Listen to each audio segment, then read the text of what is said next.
Welcome back, ladies and gentlemen, to the Shoot the Rapids Dart Tournament here in Grand Rapids, Michigan. And look at it, starting off hot.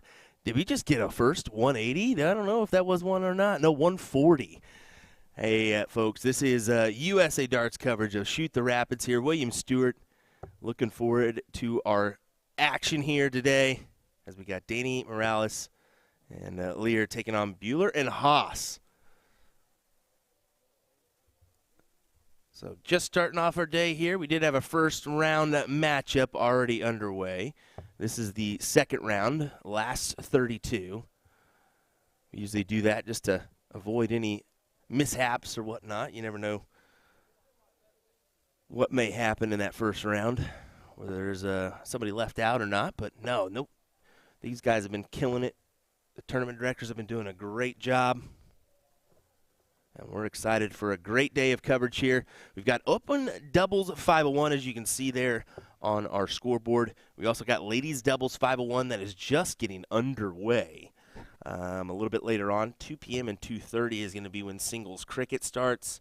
We also have doubles cricket and doubles Chicago, mixed double Chicago, I should reiterate that. So a full day of coverage here on USA Darts. Thanks for joining us. We definitely appreciate it. We know there's a lot going on, whether that be overseas action with the PDC. We know that the Masters is going on right now. The Dutch Open's going on, as well as what do we got over here? We've got Bull Shooter, PA going on. We've got the Groundhog Open over there in Colorado, WF Bronze event. We got a soft tip event in California as well. So really darting action across the board here. 8 needed. And he's got to scramble now after hitting an 11 with that first dart. Leaves the madhouse, so possible opportunity here for Lear. 17 for tops. Oh, okay, 51 double 3. That old pesky double 3. Definitely not my favorite look at a checkout. Matter of fact,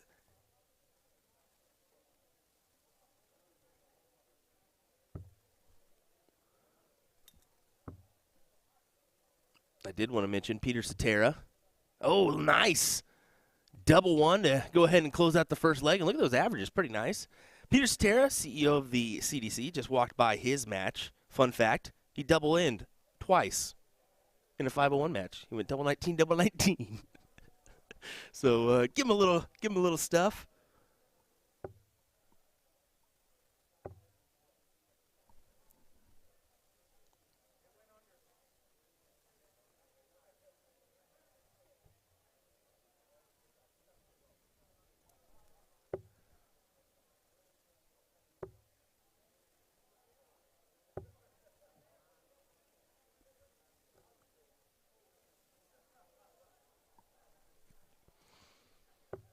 Tell you what, Buehler and Haas.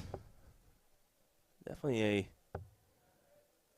good-looking duo. That one was a little mishap, but quality shots.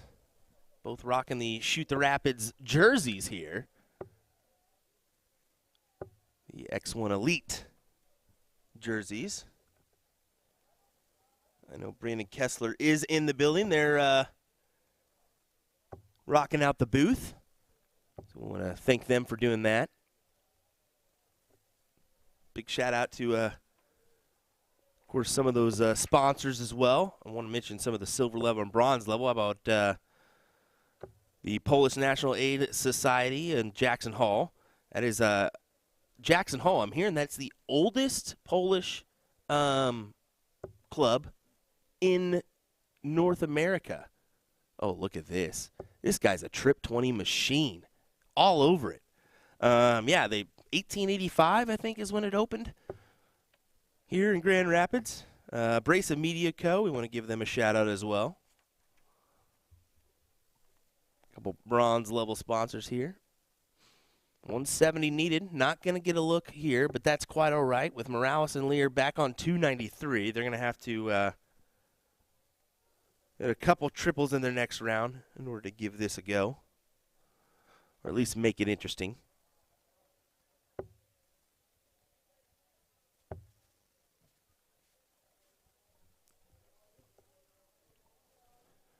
$125 needed. I'm wondering if these are local players or local-ish players. If you have that, let us know in the chat, please.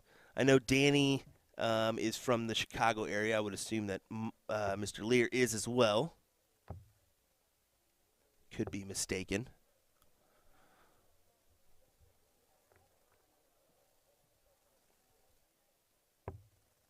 JJ looking at the 101. Not going to have a look here after he leaves 99 after the first dart.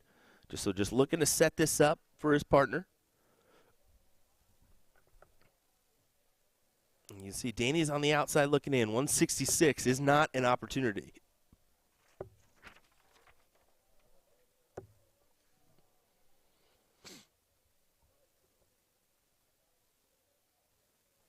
I like it. Squints. Squints from Sandlot, I'm guessing. You can go 25-36 or 11. Well, I don't know about that one, but okay. Went for the old bullseye there at the second dart, and now you're gonna have to just lay it up and give the opportunity to your partner. It would have been great if he would have hit that. He almost did. That would have been fantastic. But I'd much rather give myself a shot at double 10 or double 20. Double 16, maybe even double 18. I'd go 14 there just to. You can go 11, 14 if you really wanted to.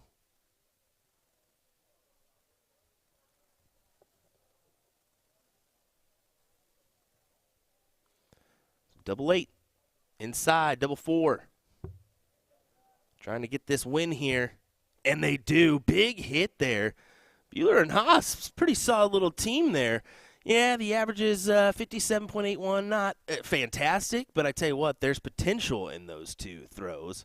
You can really see it with the trip 20 starting to really connect. Some good setup shots, so looking forward to seeing how that team does. That's going to do it for our first match here of the stream on a Saturday. As we've got Brian Herbert in the chat saying, good morning, Will. Hello, how's it going? Dylan Stewart, how about this? I've been enjoying these streams. Sydney Love from Australia. Well, thank you, sir. We appreciate it. We hope you liked our Las Vegas Open stream. That was definitely where we were able to kind of go full bore. This one's the one-man band this weekend with me. I know we had Ryan join us last night from the comfort of his home remotely. That was great. I'm thinking we're going to get Sean Green in the mix here soon. Probably later on this afternoon with some remote commentary. And if not, I think Ryan will join us again. So we'll get them in the mix, allow me to do some more switches and stuff. Granted, we're only out rocking a 3-cam setup. We are a little bit smaller this weekend, but that's quite all right. So, well, we'll be right back, folks. Have a little word from some of our sponsors, including darting.com. Take a look here, folks. You can get a little 15% off deal from darting.com if you fancy. So we'll start off with darting.com commercial, and we'll work our way into some more. Thanks for watching, folks. We appreciate it. William Stewart here from USA Darts. More coverage of this fantastic event coming your way here in just a moment's time.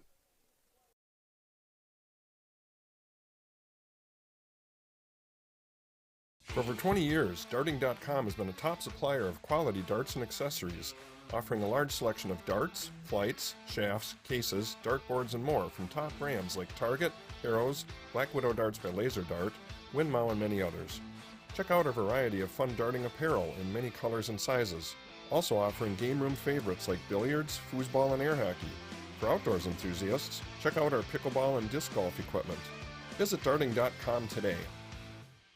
We're introducing the classic standard Blade 6, the dual core version, same as the lineup from the Blade 5. However, Winmore's come out with an entirely new model called the triple core. So the triple core is essentially the dual core dartboard with an added third layer of carbon fiber sisal in the back, creating literally the ultimate setup for durability. So not only are you paying for an even better longevity of the dartboard, but also enhanced graphics and functionality. All 3 dartboards have a hardened double bullseye and 25 segment to help with durability. So listen up, Americans, we need this because of our obsession with cricket. The most common problems we have with Sisal dartboards is the bullseye segment wearing out or some issue with a wire. So let's just say we're not known for wearing out our doubles. All 3 dartboards come fitted with the 3 Rotolock wheels to help stabilize the board to any wall surface. But the adjustable wheels make your life so much easier because they allow you to rotate your board super quick and easy. You just loosen them, rotate, then tighten them again, then of course fix your numbering.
Alrighty, folks. Getting ready for our next match. You can tell we got a young youth competitor here stepping up.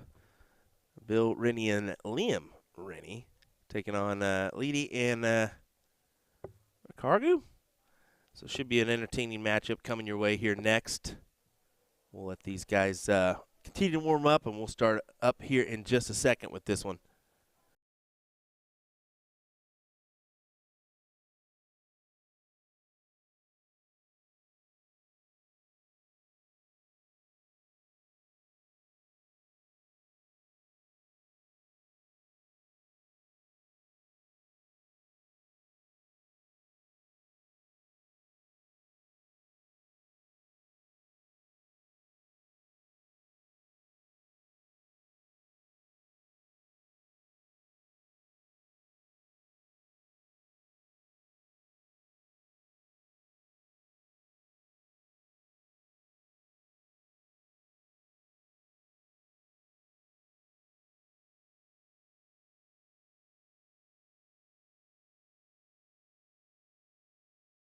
Alrighty, sorry, trying to get some more information here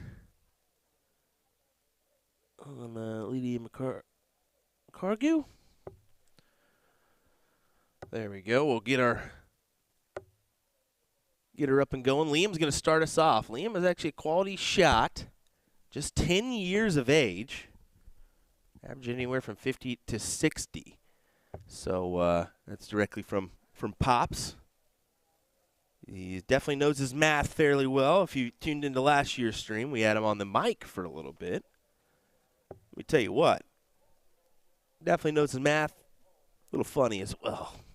We'll put it that way. Oh, my goodness. This is, of course, Bill. Pops, as we call him. I'm going to call him that, that's for sure. I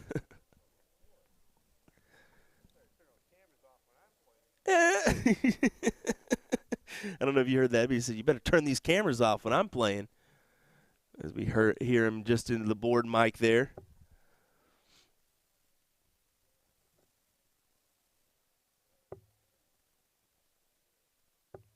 You see Liam's got a great throw.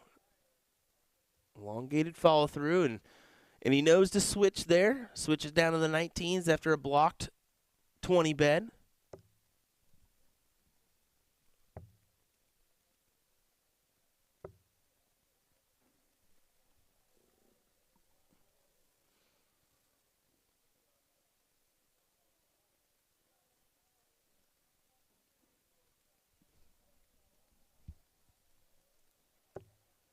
There you go. Find the triple 20 with that first dart.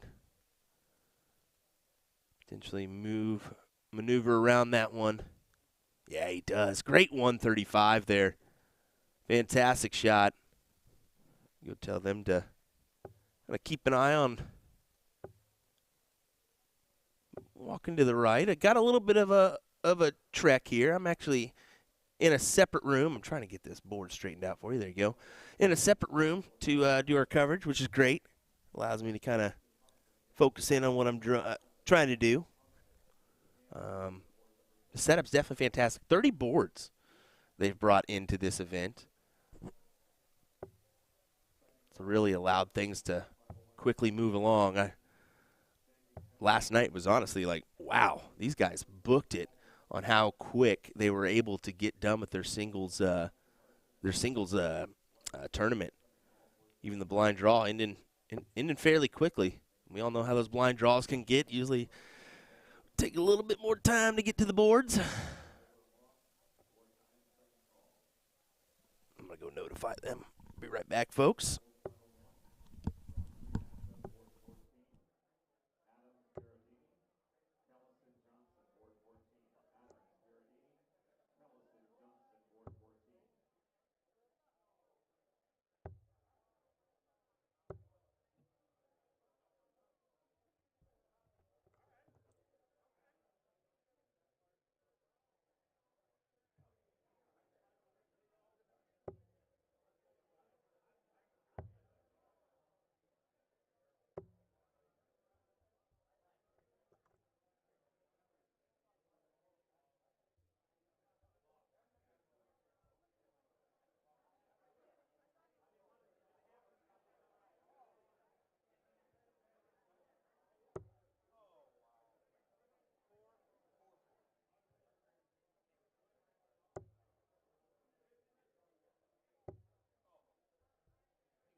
All right.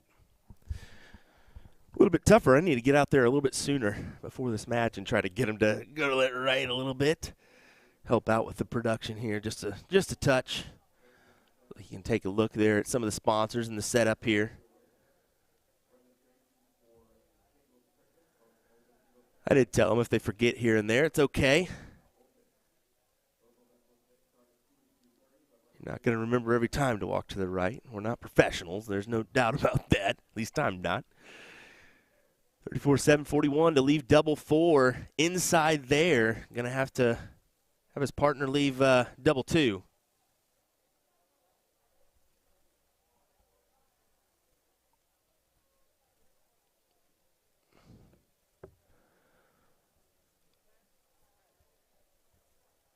Jeremy's saying the standards look great. I would definitely say so.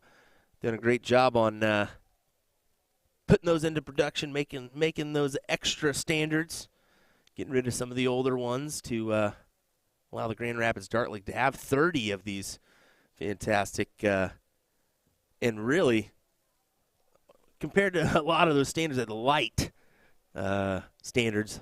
And by light, we all thank our backs for that one. Oh, outside on the double two. Liam with the look at 56 here. 16 for tops to steal away the win.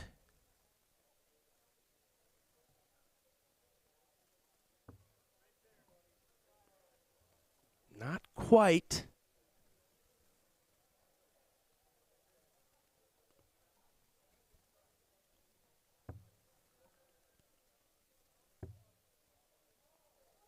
Ooh, that's going to be a difficult one to work in, and it proves to be the case. Ooh. And I made it more difficult with those cameras around for him to grab his dart than anything. Just happy he didn't move everything around.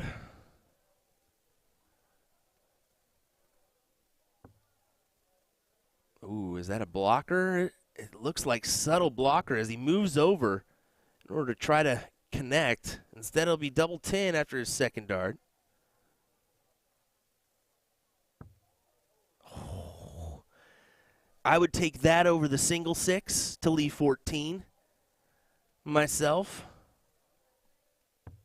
And it doesn't matter anyways. Double 2 collected as they take the 1-0 advantage here in this doubles matchup.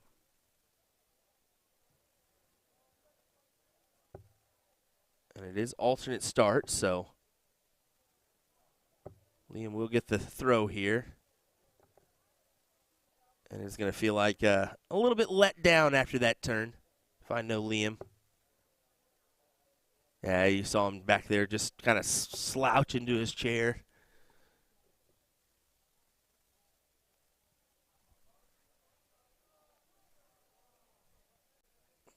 I will say it's great to see a tournament allowing Liam to play in this. I know that can be difficult on some bars and associations on when people can start, but we want to start these kids out sooner rather than later so they can get the experience needed to grow and get better at the game.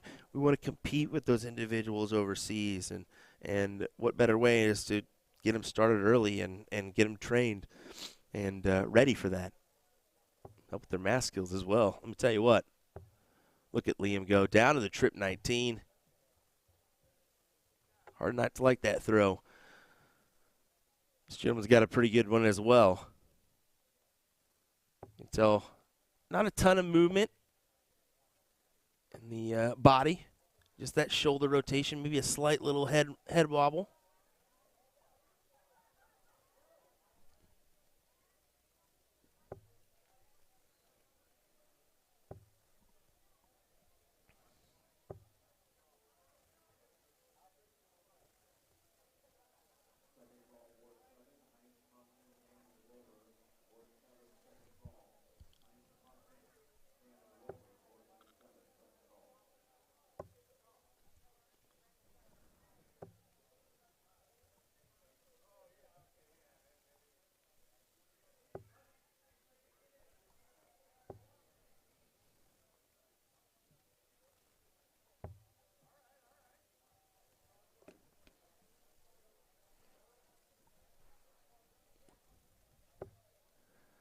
Well, 240 is the advantage here compared to 319. And then just whittle that down to 180. So you're going to take a big round here to kind of slow the momentum of the other team. Try to get a leg on the board.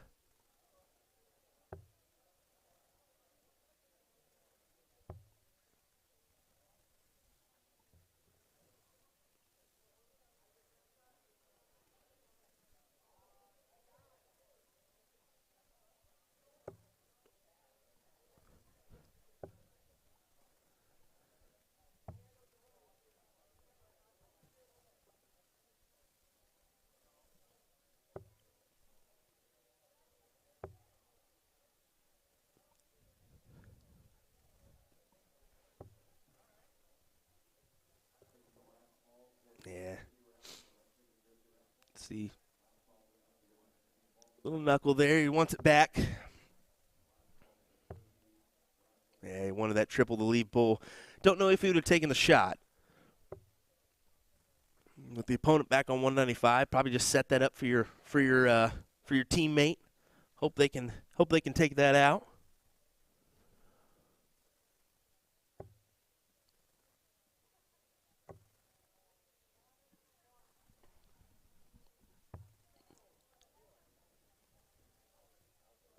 Once again, thanks for joining us today for our coverage of the Shoot the Rapids Dart Tournament here in Grand Rapids, Michigan. This is, of course, brought to you by the Grand Rapids Dart League. You can actually get more information about the Grand Rapids Dart League. Just click on the description here for the video. We've got a link that'll take you to grdl.org, which is their website.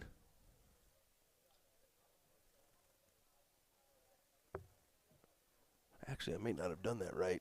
No, I just put in the tournament bracket in there. Sorry. I'll put in the link to the Grand Rapids Dart League here in just a moment, actually, if you want to check out that.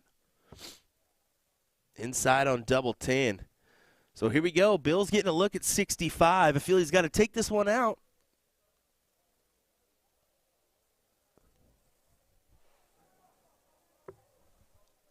See if he does. Goes for the bull route.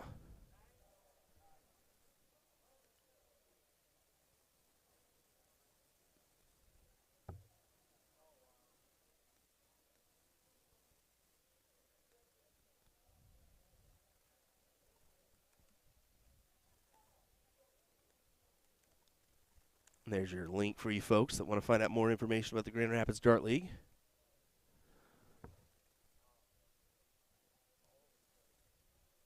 Got a good little attempt there at the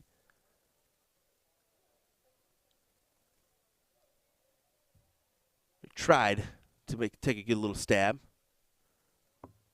And unfortunately, it's not going to do as Liam Cargu take out the leg 2-0. And you can see Liam, hey, how about that? You see Bill as well. They've taught him well. He goes right on up, shakes everybody's hand, shakes the chalker's hand, and walks back. The kid's got a future, let me tell you what. Just 10 years young. Yeah, I maybe ranted and raved about him a little bit in this leg, but he deserves it. The kid is growing, and he's a talented individual. Looking forward to seeing where he can go. Alrighty, folks, we got more action coming your way here in just a moment's time. Definitely want to stay with us and let your friends know we are live. Keep tuning in and enjoying our coverage here. One special shout-out to Custom Engraving, darting.com, Family Sewing, American Amusements, Tulip City Brewstillery, and BZ Tool and Die. Hopefully I said that right, BZ Tool and Die. Gold level sponsors, Off-Broadway Apartments, Michigan Insurance and Financial Services, Red Eyes St. Laddie's, another Polish club, Advanced Family Chiropractic, and Tulip City's Darters Club. Appreciate those sponsors for allowing this tournament to happen and making it happen. Without them, it would be awfully tough to do so. So, alrighty, folks, more action coming your way here next. It looks like we're going to have another interesting matchup as they're starting us off right away. I don't think we're going to have a lot of time before this one. We'll be right back.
All righty, folks, here we go with another matchup coming your way.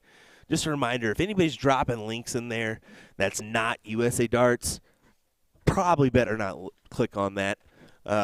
Every once in a while, those do pop up, and if I'm out in the tournament hall, I won't be able to see them right away. So just a reminder, don't be clicking on those links unless you want somebody to steal your information and whatnot, because that can and will happen in today's world. But looking forward to this one. Another great matchup. Shoot the Rapids in Grand Rapids, Michigan. I keep messing with the wrong board wrong camera by accident. Making it harder on myself. There we go. That is Ernesto. And his partner Chris taking on Joey Beecroft and Anthony Cincello. Hopefully I got that right from last night. It's amazing what 10 minutes or even a minute will do, let alone 12 hours in remembering someone's last name, especially for me. I know that Chris and Ernesto actually started off their first round matchup on the streaming board. But we did not stream that match. That was a recorded match we did, just in case. Using that first round, it's a little bit more difficult to I'll say this, it's smarter to let the first round play out just in case anything can happen in that first round.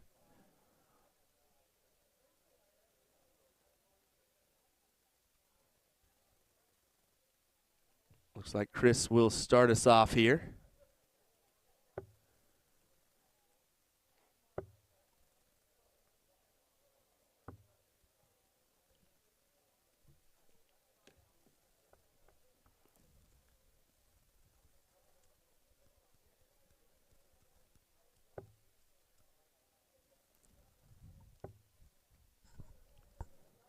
Joey and Anthony, of course, last night's finalists in the singles event. They have tag teamed up for this one.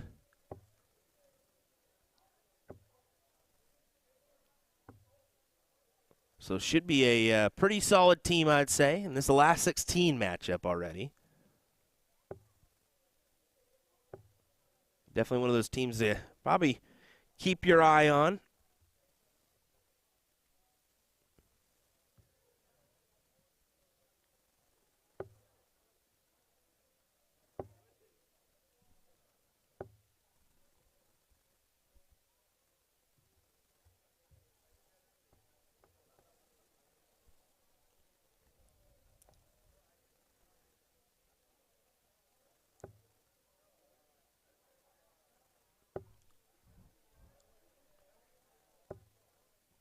Starting off just a little bit slow.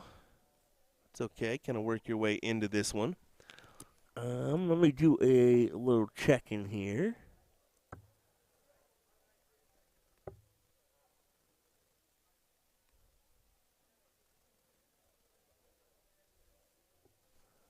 Yeah, this is the very bottom of the bracket. Burke and Dobson taking on McGibbon and English above this one. Winner will play the winner of this one. We got S. Morgan, L. Larson already in to the next round. They're going to take on Leedy and McCargu, the match we just had. We've got Kim Wallace and C. Smith taking on Jay Frazier and Tim Shahan. And they'll take on Johnson and Kelson. Then on the top at the bracket, we've got Nick George and Trevor Boobolds. That's another big-name team. After a nice 137 there from Joey. They're taking on Fig and Kessler. Brandon Kessler is another solid shot. And then up there on the top of the bracket, L. Graham, J. Bird taking on Bueller and Haas, who we saw on the stream earlier. The ladies' bracket is started. Do you want to see how many teams we had in that one?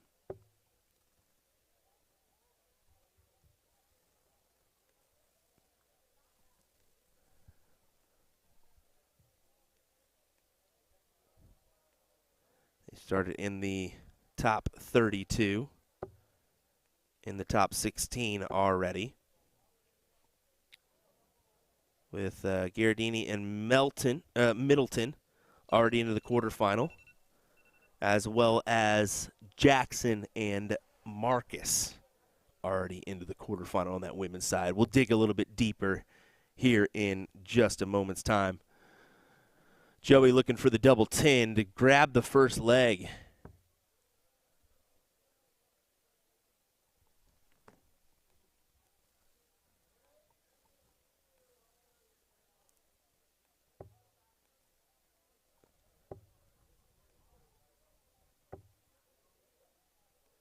Man, these scammers are out in full force today, Paul.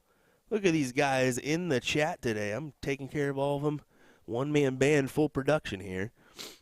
As Anthony does take out that checkout for the 1-0 advantage here.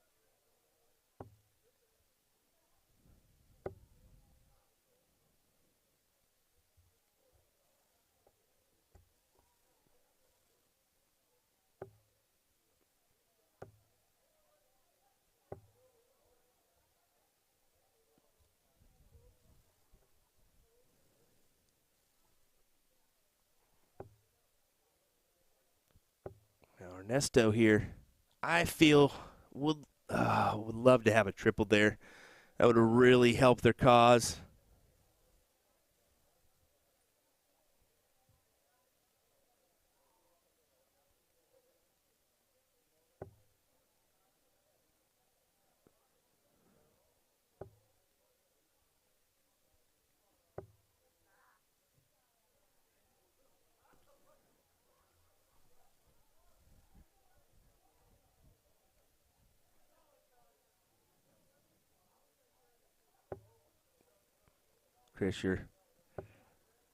Chris trying to add some pressure here.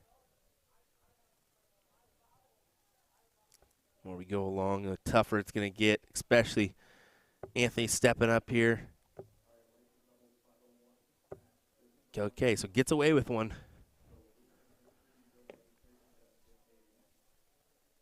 Gotta find a triple. Gotta find one.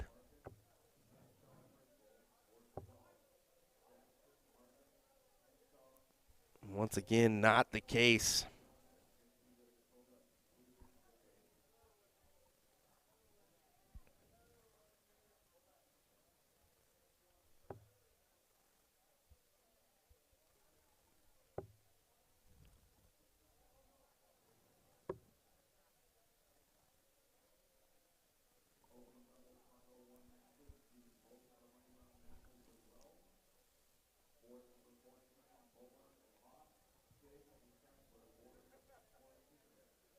Benny Dursey, one of the prettiest throws in darts. It's pretty decent. I mean,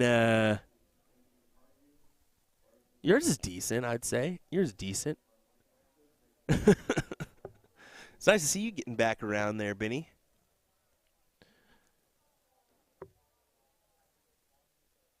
What big event are you going to attend next is the real question. I want to know.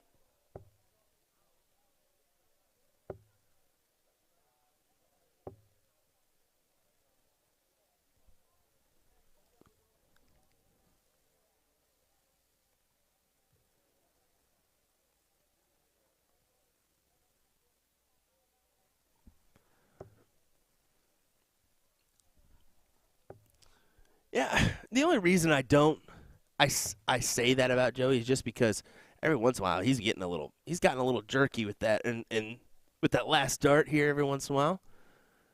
But yeah, last night in that final, I talked to him afterwards. I said you could really see that smoothness start to work its way in, and you saw it with that 83, 84 average last night in the final. Really, really good stuff. Anthony for the 71 checkout now for that first start 5.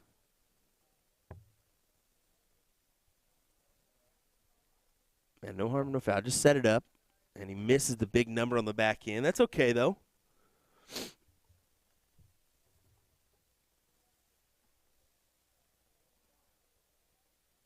Jason Watt, Sharon Butler joining us in the chat as well. Love that. That's Bullshooter Worlds, my guy. Don't be messing that up on the finals.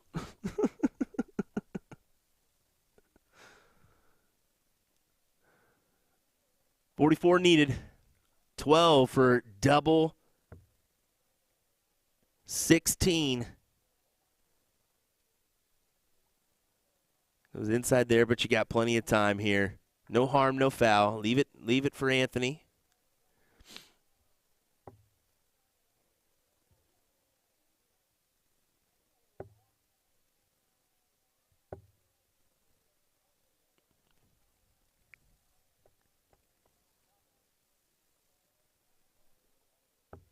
And Anthony does take it out. First dart. They will advance into the last 8, the top 8, I should call it, quarterfinals, whatever you want to say, as they hope to try to collect on a good doubles title here. We'll see if they can do it. A couple other big names in the field that could cause some problems on that one. We'll see. Stay tuned, folks. More action and coverage coming your way from Grand Rapids, Michigan here in just a moment's time. Will Stuart, thanks for watching. We'll be right back.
All right, we managed to get Dan Burke over here so we can start this fiasco, as it's going to be Peter Dobson, Dan Burke taking on Joey Beecroft and Anthony Ciancello. So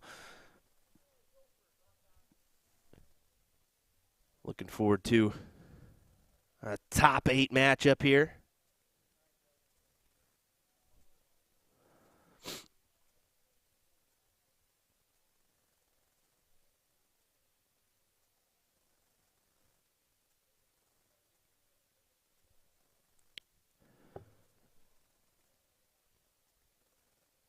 We get underway in this one. Joe will start us off with a solid ton. Admittedly, I do not know a lot about Peter Dobson, but a little thicker accent. I'm assuming he's from overseas. That's just sheer. Still getting around and knowing people. I may have streamed him in the past. Just drops from my mind, so. Terry says, quite a bit of darts this weekend. That is an understatement, buddy. Quite a bit is an understatement. There's a lot of darts this weekend. How about the Dutch Open with over 4,000 entries in the men's event? That's crazy. That is crazy. 4,000 entries is nuts. We saw some fantastic darts from Bo Greaves yesterday as well. Wanted to mention that. 180, 180, 180 in a doubles matchup is fairly nice, I would say. It's definitely a nice clip that went around. Peter finding the triple bed once again here.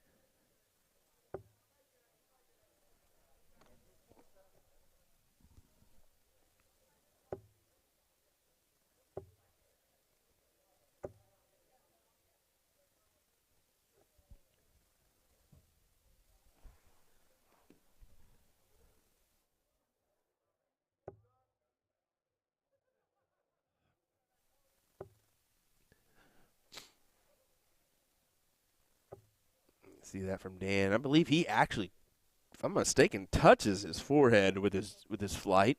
Definitely looks like he does that. Maybe able to get a cut shot and see that a little bit more with a different angle. We'll try that next time.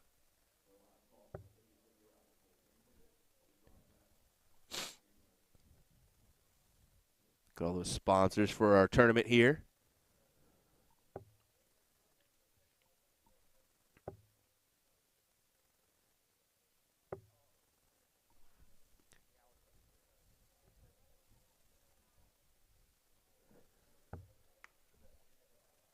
Terry trying to name them all. Yeah, good luck, bud. You got Modus, you got Bull Shooter, you got the WDF Dutch Open, you've got WDF Groundhog Open, you've got 2 Soptip events with like I said, Bull Shooter and the California one. You got this event. Yeah, there's, man, an insane amount of darts going on. Joey and Anthony takes out the first leg. Look at that, 93.94 average. Very nice. Like I said, they're probably going to be the team to beat here in this one. The only reason I say that is because both of those players made it to the final yesterday in our singles, a 501 event. Joe besting Anthony in that final.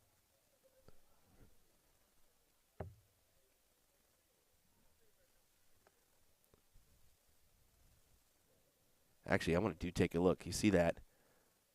We won't actually be able to see the full dart, but it looks as though he almost touches that forehead. Like I said, pulls it back to his eye / center of his nose.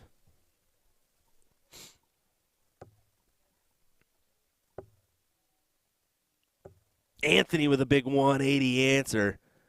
What a shot.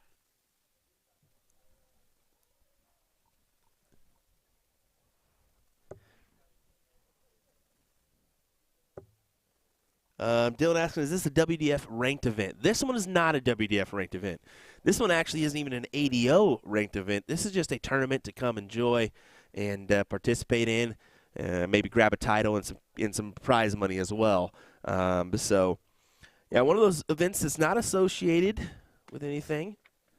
I'd like to see that. It's just a 2-day event, so Friday, Saturday. I really like the event because you can go home on a Sunday and still spend time with family if you're not too far away. Kind of relax before you kick back on to the Monday work routine.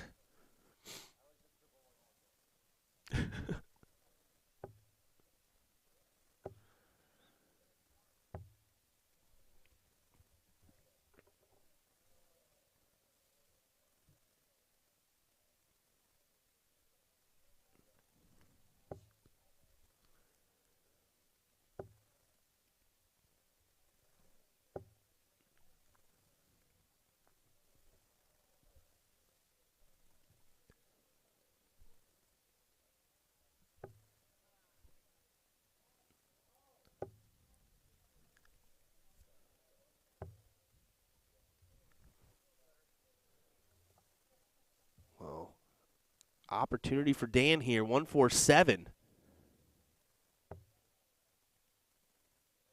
Yeah, Dobson taking a look as well. Thought that may have went in. Fortunately, it's on the neighboring 777, but that one is in. Okay, one way to do it. 135 to set up the double six. Unless this goes for Anthony. Oh my goodness. That was definitely in the triple 20 bed. Oh my gosh. He would have had a look at the double 15. Unfortunately, to go back in favor of Peter and Dan. Let's see if they can hit this double six here to extend our match to a last league decider.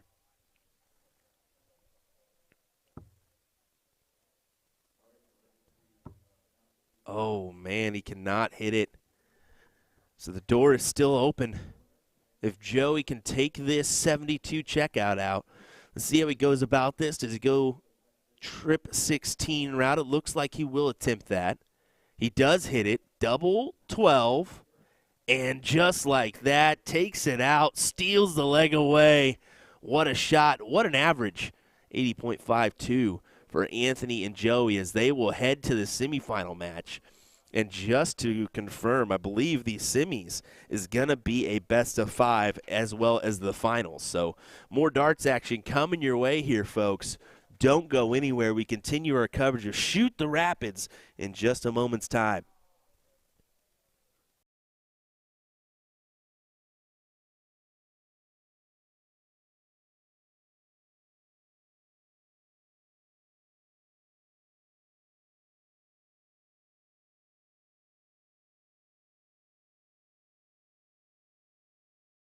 For over 20 years, Darting.com has been a top supplier of quality darts and accessories, offering a large selection of darts, flights, shafts, cases, dartboards, and more from top brands like Target, Arrows, Black Widow Darts by Laser Dart, Winmau, and many others.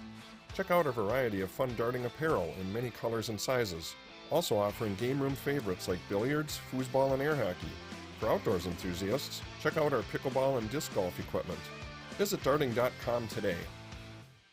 We're introducing the classic standard Blade 6, the dual core version, same as the lineup from the Blade 5. However, Winmore's come out with an entirely new model called the triple core. So the triple core is essentially the dual core dartboard with an added third layer of carbon fiber sisal in the back, creating literally the ultimate setup for durability. So not only are you paying for an even better longevity of the dartboard, but also enhanced graphics and functionality. All 3 dartboards have a hardened double bullseye and 25 segment to help with durability. So listen up, Americans, we need this because of our obsession with cricket. The most common problems we have with sisal dartboards is the bullseye segment wearing out or some issue with a wire.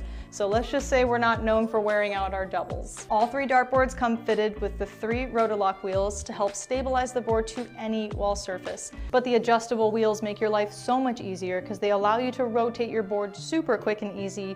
You just loosen them, rotate, then tighten them again, then of course fix your numbering.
All right, here we go once again with another matchup at Shoot the Rapids 2024.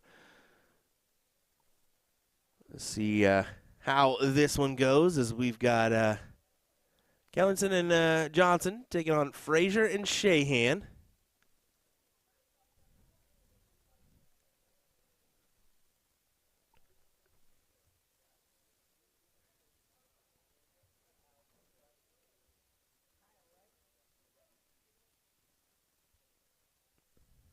It's Kyle Johnson.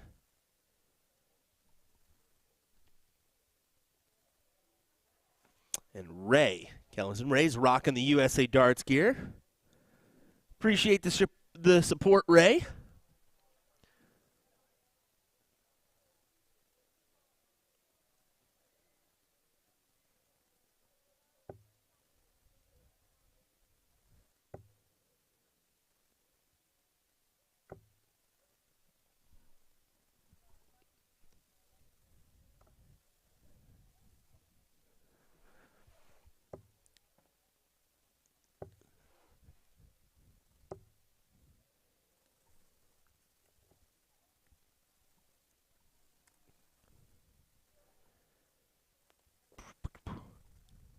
Do a little looking here for our ladies' side as well as our men's side.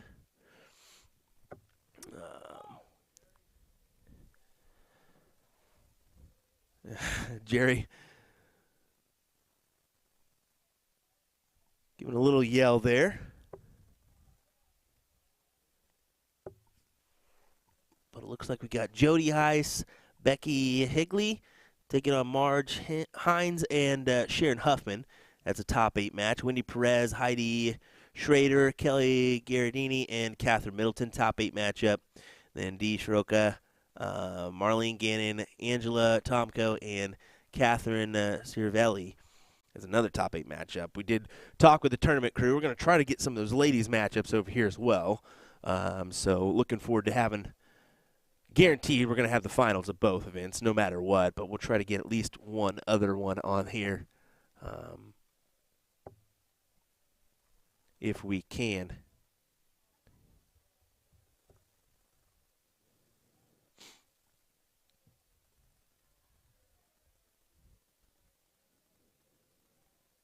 Sitting on 2:20 after 9. We'll love just even a 60 here to set up the 160.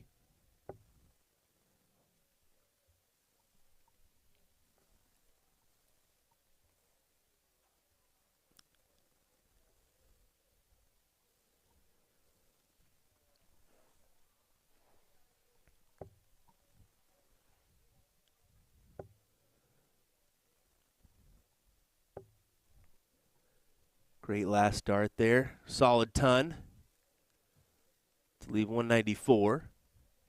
Keeps them within reach of Tim and Jerry.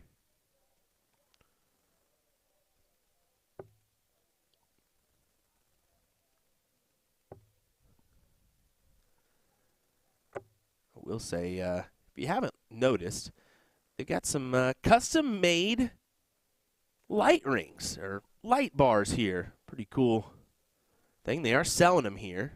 I believe they're $125, and you can get a custom-made LED sign on the top. Pretty cool. Called Bull Light, if I'm not mistaken. B-U-L-L and then L-I-T-E, I believe is the spelling for that one. Go online, check it out.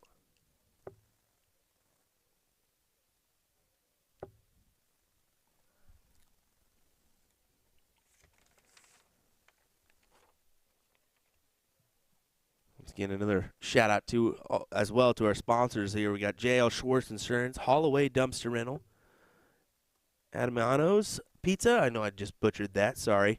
Larry Martin and New Ground Church for our silver level for the bronze. Polish National Aid Society, Jackson Hall, and Abrasive Media Co. Just a big shout out to those companies for supporting this event. 90 left here for Tim. I don't mind that play. He was going for bull to try to leave double top. He could have went 20 route there. whatever you fancy. I mean, I'm more leaning towards the 20s to leave myself potentially bull if I only hit 2 singles. Either way, he's going to get at least a look here.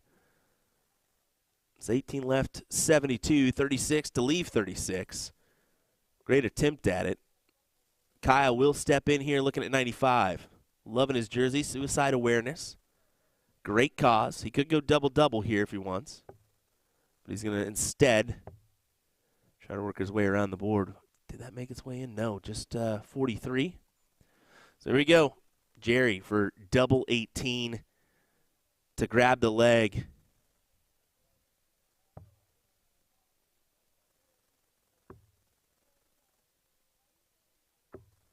Ooh.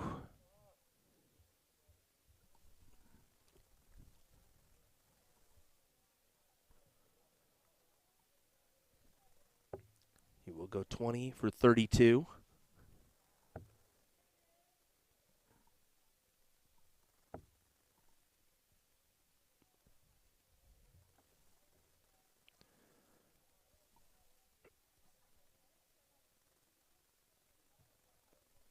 Shan does have double 8. He may choose to split, but I assume he'll go right at it. And he'll hit it right with the first dart.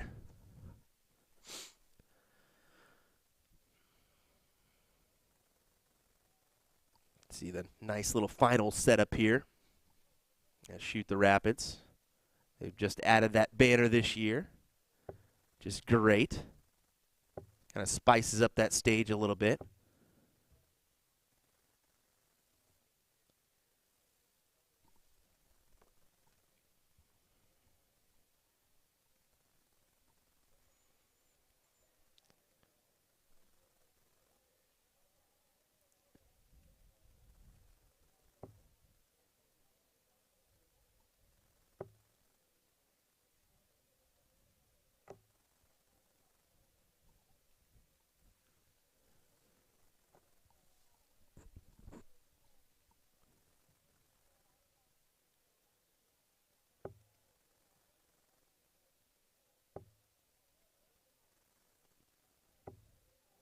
Right, with just 60 scored.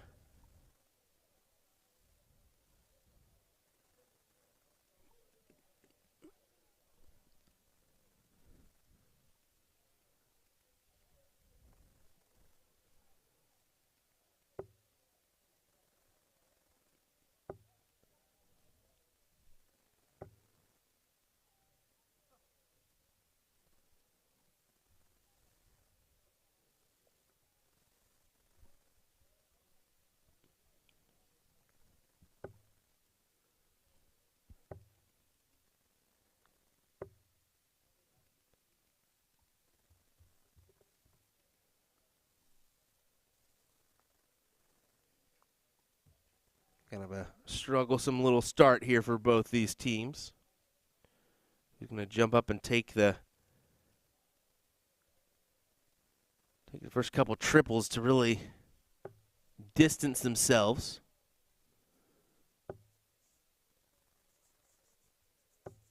There's a good one. 92 on the board.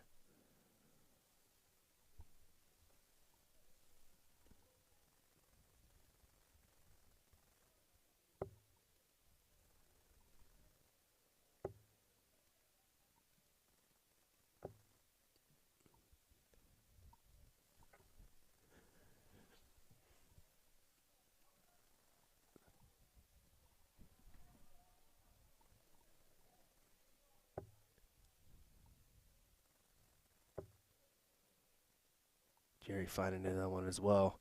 It's a great round from Ray, his last go. Pulling him down to 283. Allow Kyle to potentially. No.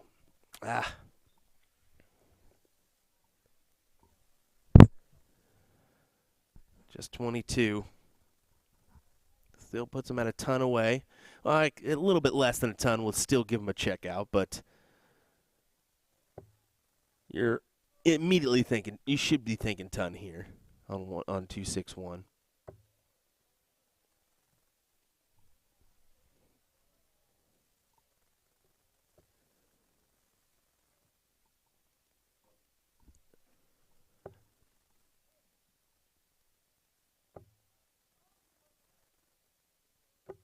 Oh, instead it's an 80 floor.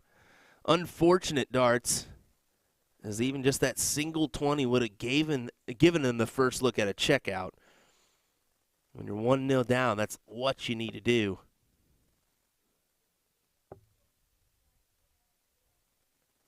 One more of those to leave the 160. He does capitalize and grabs it.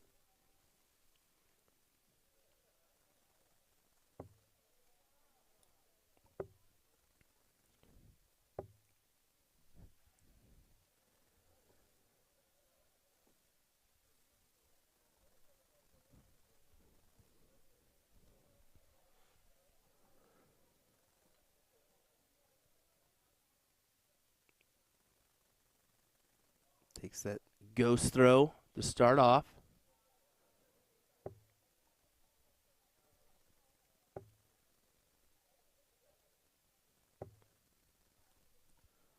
Leaves the ton.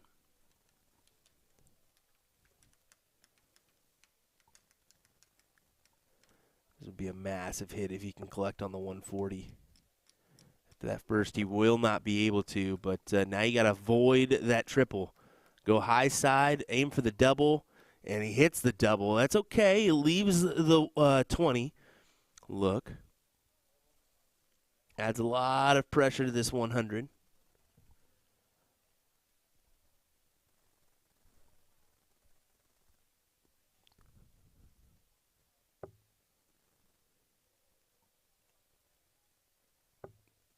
Yeah, tried to stay there and hammer in the trip 20.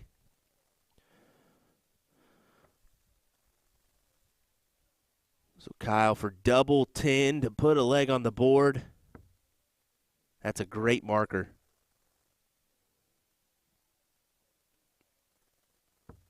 And he gets it with the last. Utilizes the first after that second dart goes outside. We got a tied up match heading into a last leg decider. Who's going to grab a berth into the semifinals here?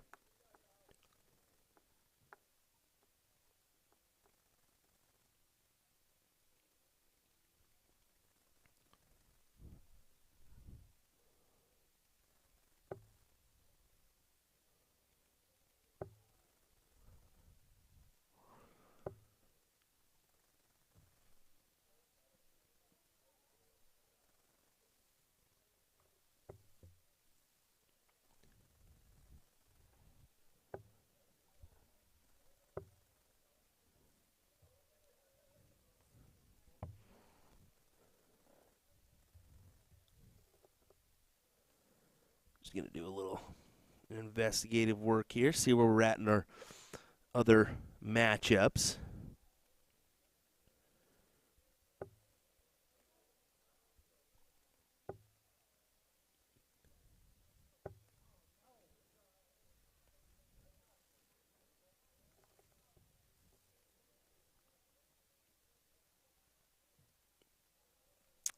Wow. So it looks like Brandon Kessler and D. Fig are into the semifinals. They're awaiting the winner of this match to see who they'll play.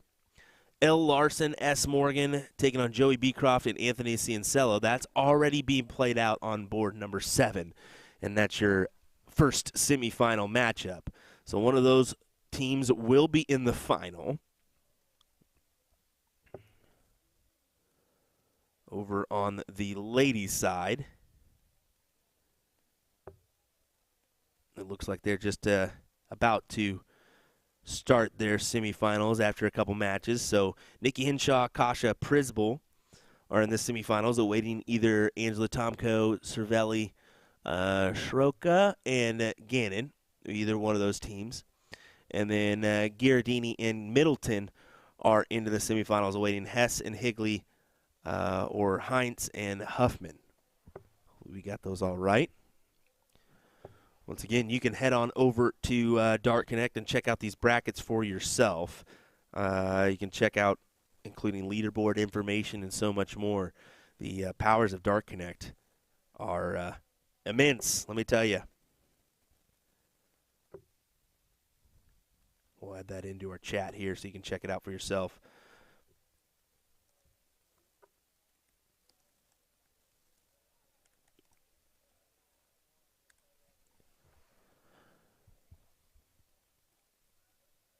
All right, at 294 remaining.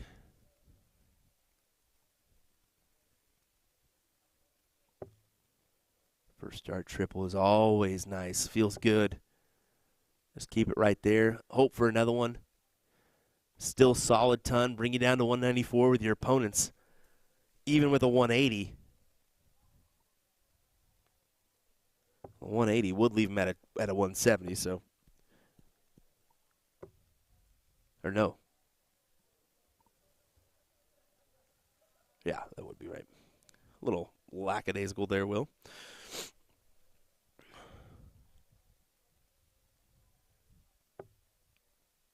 Approaching the 115 mark here. Local time.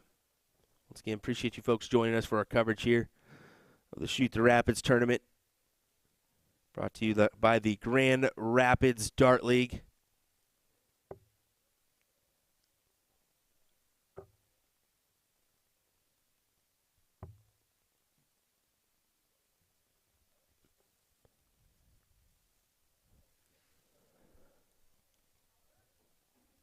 Right now, Tim and Jerry have a definitely advantage here. Get 6 at this 109.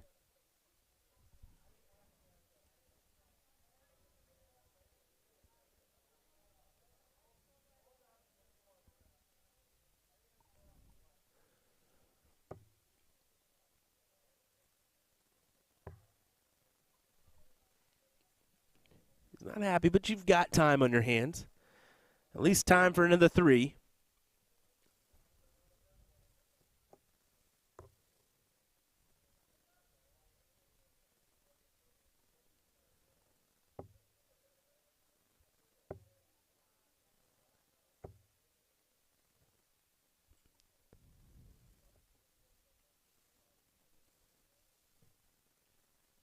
All right, 84. And they're going to get 6 still from this, so time is on their side. Just need to take it out.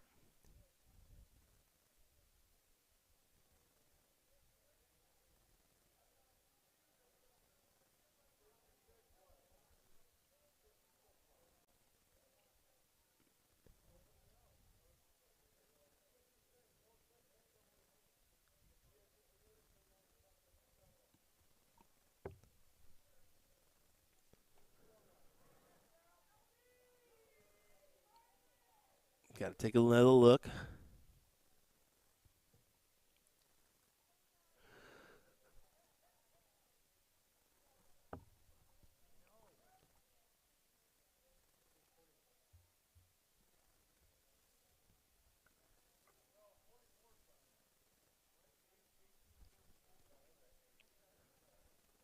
Just reassuring, making sure we got the correct score there.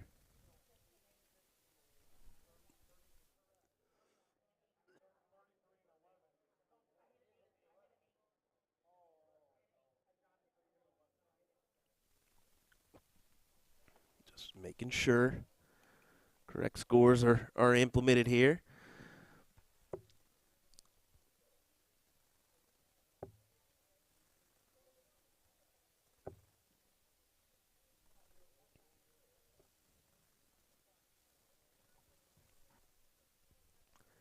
All right, 43 needed, 11 for 32, or 3 for tops. Probably going to go the 11-32 route. That's exactly the way he will go. Could use that as a marker. Oh, it's on the opposite side.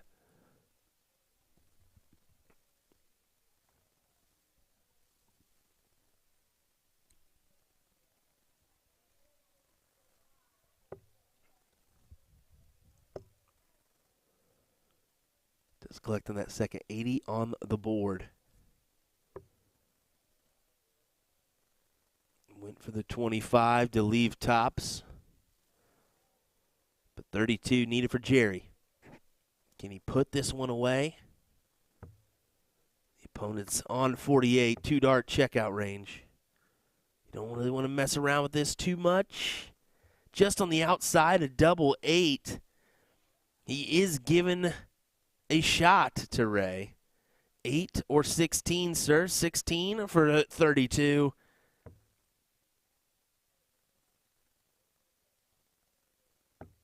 And he gets it. What a big shot. His partner couldn't even look. You saw that there. He didn't even take a glance there. But now he does and says, "Oh my goodness, we are into the semifinals." Yeah, Tim, you could see back there as well. He didn't even want to look. He knew he gave an opportunity there, and unfortunately they took advantage. So, hey, it is what it is at the end of the day. Ray and Kyle are going to advance into the semifinals.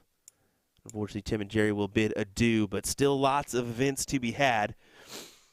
We've got open singles cricket, ladies singles cricket that starts at 2 and 2:30. So right around the corner is when those will begin.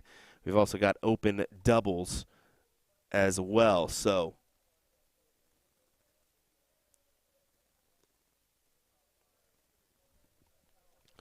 looking forward to more action being brought your way here, folks. Hang tight. We'll be right back with more coverage from the Shoot the Rapids Dart Tournament in just a moment.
Right, and welcome back, everybody. Turn down the music. There we go. All righty. Welcome back as we get underway with our next match. Kessler and Fig taking on Gellinson and Johnson in our second semifinal match here. Over in the other semifinals, it's Larson and Morgan taking on Beecroft and Ciancello.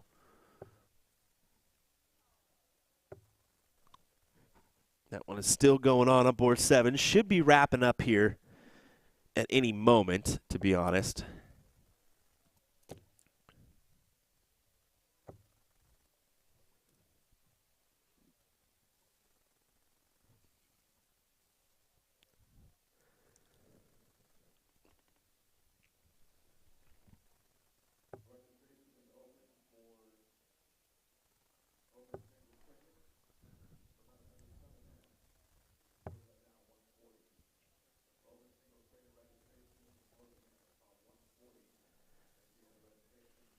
Yeah, great shot from Fig and Kessler to start off well.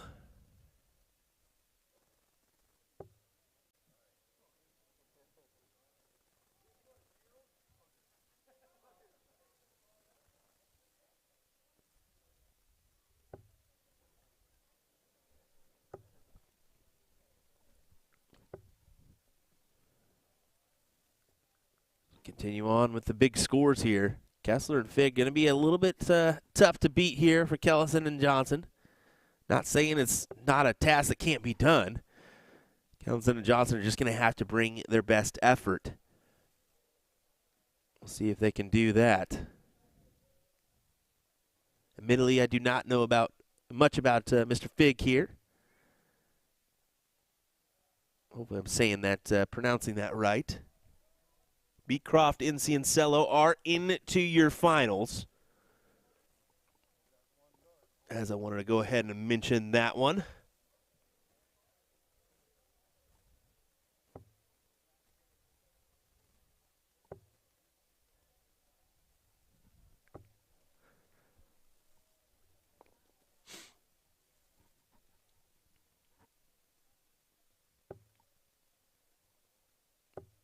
And look at this from Kessler.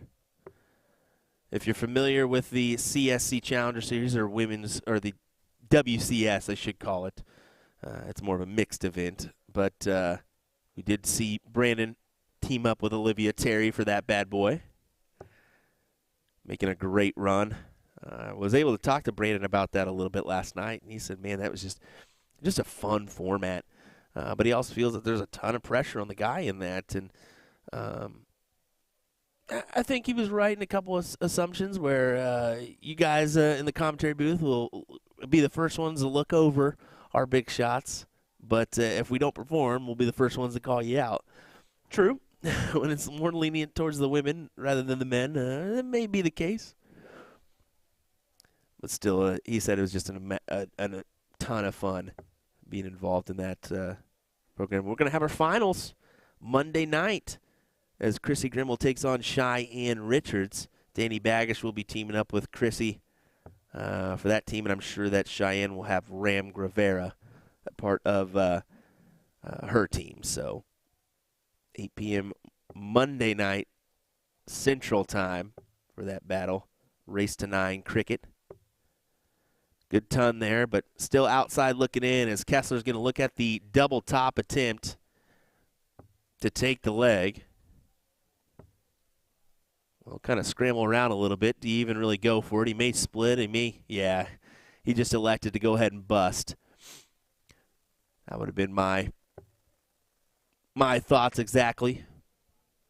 You could set up the double 8, or the double 4, my apologies, if you really wanted to, but then you're leaving your teammate potentially inside to double 2 and then double 1, which you never want to do. So just go ahead and go back to that double top. You're going to have 6 guaranteed, and you don't even need that. Hits it first dart. That Baby Yaga? Is that what that was on the back of his jersey?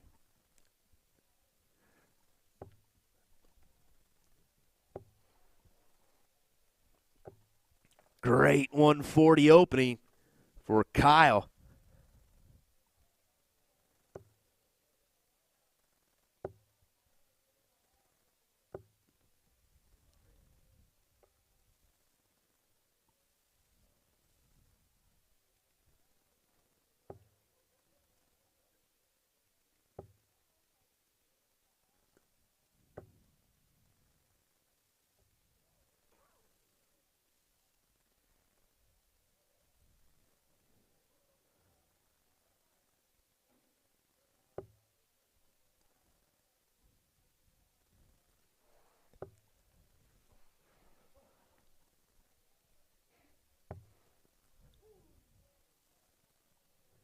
Just 40 on the board, so see what Kyle can muster up here. Advantage early in this leg to them.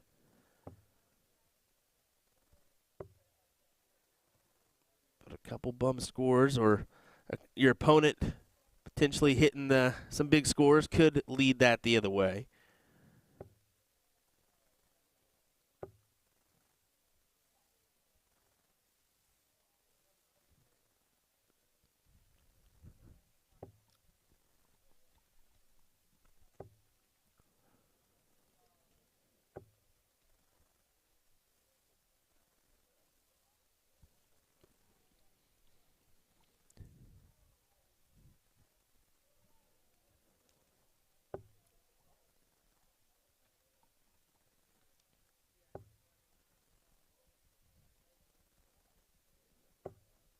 Yes, good 140.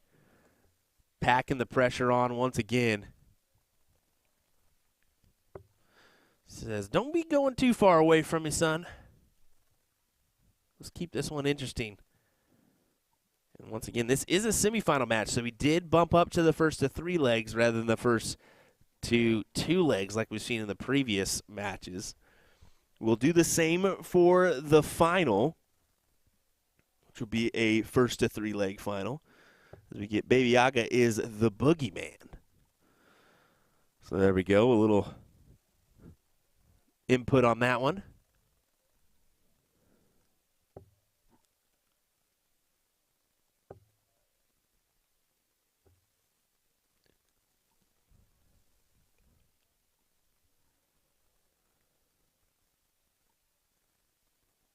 Can the boogeyman keep this interesting here and take out this 84 checkout? Double 12. Ooh. There's Justin Juice Ryan joining us from Canada for this weekend's festivities. Making his second trek to Shoot the Rapids, I'm sure. Him and Ed making the trek down here.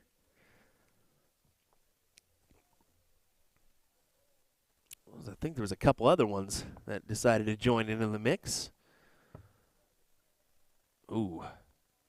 Yeah, Kessler doesn't like that. He's thinking, should I attempt to go for this? Should I bust this score line? He did take a stab at it. He almost had to there, especially with your opponent on 90. It is a checkout opportunity.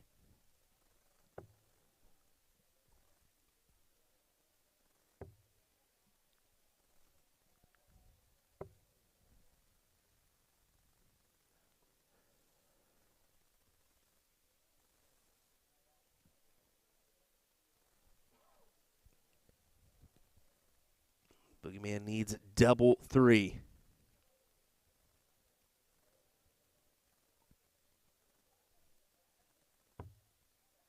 He'll split. I don't mind that at all. I hate a double 3.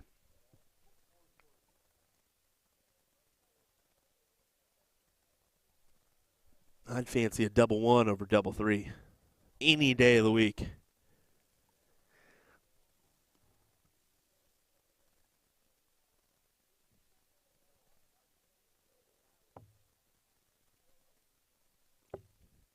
Oh. That must have been a slip there with that second dart. Well short of his intended target.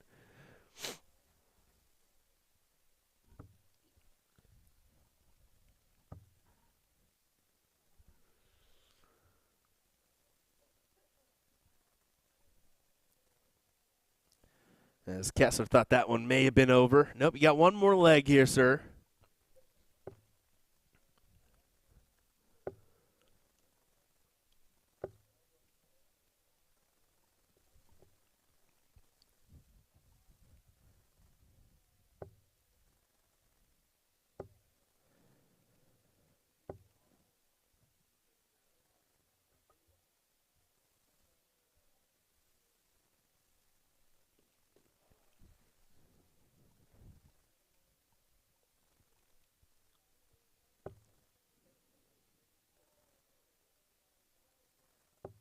Well, one leg away is Kessler and Feig. It's either Fig or Feig. Either one. We'll just call him Baby Yaga. I like the Baby Yaga. We've heard Boogeyman. We've heard Baby Yaga. I like the Baby Yaga. It sounds cool. One leg away here from a potential matchup. Team Beecroft and Ciancello for the title. And timing-wise, this is pretty dang accurate. So right now it's 1:45 local time. We start our next event at 2 p.m. with open singles cricket and then ladies singles cricket at 2:30. So really we are right in line with where we need to be.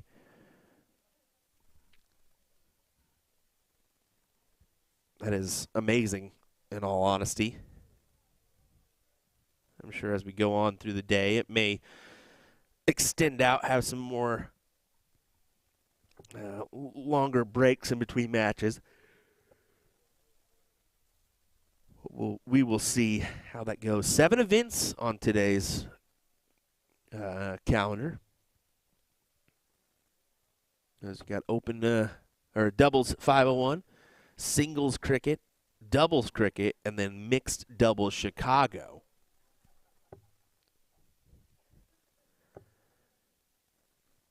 Of course, the open, the doubles, and the singles events, those are, well, other than the mixed, those have a women's and a open division as well. So that's why I said 7 there.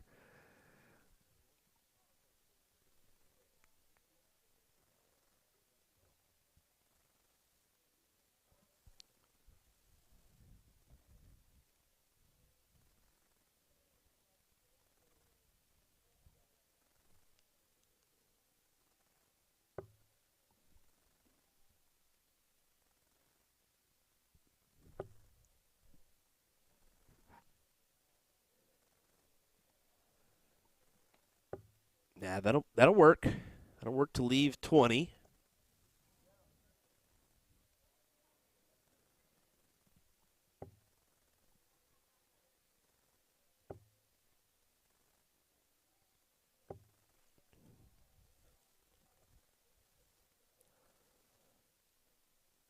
See if we can take this out here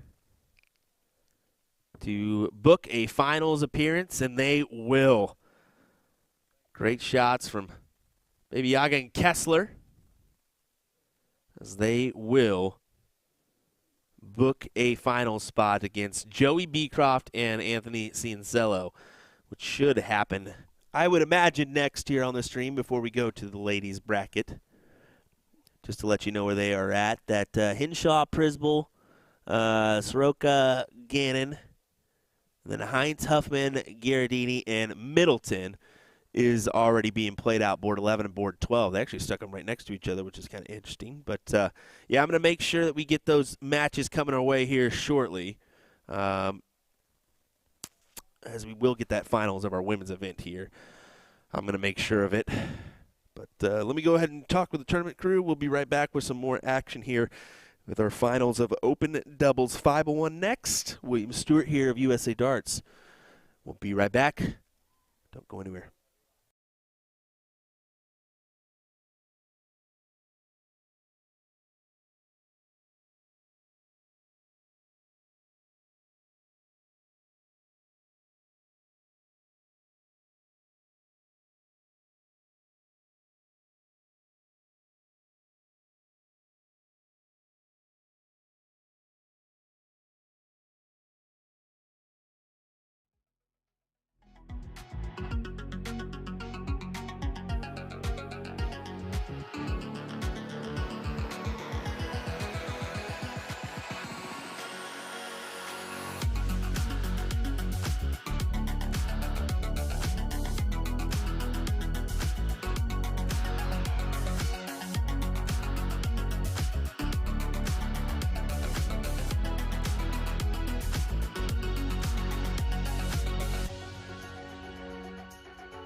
It's finals time here in Grand Rapids, Michigan. Joey Beecroft, Anthony Ciancello take on David Figg and Brandon Kessler here in this matchup. William Stewart here, per usual, from USA Darts. Thanks for joining in for our coverage here and you in this match. Baby Yaga, a.k.a. Boogeyman. That's a John Wick reference.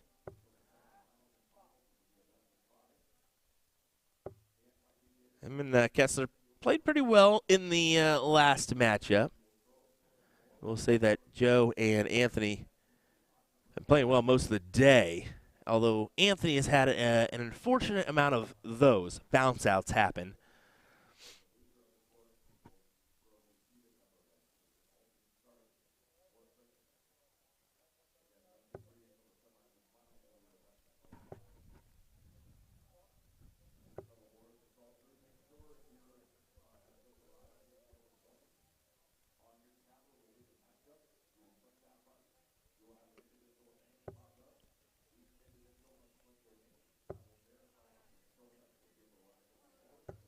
Ooh, an unfortunate go from Joey there. Just 5 on the board. Now they have had a little bit more of a break than Brandon and David. Not extensive, but just a little bit more of a break in gameplay.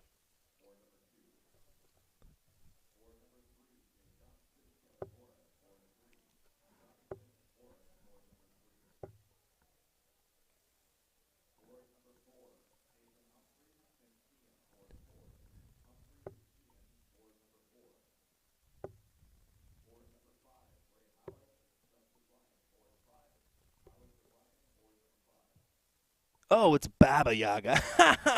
So I'm saying Baby Yaga instead. Whoopsies. That's my apologies. Jerry Porter, you're going to just have to call him Baby Yaga now from now on out. That's funny. Will Stewart, miss your hair. Olivia, I miss you. Where are you at? You should be up here.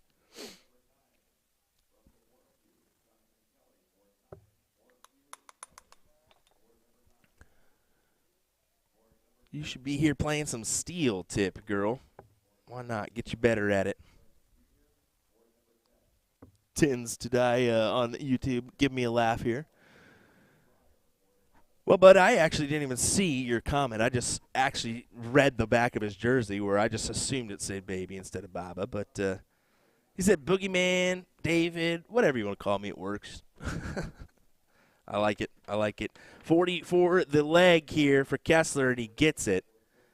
For those that want some interesting tidbits, my name is technically William. My sister's name is Jillian. William and Jillian, or Will and Jill. So imagine growing up with that little massacre happen. 6 years to think about it. My parents still chose those two names. And they had to deal with it the rest of my life because every time they asked for my sister, I came. Every time they asked for me, she came up. It's funny how that works. Anyway, we'll get back after it. 79.11, 78.29. I wouldn't expect anything less from these guys in a final. Well, we may touch the high 60s here, but these guys are certainly capable of throwing in this type of average throughout the final here.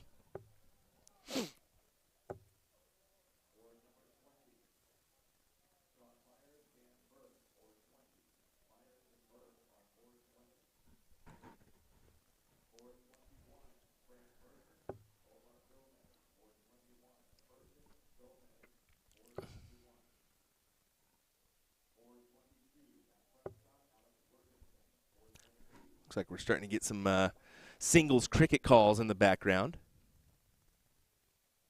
which is great to see. Getting those out and about.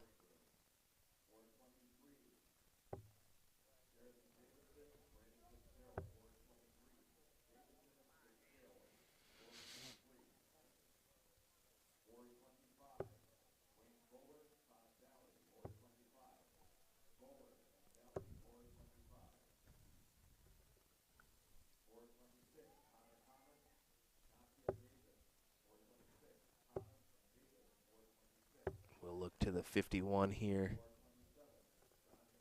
Still a good score line of 97. Pulls him down to 134.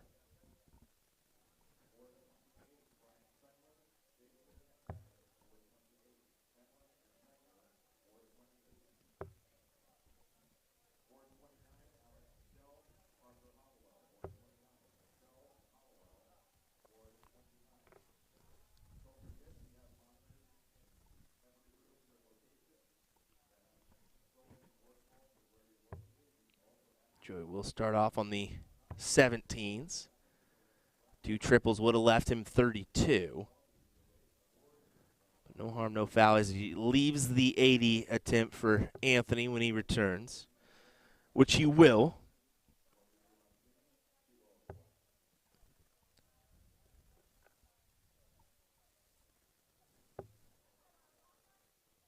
There's a good triple.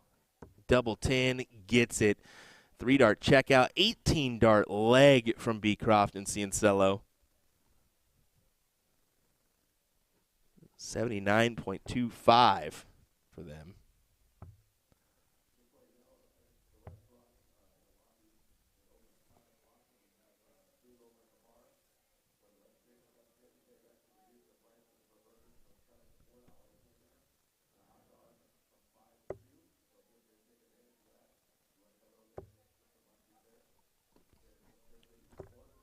Oh, another 20 bounce out. 80 floor for Joey Beecroft. Ha ha ha. Hope you like that one.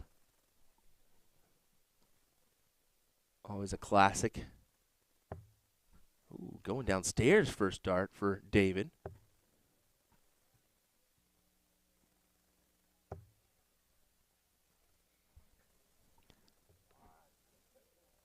Hoping to snag a triple there. Unfortunately did not. But Anthony pounds in 2 of those. Great 1, 2, 3 for him.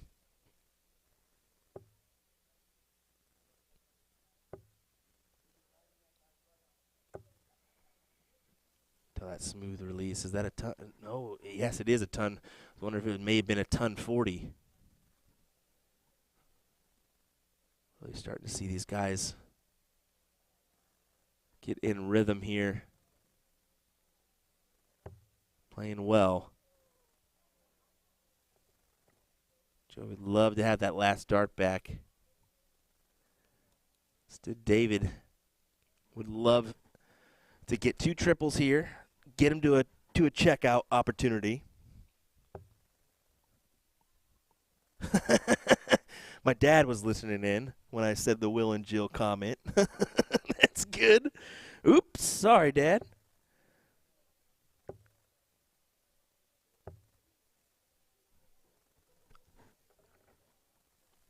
Always a big supporter joining in on the chats. Appreciate that, Pops. Thank you.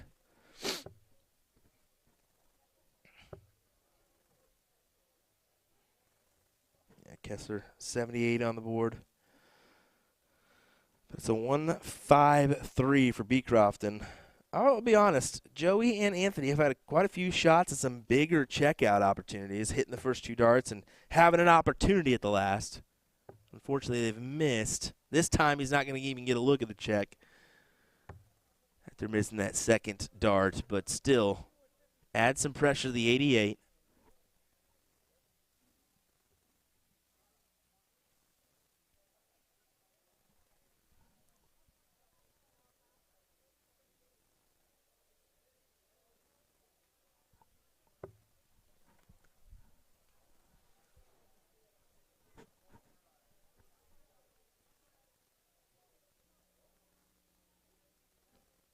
Yeah, 18 for Bull. If you hit the triple, you've got double 7 remaining. So it's 18. So he's going to have to take a look here. Bull. Unfortunately, it's a 15.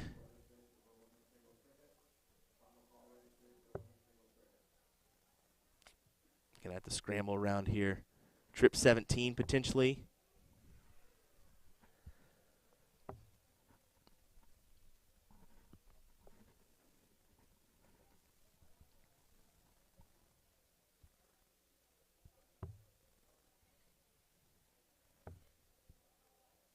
Inside, double 8 now. Opportunities missed. And with Joey coming up at double tops, that's not the individual you want behind you. Most of the time, he will take this out. He definitely thought that one would be in. Oh, and he goes inside. Be honest, I thought that first one was the dart, but proves not to be. He hands it on over to David for double 8 once again. Can he use that as a marker? Way too far inside for that one. Got to go to double 4 now. Oh! A case of the wire. Anthony going to go right at this. He did. Well below his intended target, leaving double 2. We're going back and forth here. We had some really good legs the previous 2. This one we're taking a little bit more time to achieve a checkout. Ooh, nope.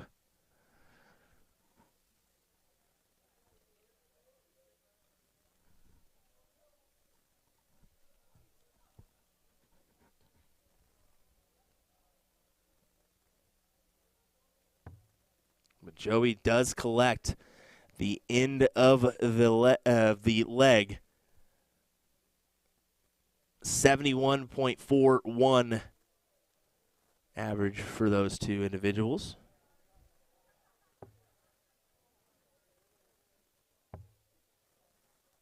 My words are catching up with me. Time to crack a Red Bull, I think. Get one of those in the system. Get you back up and going.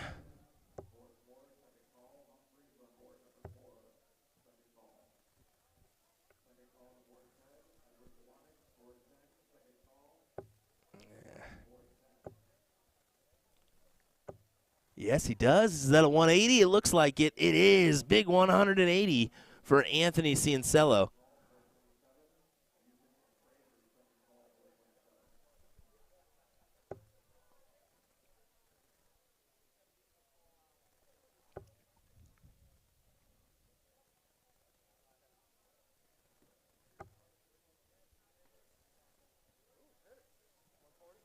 Yeah.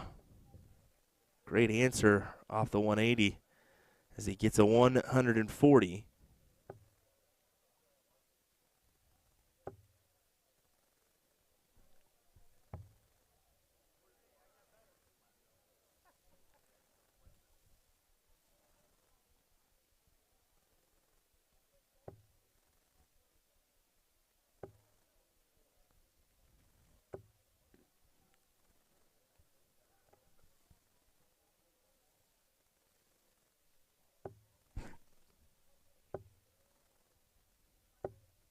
Oh, good last there.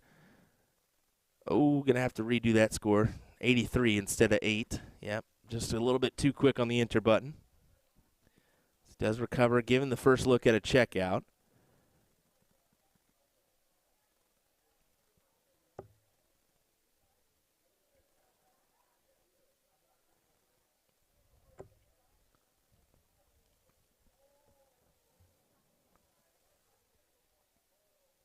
Definitely some entertaining action here. 62 after 12 for David and Brandon. 151 after 12 for Joey and Anthony. So 62 is going to be the first look here. After that single 3 miss, not giving him an op. So Here we go. Trip 10 for double 16. Ooh, 45 instead, so.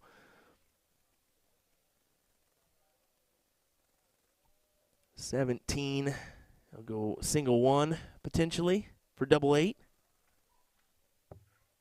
Single 1 for double 8 is the choice, and it's inside. It gives the opportunity to Anthony to take out the 68 to win the finals. Can he take this out? Well, going to have to potentially go bull now. He will have to go bull. No.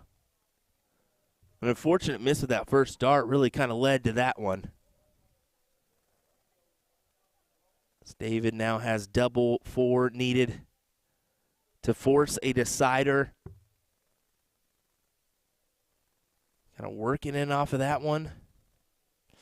Yeah, right to be upset with that one. You can't really use that second dart as a marker. And yes, it's outside, so 48 for Beecroft to take the title. 8 for double 20, and he gets it. Winner, winner, chicken dinner for Joey and Anthony as they are crowned your champions here in the doubles 501 at Shoot the Rapids in Grand Rapids, Michigan. We're going to go out, grab some photos of these competitors real quick before we go any further. We'll be right back with some more action here at Shoot the Rapids with our ladies doubles 501 finals coming your way here next. Don't go anywhere.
And here we go with another finals at the Shoot the Rapids Dart Tournament here in Grand Rapids, Michigan. We've got Catherine Middleton and Kelly Garradini taking on Nikki Hinshaw and Kasha Prisbol. And yeah, that's right. I said Nikki Hinshaw because it said Nicole yesterday, and it kept on messing me up. So anyway, I'm going to go ahead and jump out there and just notify these girls to walk to the right if they can. Of course, mishaps are going to happen and whatnot, but we'll jump out there real quick. Looking forward to this interesting final. Should be a good one, actually, because both these teams are capable of performing well. So give me 1 second. I'll run out there real quick. Sorry I didn't do that ahead of time. Try to grab pictures and whatnot, and while I was out there, I just completely forgot. So I'll do that real quick. Appreciate you watching, folks. Will Stuart here, USA Darts, with your ladies doubles final.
All right, back once again. I went out there and Nikki actually was like, I was just thinking about that, actually.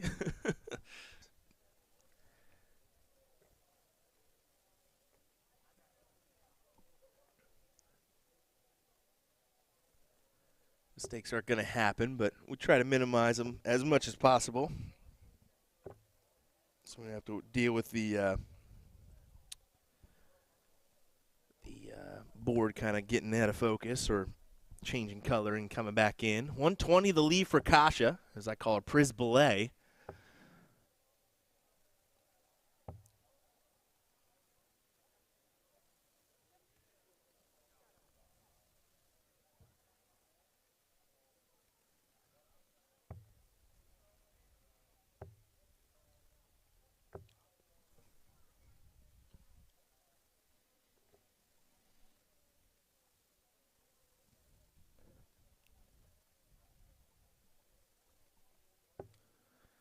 We did talk about, I actually did talk with Nikki last night for a little bit, just kind of outside the dart hall.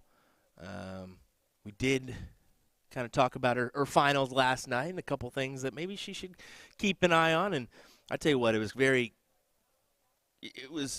know Nikki likes to hear that kind of information. You can tell she's really trying to get better at the game. This is only her second steel tip event overall, so for her to do well last night speaks volumes of her capabilities as a player. I know Kasha did come to this event last year as well as Catherine. I don't know if I saw Kelly here last year or not. First time I really saw Kelly was going to be at Shark Tank, soft tip event in Kansas City. She did win the doubles event there with Kelly Hammond.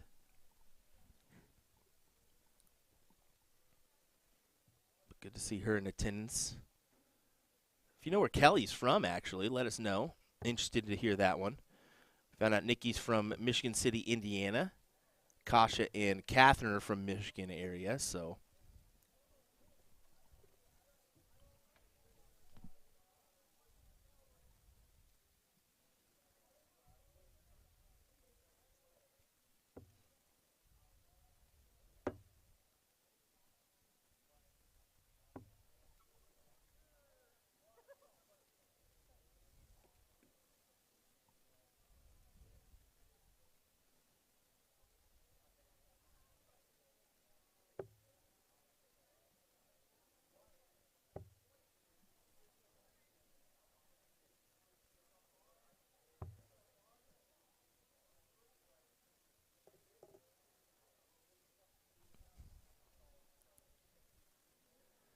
Kelly leaves them at 56. With Kasha on 5-1, and she bust, unfortunately.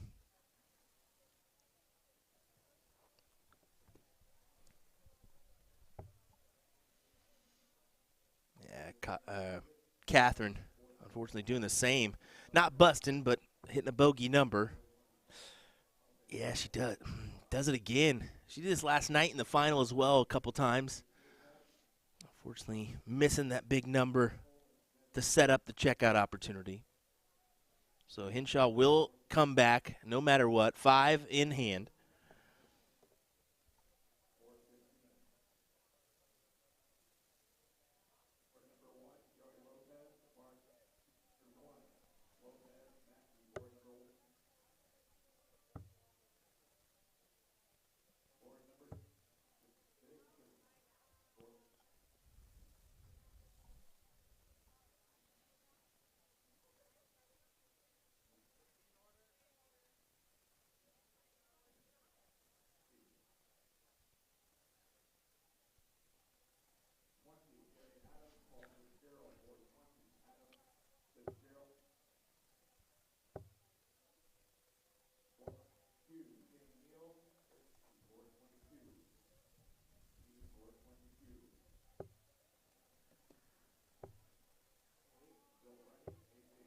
Catherine solid 85 after Henshaw and Prisball did take out that first leg.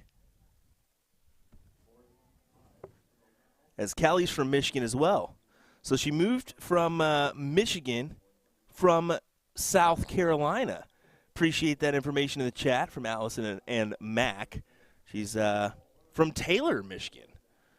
So she made the trek down to Shark Tank.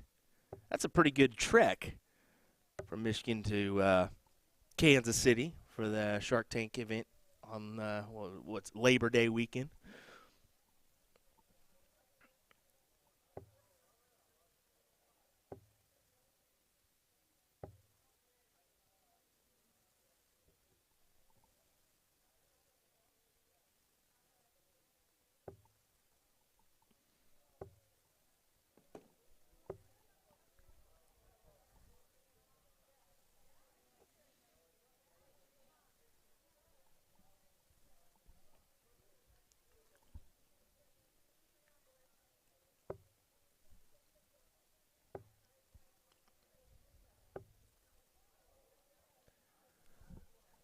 Gosh, a couple forgetful rounds here. She is using some Black Widows. She's been using those darts for quite some time. I think about twice a year, maybe once a year, she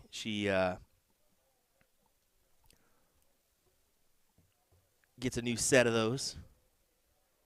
Uses the heavy knurl in the middle.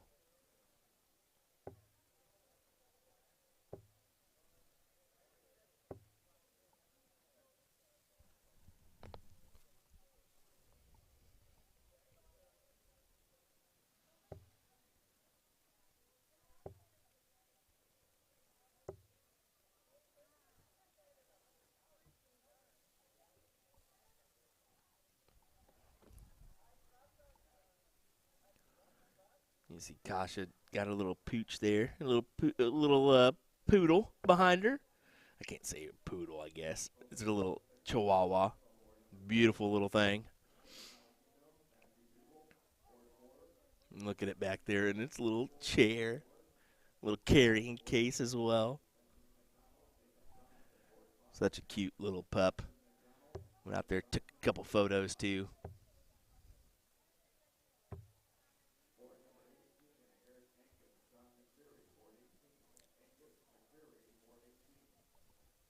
Good shot from Kelly to leave the 1-3-4. Trying to set themselves up to take a leg here and tie us up 1-1.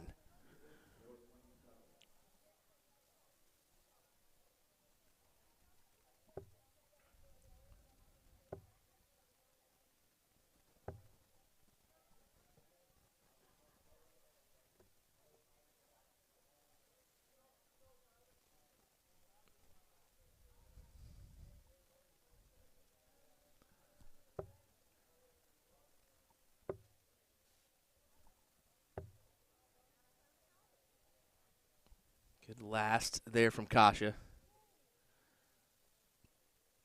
Leaves him just at a checkout range with 164. Granted, it's a big one, but still an opportunity. But we'll see if they get the look with Kelly hitting the triple.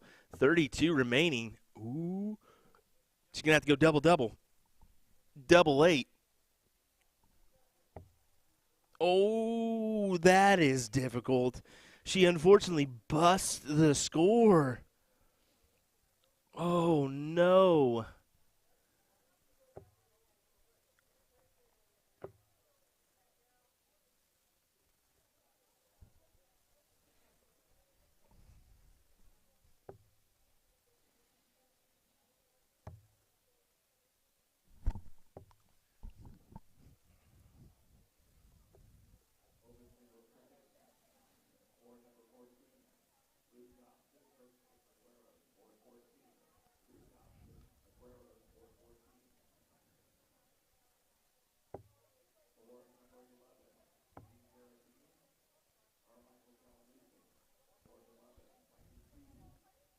Well, here we go. That's going to be 44. So leaving double 10.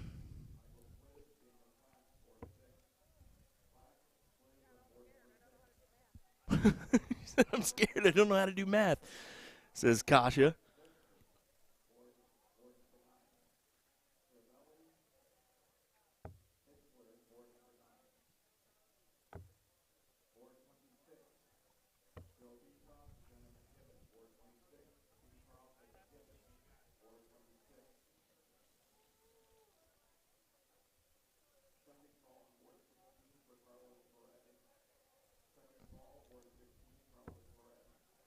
And Nikki puts it away. Double 10, first dart, as they grab the second leg in this 1-3 final.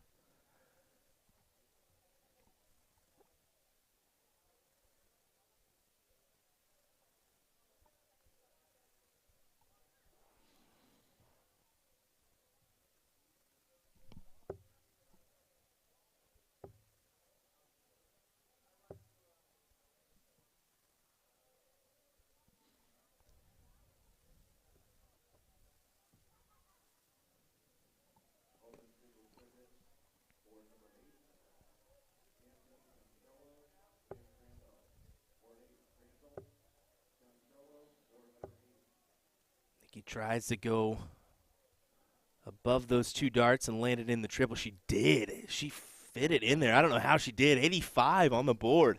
Really looked difficult to try to find a triple score there, but she proves don't be thinking so fast there. I still got this triple. 85 on the board for her, so Kasha looking to do something similar.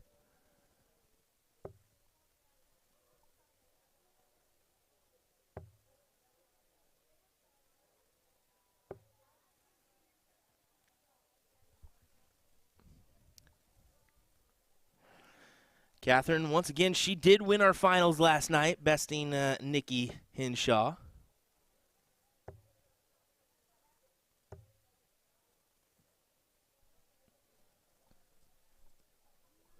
She's going to be a force to deal with in the singles cricket side as well. But we'll see. Any four of these individuals can really make a run in singles cricket. I could see them potentially winning, either one of these four winning the event in singles cricket. We shall see. Of course, that event is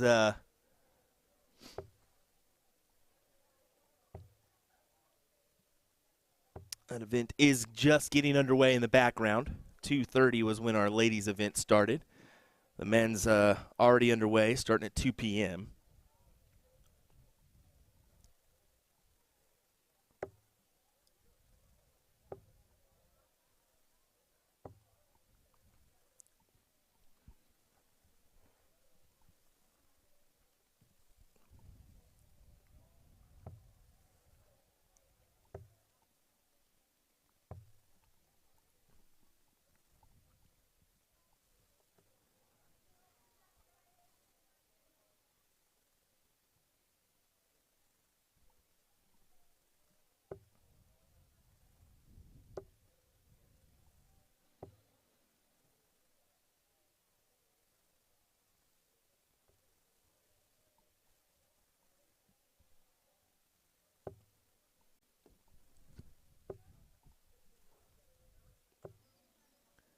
Kelly, good 81 there.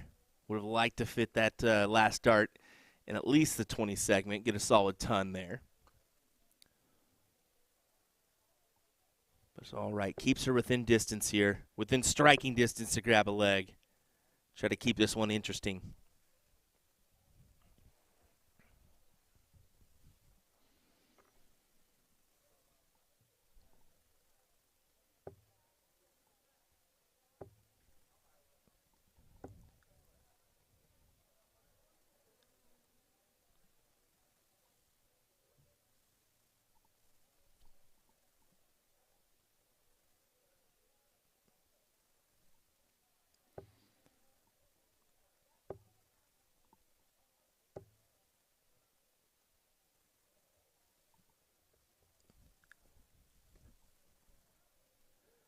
Shaw does put Prisbel at a 102, forcing Gherardini to hit here.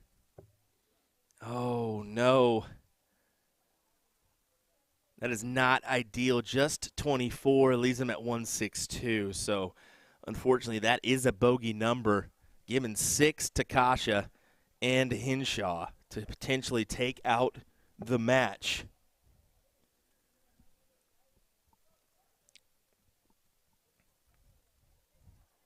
Go really any way she wants to go about this. 82 remaining, so bull or trip 14 would be my guess. She went for the trip 20 round. But really, no need to take it out. She can just whittle it on down. Like I said, they've got time on their side, potentially. Up to Catherine to see if she can add pressure to this one.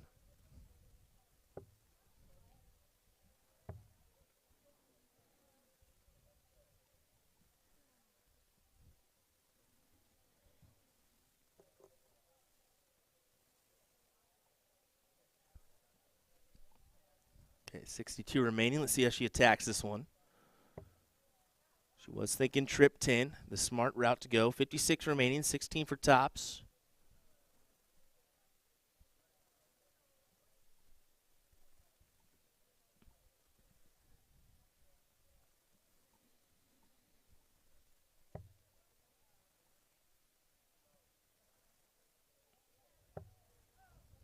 She was thinking 18 there.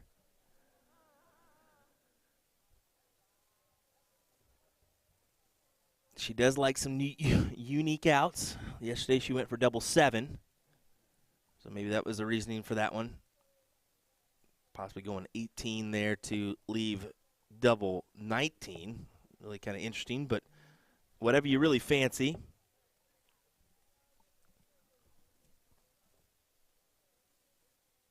Prisbel with 48 in hand to win the match and the title. Double top. She gets it. Your doubles champions, Nikki Henshaw and Kasha Prisbel, as they take the title here at Shoot the Rapids. We'll run out there, grab a couple photos of these individuals, congratulate them before we get ready for some singles cricket action. We'll be right back, folks. Don't go anywhere. Will Stuart joining you for this action from Shoot the Rapids. We'll be right back.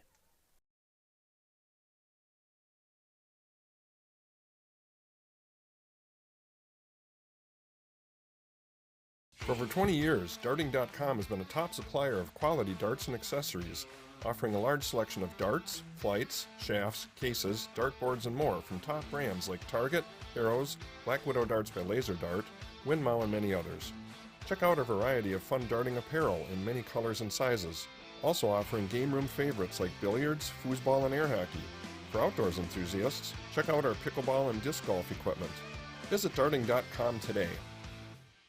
We're introducing the classic standard Blade 6, the dual core version, same as the lineup from the Blade 5. However, Winmore's come out with an entirely new model called the triple core. So the triple core is essentially the dual core dartboard with an added third layer of carbon fiber sisal in the back creating literally the ultimate setup for durability. So not only are you paying for an even better longevity of the dartboard, but also enhanced graphics and functionality. All 3 dartboards have a hardened double bullseye and 25 segment to help with durability. So listen up, Americans, we need this because of our obsession with cricket. The most common problems we have with Sisal dartboards is the bullseye segment wearing out or some issue with a wire. So let's just say we're not known for wearing out our doubles. All 3 dartboards come fitted with the 3 Rotolock wheels to help stabilize the board to any wall surface. But the adjustable wheels make your life so much easier because they allow you to rotate your board super quick and easy. You just loosen them, rotate, then tighten them again, then of course fix your numbering.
Alrighty, ladies and gentlemen, we're going to get underway here in just a moment's time with this Clay Matson, Larry Larson last 64 matchup, as they're going to diddle it up right now. We're actually going to do some work in the background for this one. I'm going to try to reach out to Sean or Ryan, see if they want to jump in, join me for a little bit on the mic as we look forward to some singles cricket action here at Shoot the Rapids. We'll get our scoreboard up and running here. There we go. A little bit different scoreboard here on the cricket side of things, so bear with us. But should be an entertaining one between Clay and Larry. We'll let this one play out without commentary. I'm going to do, like I said, a couple things in the background, cut an interview that we did with Joe Wirt, try to get that into production if we can. We're still going to try to do an interview with Peter Cetera of the CDC, if we can potentially get that one knocked out as well. I know there's a lot of things to talk about there, so I'm going to try to do that real quick. Like I said, get some other people on the mic as well before we come back for more coverage here in just a moment's time. So thanks for watching, folks. We appreciate it. Like I said, I might tune on some tune and let this one play out, and I'll be back in just a moment. Appreciate you.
able to knock out a couple things, set up a next match for us as well.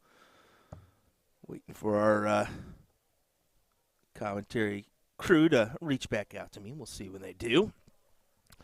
Larry has the 1-0 advantage here in this leg. Currently averaging a 3.0 for the match, 2.4 here. I know the new scoreboard may be a little bit more difficult to see on those averages, so I'll kind of reiterate those when I can. This is the new Dart Connect Cricket scoreboard, the TV scoreboard.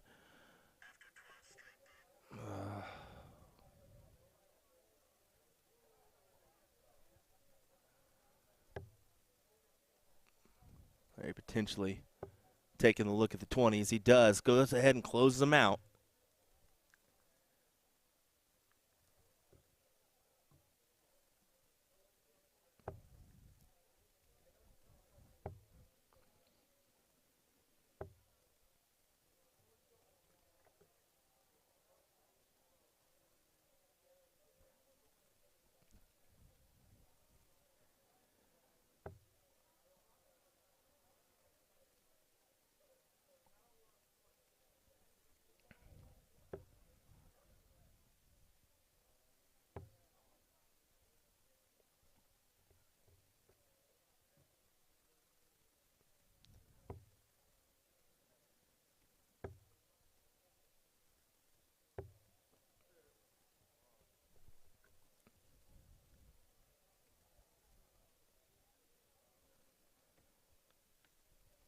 So Larry, just go ahead and take out the 215s, get rid of those. Advance to the Bulls to potentially clean this up.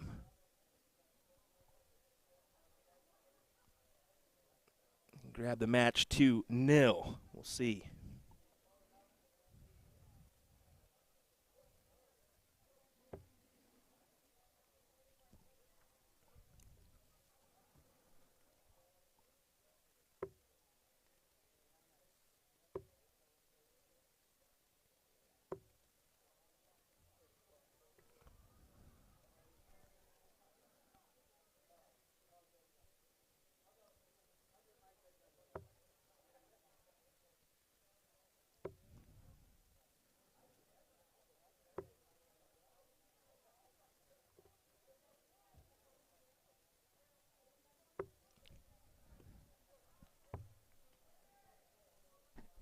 Just the Bulls left, and unfortunately kind of feels like hope may be lost here. We'll see. Larry going for the Bulls.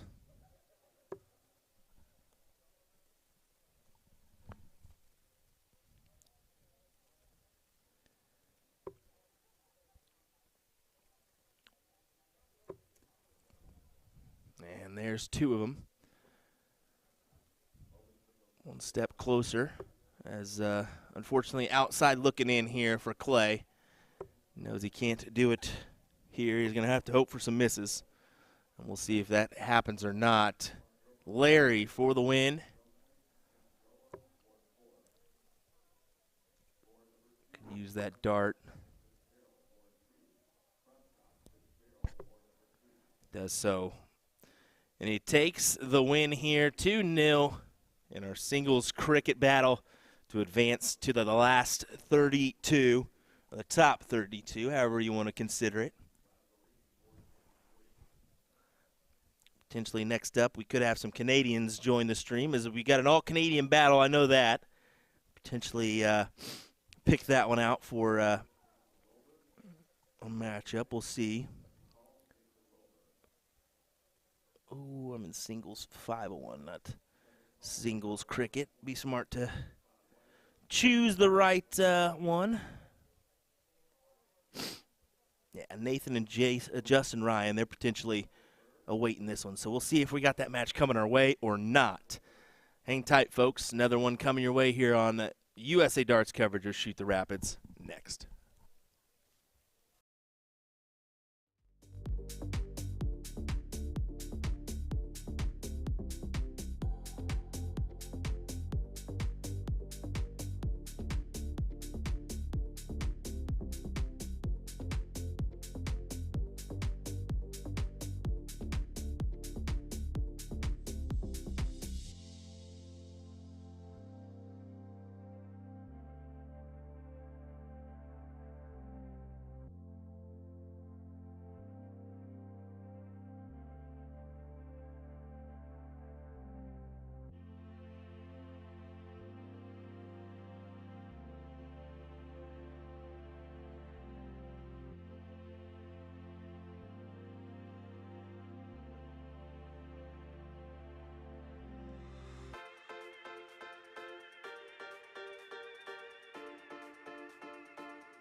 Well, folks, here we go in a battle of the Canadians.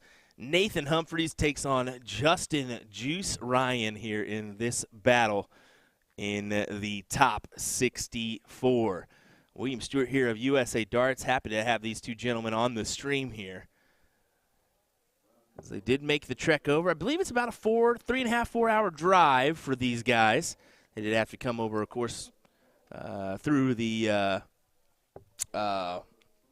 what do you call it up there? The border patrol, whatever, to get here. So that may have taken a little bit of time. Not for sure on that one. But still looking forward to this exciting matchup. Finally getting Justin Juice Ryan on. Justin actually, fun fact, I streamed him at the start of COVID with the, well, I guess in the middle of COVID. We had the Quarantine Darts platform. It was the first streaming platform I had, doing the kind of online matches and whatnot, and he was a constant contributor. He ran his own events as well, so we were able to stream a couple of those matches for him. I believe he helps with the London, Ontario darting events there, if I'm not mistaken. Nathan is a little bit of a newer face to me. He is rocking the Vegas Open jersey for this year. I wonder if he did participate and go to the Vegas Open. Justin will attack these 18s, trying to get some points on the board before going down to the 17s. I do like the decision to go back up. Try to extend out as much as you can.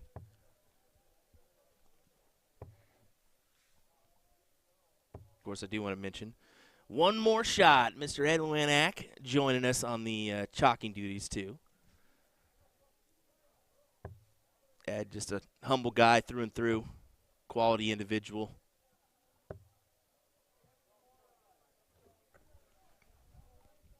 Definitely one of those big supporters of the game. Also does some fun drink reviews. Let's be honest, those are pretty cool.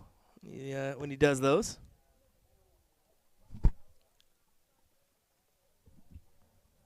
Justin, do you attack the 15s here or the 16s? He went ahead and went the 16 route. Ooh, difficult. Back to the 18s or stay there? I like this. I like the 18s here. I think that's a smarter play. He does as well. Big triple.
Justin definitely in a decent position here, having the two houses.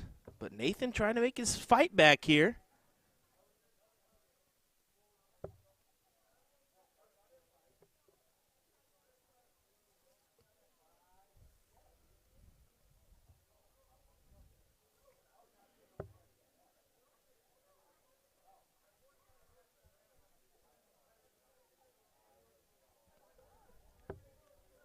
Goes ahead and closes. Great closure on the 15s to advance to the Bulls.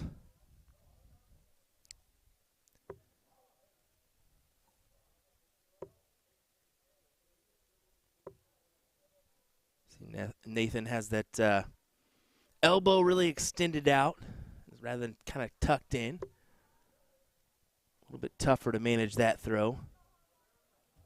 but it works for him.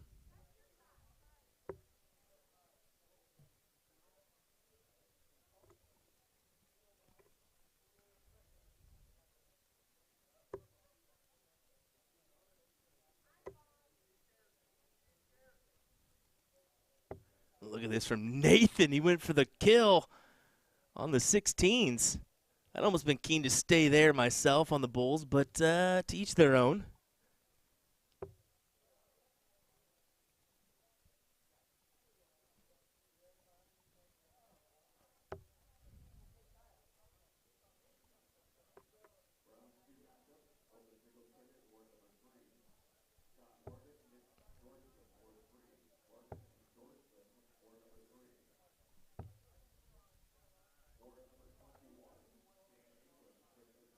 Went for the kill there, trying to end the match. Instead, Justin's still got his opportunities here. He just got to convert. 2 16s gives him the advantage. Now he just needs the bull.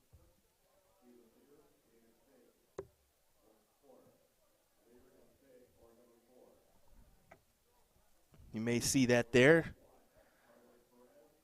After winning the leg, you did see that chalk holder there for Justin. That may be a little bit different for some people. Go ahead and mention it. Up there in Canada, they do a lot of chalking still, or a lot of expo marker. So that's still present for some individuals that hold, whether that be a chalk, an expo. Some people hold an extra dart. Just kind of depends, but most of the time it's a piece of chalk or an expo. You still see, David Cameron does it. Gary Mawson does it from time to time.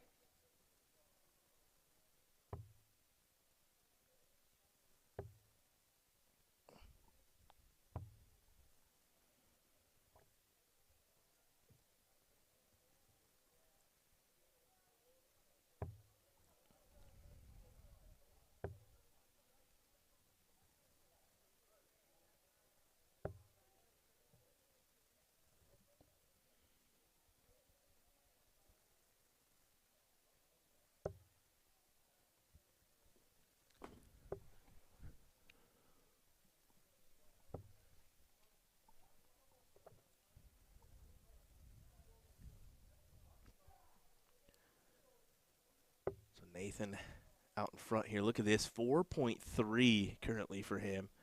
A 3.7 for Justin. I would go back to the 20s here. It's going to be a difficult workaround. That first start really making it difficult.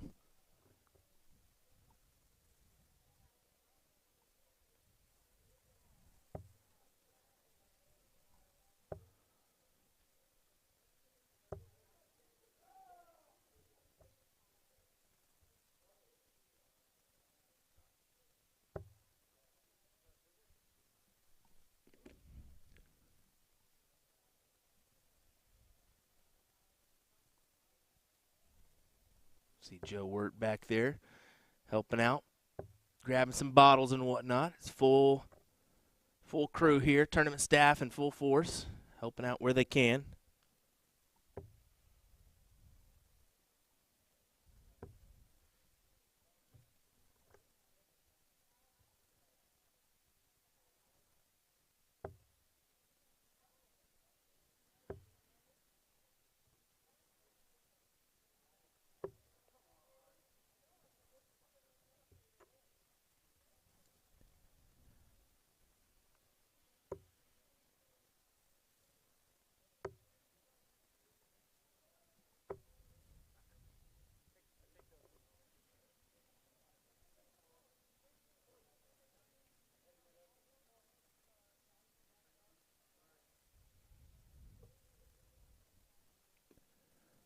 So Justin needing the Bulls as he's kind of turned around here in this leg once again. after Nathan looked really promising to start. Kind of let this one play out here.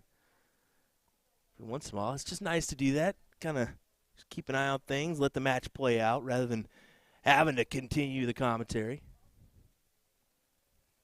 You guys can tell what's going on. Let's see if he goes for the win here. He doesn't know what to do here. He went all the way over and dang near hit the bull there. Had to do some quick camera work. Nathan hit a ton of these bulls earlier in that first leg. Only able to find one here. Stacy joining in the mix. Stacy, hope you're doing well. I tell you what, he's even uglier in person. I don't know why you're. No, I'm just kidding. I can't do that, Stacy. I can't do that. And Justin does put it away. Justin Juice Ryan with that Kool-Aid man on the back of his jersey. I love that jersey. Wins it here in this one and advances into the last 32. Looking forward to seeing that one. Good on Ed for chalking duties. These one, the Canadian group there, so it's nice to see them kind of advancing on. It does stink that they had to meet each other this early in the event, but it is what it is. Alrighty, folks, we'll have some more action coming your way here next. USA Darts coverage of the Shoot the Rapids Dart Tournament continues in just a moment. Don't go anywhere, folks. We'll be right back.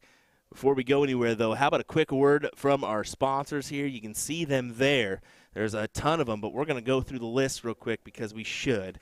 How about our platinum sponsors, Custom Engraving, Darting.com, Family Sewing, American Amusements, Tulip City Brewstillery, and BZ Tool and Die. For gold level off-Broadway apartments, Michigan Insurance and Financial Services, Red Eyes St. Laddie's, which is a nice Polish club, I'm hearing. Advanced Family Chiropractic, Tulip City Darts Club as well, just to name a few. Well, we appreciate you folks joining us. As you can see, we just got another match up on the streaming board. We'll be right back with that match in just a moment's time. Don't go anywhere.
All righty, these guys didn't waste any time. I came out there and took a gander real quick, and they said, "Oh, we're starting." I said, "Oh God, okay. Well, how about this? This is Jeremy versus Liam, in what should be a great battle." I know Jeremy was like, "I better not get my butt kicked by one of these kids on stream." Well, we'll see, man. He's definitely a talented young man. We'll see what he can bring. Jeremy, of course, one of the tournament staff members here at the Shoot the Rapids event. As Mike puts in there, "You're welcome, Jeremy." Yeah, I don't know why you did that one to him, my guy, but I guess it is what it is. Sometimes you get thrown in the fire. That's good. That's good. I may have to tell Jeremy to walk to the right here, but that's okay. We'll do the same for Liam.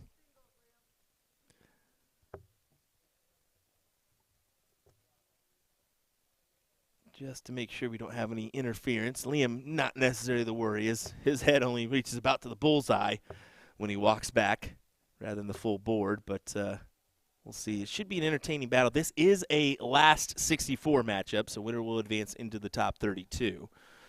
As far as payouts go, top 16 will receive some money back. For the ladies, it's top 8.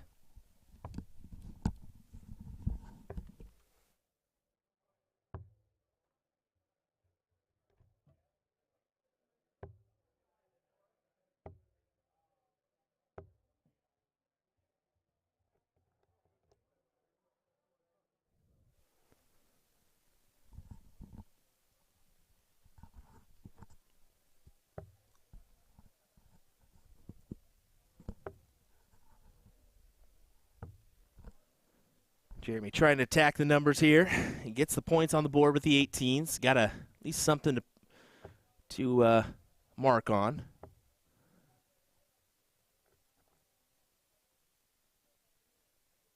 Liam answering right back with a 16 of his own. So does Jeremy attack here on the 16s? He will. 2 single 16s will take out that number. Back to the 18s, try to point.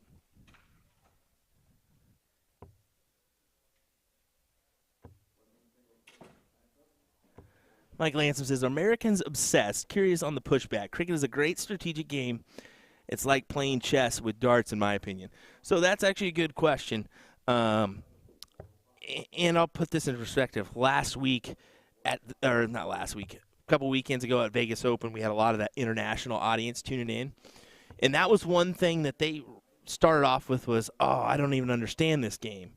And then towards the end, they were actually kind of fancying the cricket game, and we were hearing it on our YouTube and our Facebook chats that this actually is a cool looking game. I talked to Cameron Menzies, a PDC Tour pro, after the events ended, and he said, I actually really enjoy cricket. I think I'm going to be playing a lot more of that with my friends at home. It's a fun, entertaining game, a lot of strategy to it.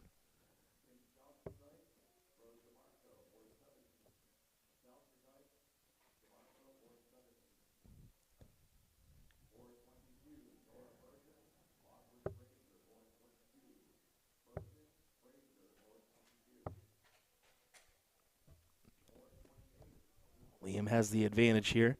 Go ahead and try to take his hand at the 18s. Takes it out. Down to the 15s for points. Great 7 mark for Liam. Granted, it's only going to count as a 6. But it still takes out those 18s and puts points on the boards. Or puts points on the board. Blech. Get tongue-tied here.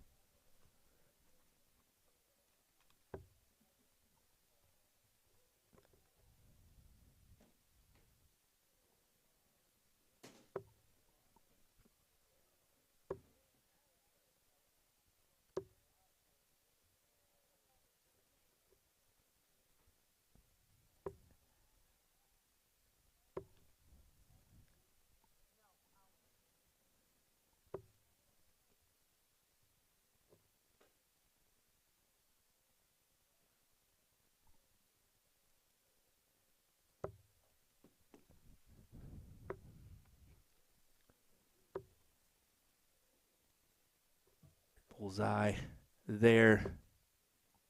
Does close him out, adds a potential pointing segment for him. But Liam making the smart move. He's going back down to the 15s to pressure the darts, make it a 131-point advantage. Definitely difficult on Jeremy to make it happen. And you can see there, only a single 15. I'd almost been keen to just take out the 15s there, get rid of them, force Liam to hit the bulls. Now, a reminder, Liam is just just 10 years young. What am I talking about? I actually read a comment here. He says, not much strategy. Actually, yeah, there's a lot of strategy, Dan, because I can put pressure on you that you never even knew that you had on there.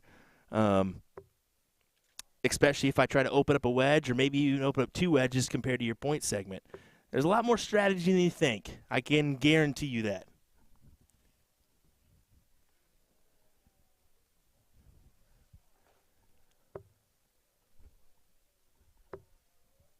Especially when it comes to, okay, do I hit another bull to make it where they cannot reach me?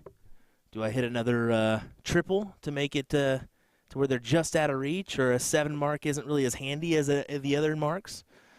But I think you're highly underestimating the strategy that is involved in a cricket game.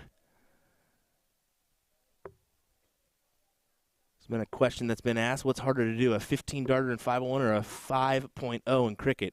If you think that a 5.0 is easier to hit than a 15-dart leg, you are nuts. And I can count on one hand how many 5.0s there was at the Las Vegas Open this year, with some of those PDC pros and even upper echelon American throwers in the mix, as well as some Canadians.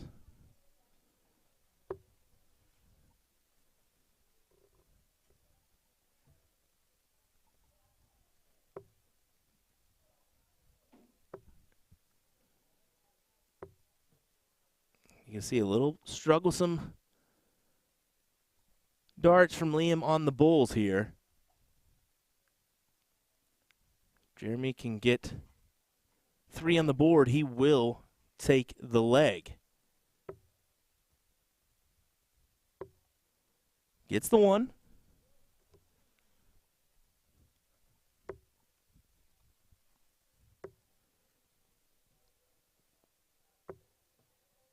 Oh, just outside on those darts. As Jeremy edges closer here.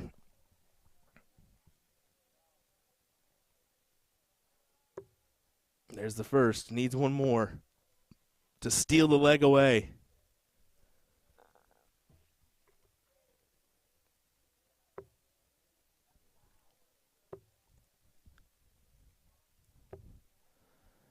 Jeremy is getting darts. And he is getting darts to win the match, or win the leg. Woo, getting tongue-tied.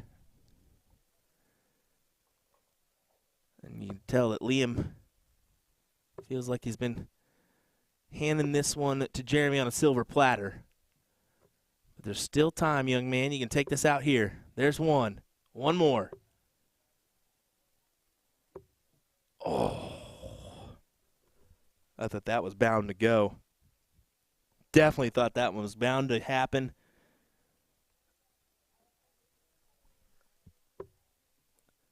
And there it is. Jeremy recovers, gets the first leg on the board. You can see Liam not even fazed by it. Gives him a nice little nuggle and just goes right back to business. Great stuff.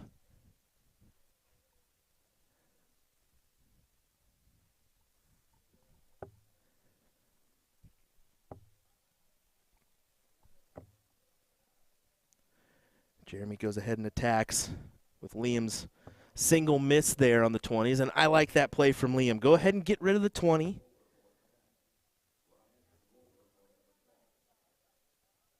Take that option out from your opponent to go ahead and pad up some points on you.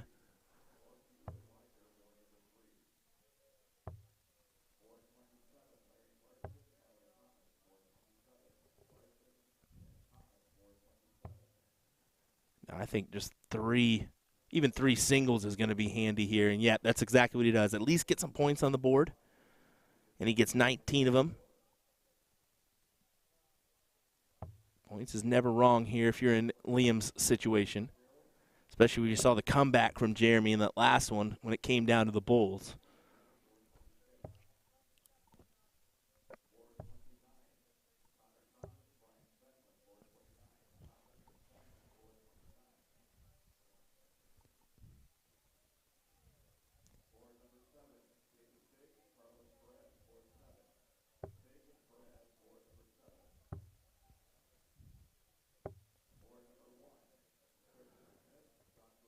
Take a look there. How about that throw and the release from Liam? Kind of a unique angle there. That is a perfect angle for him. Probably have to go up a little bit for Jeremy. Yeah, just a little bit.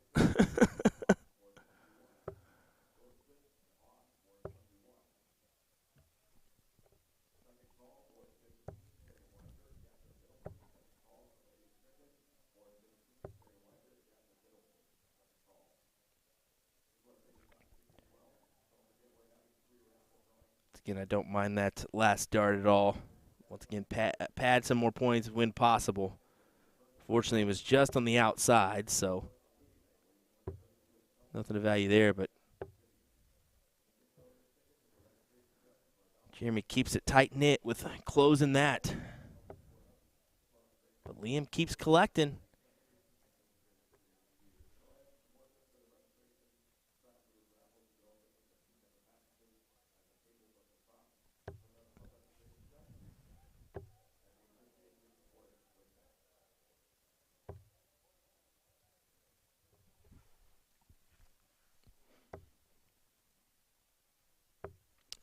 And Dan saying, you hit 520s, I go 19. Where's the strategy? Well, here's the strategy. What if you hit two trip 19s? Do you take a look at the bigger advantage number to close out that number from your opponent, or do you hammer the 19s? The correct play is to get rid of the 20s because that's the higher number. But some people will say to go to the 19s. It's to each your own here. There's got to be a little give and a little take. Do you pad more points, force your opponent to continue to hit? Or do you take out that wedge and force the shot? Because if you miss, he's only got a certain amount of points to catch up to you. I think you're downplaying the strategy a little bit here. But that's quite all right. I mean, everybody has their own opinion of the game. Some people like cricket. Some people like 501. Some people like both. Darts is darts. It's whatever you fancy. Right now, though, Liam, 35 points ahead. Trying to make this a 1-1 match and force a decider.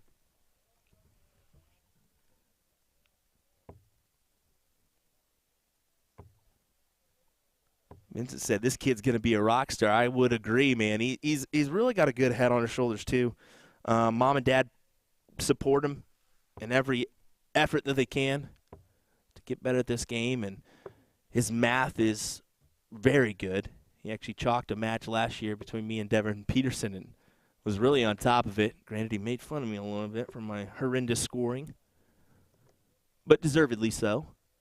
2 bulls, needing just the one to force a decider.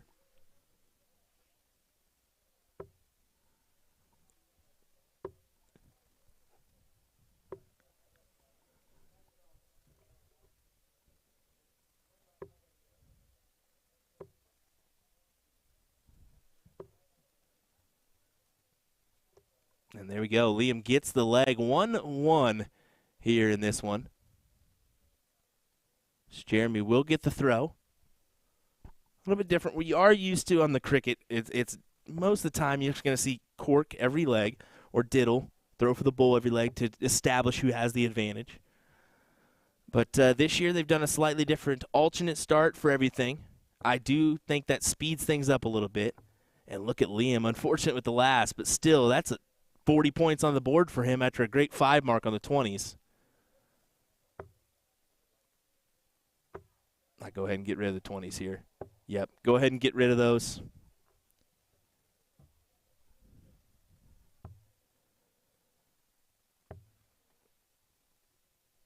You don't necessarily want to play from the behind position, but at the same time, you don't want to give that wedge up to him to just continue to point and make it difficult on you. So to the 18s for Jeremy.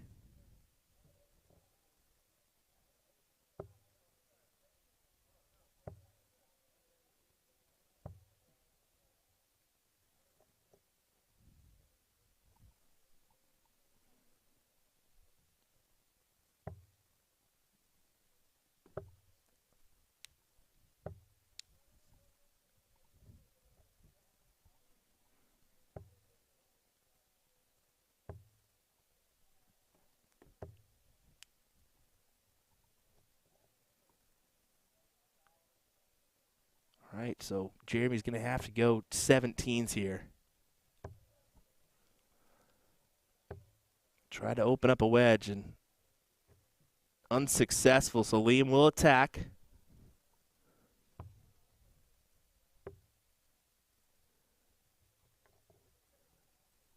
Mike asking how old this individual is. Yep, he is 10 years young.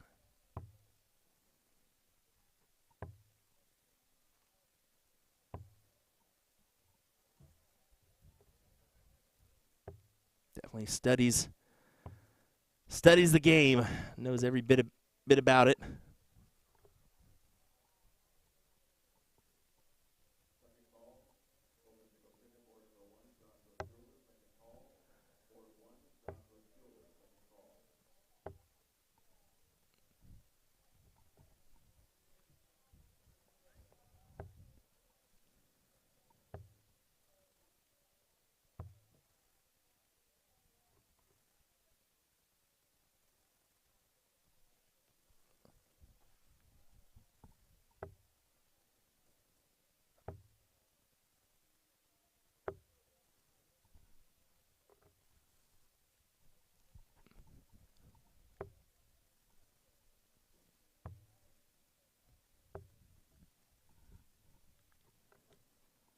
All right, Jeremy, opportunity here.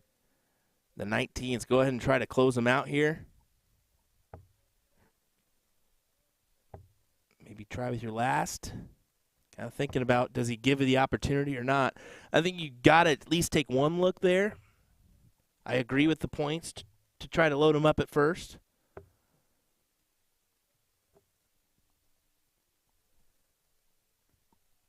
Same thing, got to have the advantage. So 16's first look. He could potentially go 2 at the 19s here. He could stay. Ooh, is that a trip 16? I don't think it is. Just 2. Liam takes out the 16s. What a big shot there for him. There's a handy 7 mark from the 10-year-old.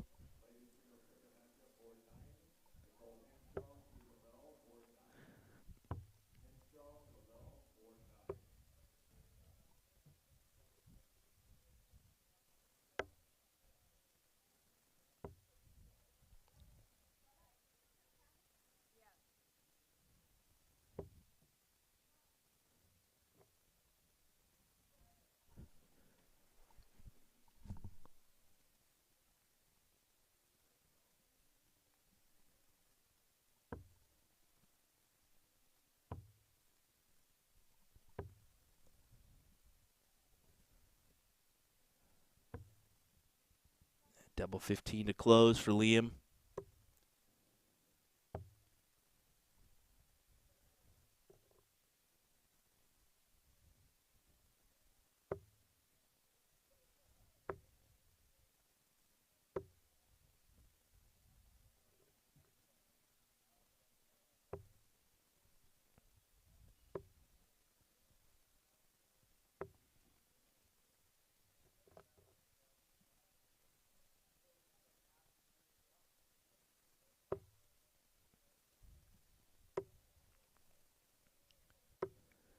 Jeremy unsuccessful on the Bulls here.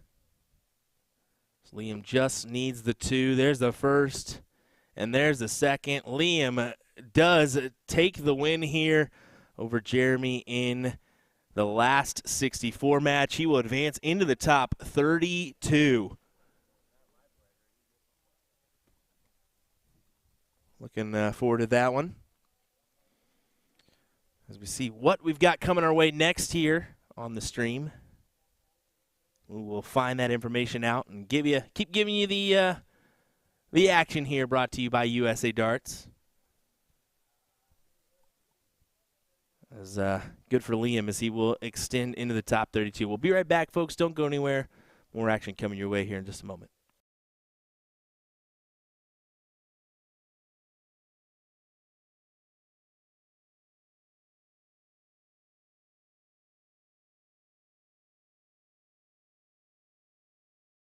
For over 20 years, Darting.com has been a top supplier of quality darts and accessories, offering a large selection of darts, flights, shafts, cases, dartboards, and more from top brands like Target, arrows, Black Widow darts by Laser Dart, Windmill, and many others. Check out our variety of fun darting apparel in many colors and sizes. Also offering game room favorites like billiards, foosball, and air hockey. For outdoors enthusiasts, check out our pickleball and disc golf equipment. Visit darting.com today. We're introducing the classic standard Blade 6, the dual core version, same as the lineup from the Blade 5. However, Winmore's come out with an entirely new model called the triple core. So the triple core is essentially the dual core dartboard with an added third layer of carbon fiber sisal in the back, creating literally the ultimate setup for durability. So not only are you paying for an even better longevity of the dartboard, but also enhanced graphics and functionality. All three dartboards have a hardened double bullseye and 25 segment to help with durability. So listen up, Americans, we need this because of our obsession with cricket. The most common problems we have with sisal dartboards is the bullseye segment wearing out or some issue with a wire. So let's just say we're not known for wearing out our doubles. All three dartboards come fitted with the 3 Rotolock wheels to help stabilize the board to any wall surface. But the adjustable wheels make your life so much easier because they allow you to rotate your board super quick and easy. You just loosen them, rotate, then tighten them again, then of course fix your numbering.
Welcome back, ladies and gentlemen. Here we go with another fantastic match. It's Dan Burt taking on Anthony Ciancello in this one. We'll see how this one ends up. Of course, Dan here locally in Michigan, Anthony from the Chicago area. Both these guys great shots, no doubt about that.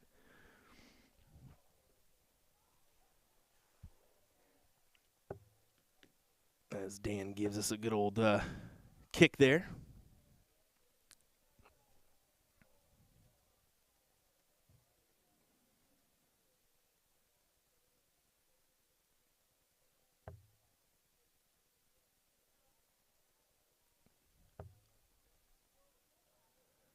Taking a shot here at the 20s. Try to take that advantage away, and he does, needing just the one.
Yeah, you wanted to walk the other way. All righty, welcome back here. Sorry about that, folks. We're out there to tell Dano to walk the other way around. He's like, he's a big fella. He's not that big. Come on, Dan. Same size, same size. Come on now. Does take a shot at the 19s there. See a little quick throw. Look at Anthony. An unfortunate no score there for him. That could be detrimental. Dan, opportunity to take out the 16s. I like this. I do like this play. Go ahead and close out those 15s first. Give yourself another wedge. Give yourself one dart at the 16s.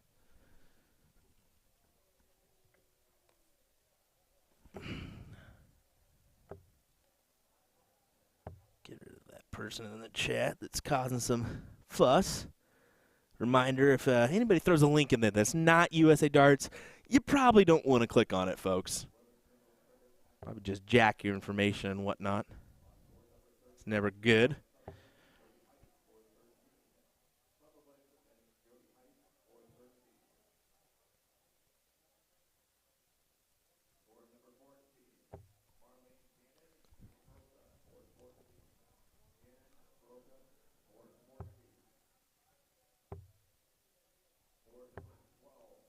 And Anthony just trying to make moves here. Gets rid of the 19s. Guessing that dart was at the 15s. Like maybe just dropped out of his hands. Don't see him really making that mistake, but could have. Very well could have.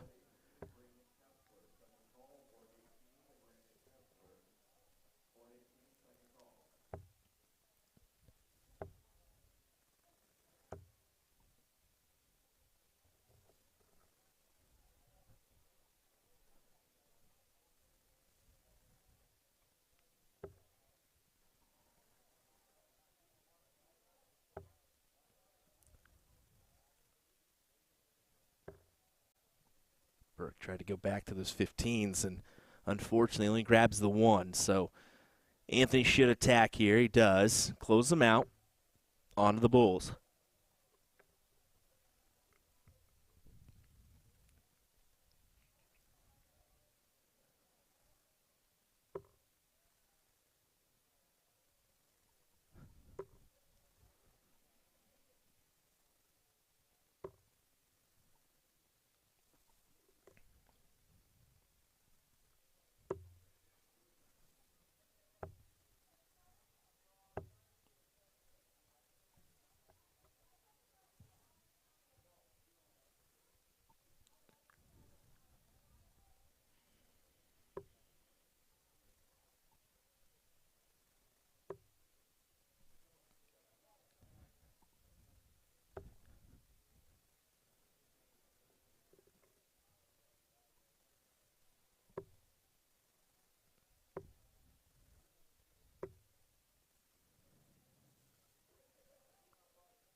can see there, Anthony did grab the first leg. It was a 3.2 average for him, 2.7 for Dan. So a little bit of work needed to be done for Dan here.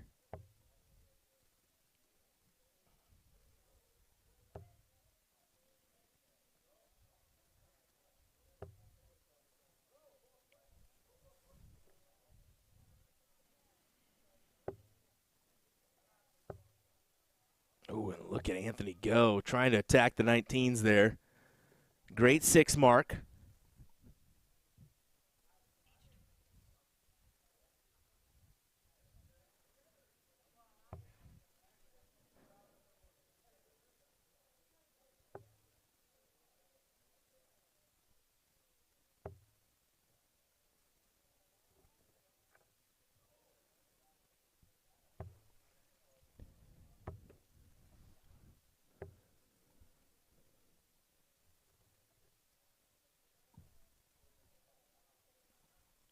Dan knows he's got to open up a wedge here in order to have a shot. Anthony playing well currently, 4.3 average for him in this leg.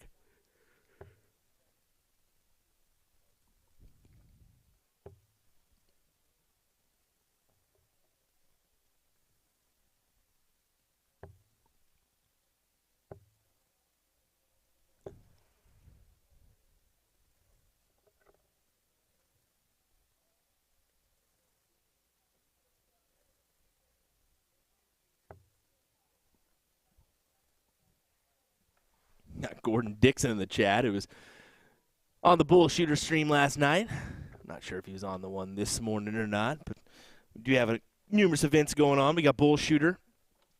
Got a Cali event going on as well for soft tip. Steel tip, we got the Groundhog Open WDF Bronze event. And, of course, this event here. And then overseas, I mean, you got the Dutch Open. Over 4,000 entries for the men in that bad boy is nuts.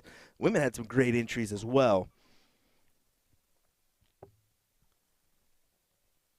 Of course, the Masters going on. An exciting weekend for darts in general. Good day to have numerous devices ready to go so you can stream everything that you want to watch.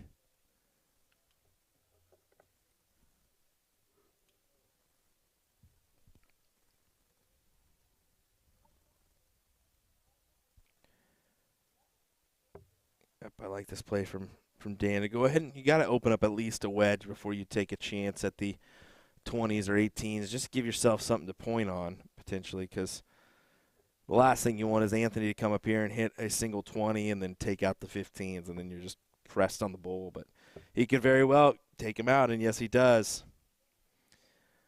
So that forces Dan to the bulls or taking a shot. I don't mind that from Anthony at all. He's got the upper hand with the 20s and 18s. So, yeah, just 1, 2, 3, punch those out of the way.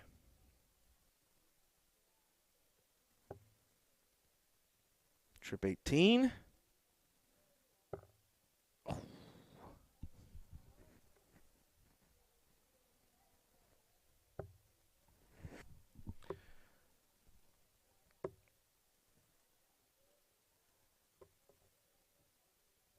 Got Zachary asking about the Virginia Beach Classic. I believe they have their own streaming service for that one nowadays. I potentially thought about maybe running and playing in the event, making myself available for some commentary here and there, but we'll see if that ends up happening or not. But right now we are not scheduled to attend that one and stream it from USA Darts platform. We do have Syracuse Open next. Which Jeff McMahon's going to be heading that production up there in Syracuse. Allow me to spend some time with the family. I'll be down at Shoot for the Moon in Huntsville, Alabama, the last weekend of February. And we're back up to Wisconsin for the Booyah Cup the second weekend of March. Those are the next 3 events we got coming your way. And then Vegas for NBA in April. About 15 events so far on our schedule. Anthony needing 2 here on the Bulls to take the win. There's 1. And he can't put in the last.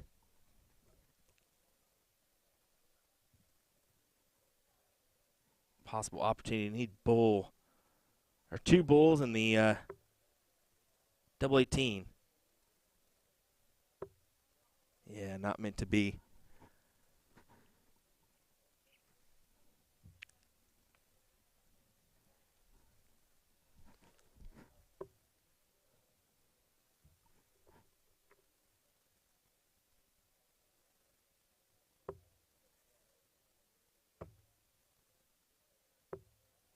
Yeah, it's difficult. The way that second dart landed kind of flopped that flight into the way. So what was 2 bulls is now just 1 bull needed for Dan. Can do this in 3 darts. There's a double. And 2 18s to force a last leg decider. Oh, a little bit interesting now. Very interesting. Hits the double. So still doable for Anthony to take this leg out.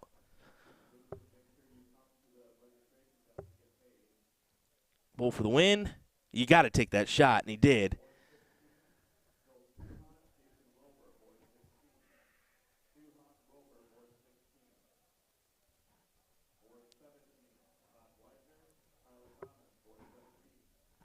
Next up, as we continue our coverage here, we'll have open or doubles cricket action starting at 5:30 and 6 p.m. So just kind of give you a preemptive what's coming up. There's like a glass cover over that bullseye right now for Anthony. Just can't seem to put it in. As Dan and him are having a laugh.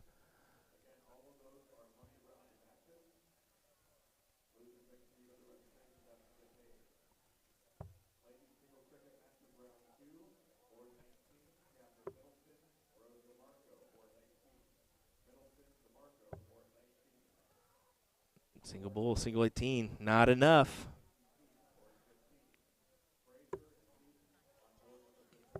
There's that bull, and there it is. Anthony finally gets the job done as he will move into the last 16.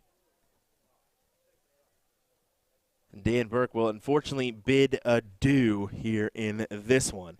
Just to see who we've got still remaining in this one. Let me head down here. Dart Connect is where you can check out the action. Wanted to go ahead and mention that because what a great tool that is. How about into the last 16? We've got Phil Stuhan taking on Jason Wilbur. Todd Widener taking on Tyler Thomas. Sean O'Brien going to take on Anthony Ciancello. Brandon Fitzgerald taking on Brian Finlon. Nick Georgeson taking on Trevor Boobold. I wish we would have got that one on the stream, or they would have held that till we got that on the stream. Nick Georgeson, of course, of Bullshot Darts. Brandon Kessler and Joshua Schuler. David Figg and Jared Leedy, and then Jacob Johnson waiting on his potential opponent in the last 16. For the ladies, we'll head on over there. Maybe we can try to pull a match from this one. We still have a match in the top 32, so they're going to be just a touch behind after rounding out their doubles coverage. Not much at all, but maybe just about 15 minutes or so. Into the last 16 is going to be Marilyn Gannon, Dee Sroka, Marge Hines, as she will wait her opponent, either Catherine Cervelli or Christina Tinbrink. Sarah Sass, Sharon Huffman, Brianna Sutherland, Jody Hess, Kelly Gardini, Con Sosanath. I think I got that right. Probably not. Let's be honest. Catherine Middleton, Rose DeMarco, and then Sarah Durka is awaiting her opponent, and then Aubrey Frazier taking on Stacy Peak. So there's a few matches for you. Sorry if I butchered any of those. Probably did. Most likely did. Alrighty, folks. We'll be right back in just a moment with some more action here from Shoot the Rapids in Grand Rapids, Michigan. Appreciate you joining us.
Alrighty, ladies and gentlemen, welcome back. Here we go with another great matchup. This is a last 16 matchup. Nikki Hinshaw versus Sarah Durka. This is, I know Nikki is from the Michigan City, Indiana area, like we've mentioned already on our stream. Sarah, I do not know a lot of information about. She could be a local. She is trying to see that jersey there, what that emblem is on the shoulder. If you know a little bit of information about Sarah, go ahead and drop it in our chat for us. We'd appreciate that.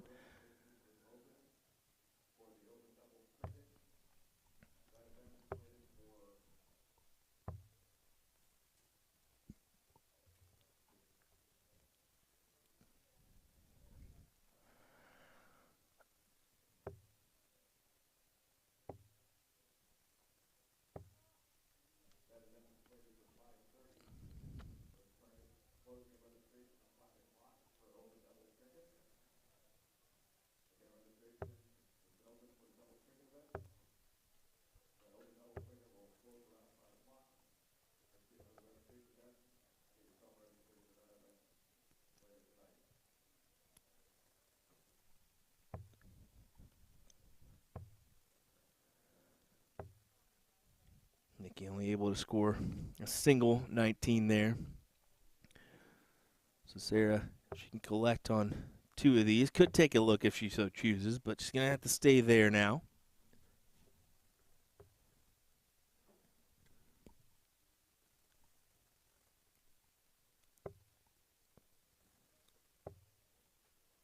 Got a request for somebody on the stream. Well, just to let you guys know, we really try not to have any control. I mean, we have a little bit of control here and there. We can advise matches, so we could try to do that one. But at the end of the day, the tournament staff usually handles most of the board calls up to the stream. Especially, I'm already pretty much way too busy as it is, trying to do things, commentary, production-wise, keep with who is coming up and put those names entered and whatnot. So most of the time, the tournament crew is the ones that choose those matches that come up to the stream.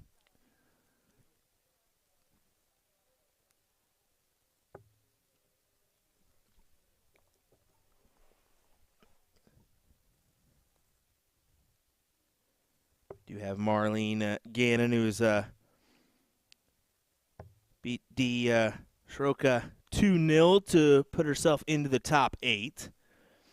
Trevor Buboltz did come out on top of Nick Georgeson 2-0 to set up a match with Brandon Kessler.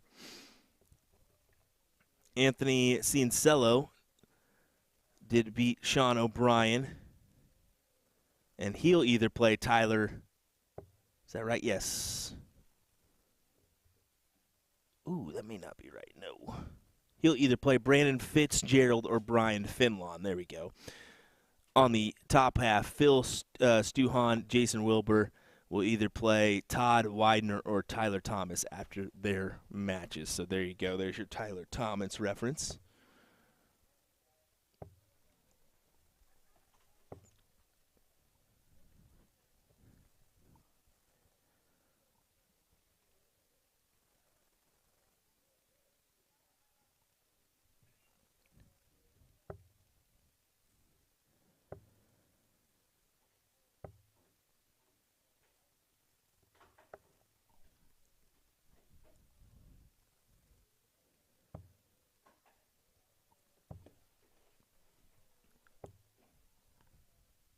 Of course, Hinshaw close out the 18s and the 20s there. Adding some more points on that.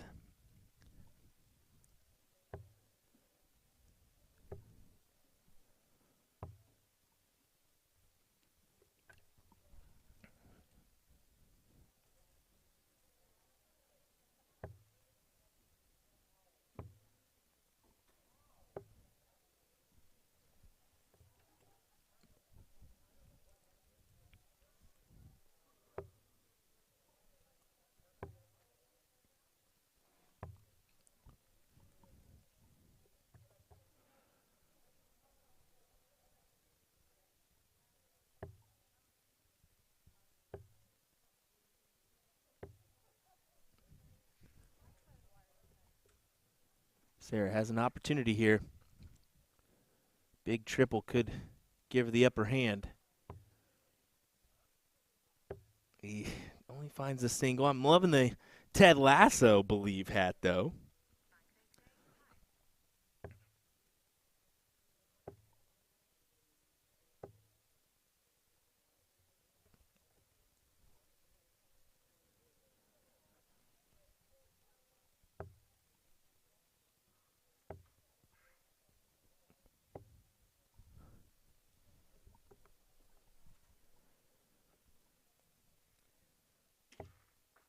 Hinshaw trying to take advantage, close those 16s out. Just 1, 2, 3 if she possibly can.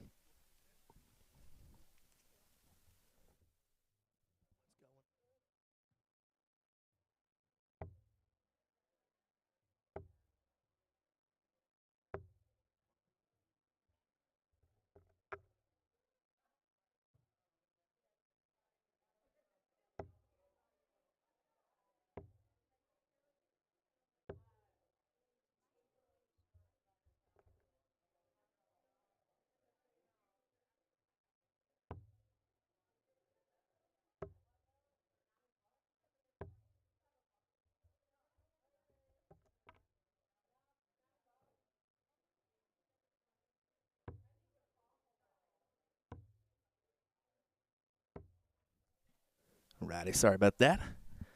As Mr.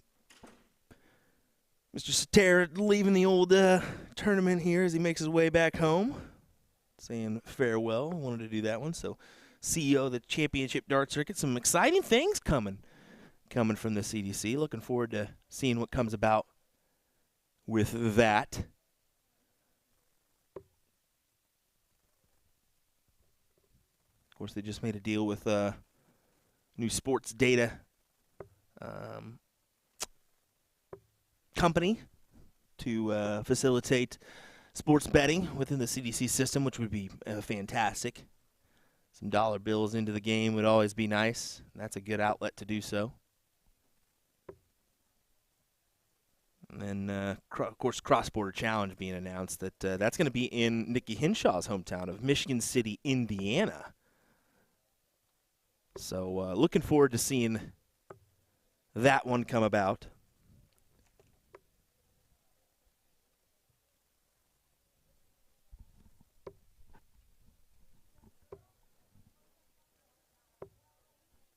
Hello, Tammy. Thanks for joining us. We appreciate that. We'll say thank you to all those people that have been joining us. It's been a busy weekend of darts. A little bit difficult to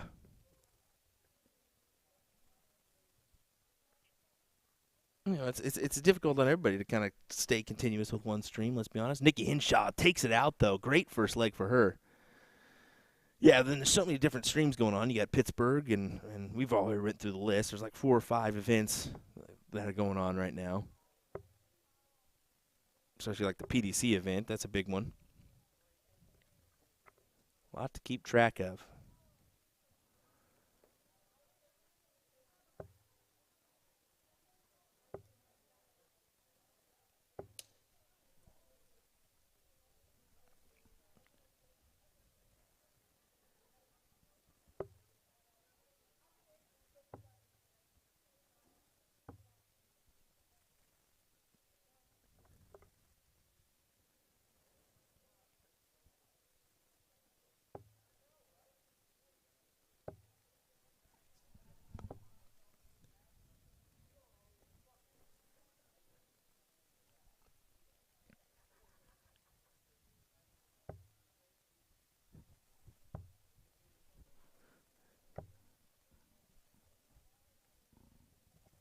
Sarah goes ahead and closes out those 18s. Gives her a wedge, potentially, to work off of.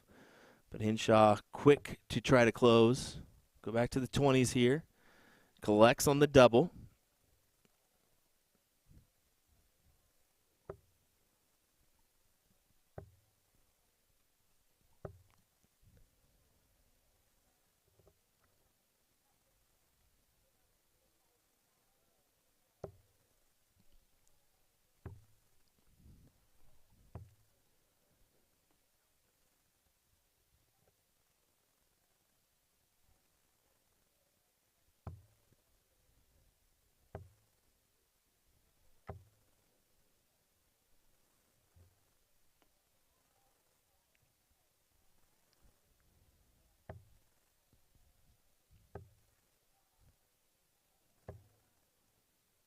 Nikki still trying to just hung on to those 19s there, looking for the close. It was an opportunity for Sarah really to try to get out in front. A triple would have been nice there for her. Could have potentially taken a look there at the 20s if she wanted to, but what could have, should have been, or could have, would have been. Now Henshaw's closed out the 19s, forcing Sarah to the 17s.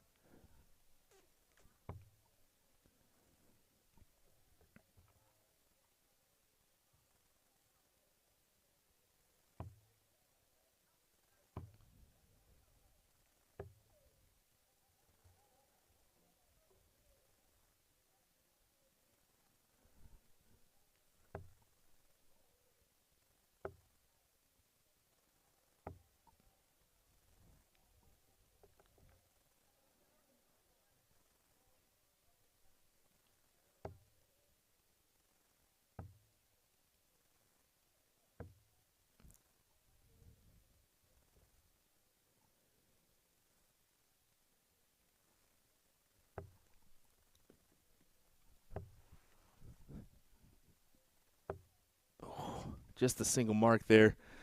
Not enough to put her out in front. Henshaw 2 to close. And has those 20s to work with, so don't blame her for going right after these 20s to try to mark some more points on the board. She will gather 60.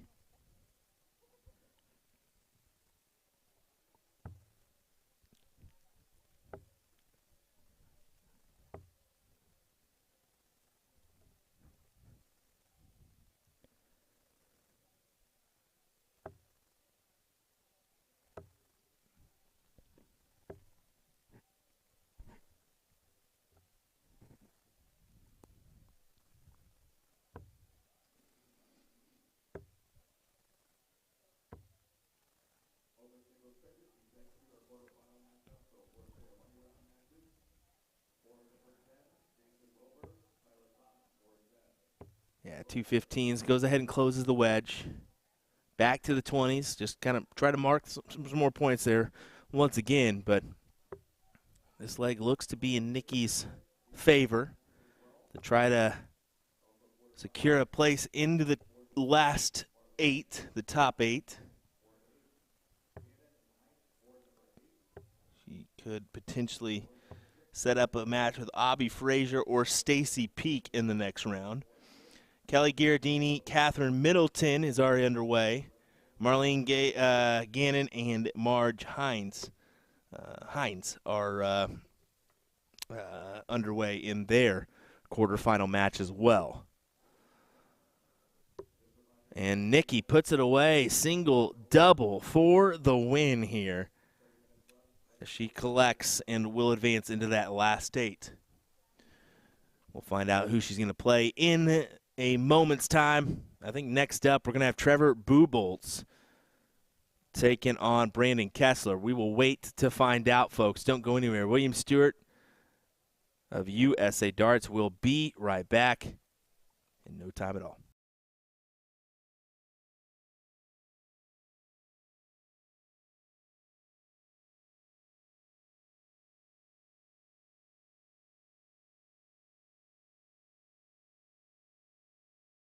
For over 20 years, Darting.com has been a top supplier of quality darts and accessories, offering a large selection of darts, flights, shafts, cases, dartboards, and more from top brands like Target, Arrows, Black Widow Darts by Laser Dart, Windmow, and many others.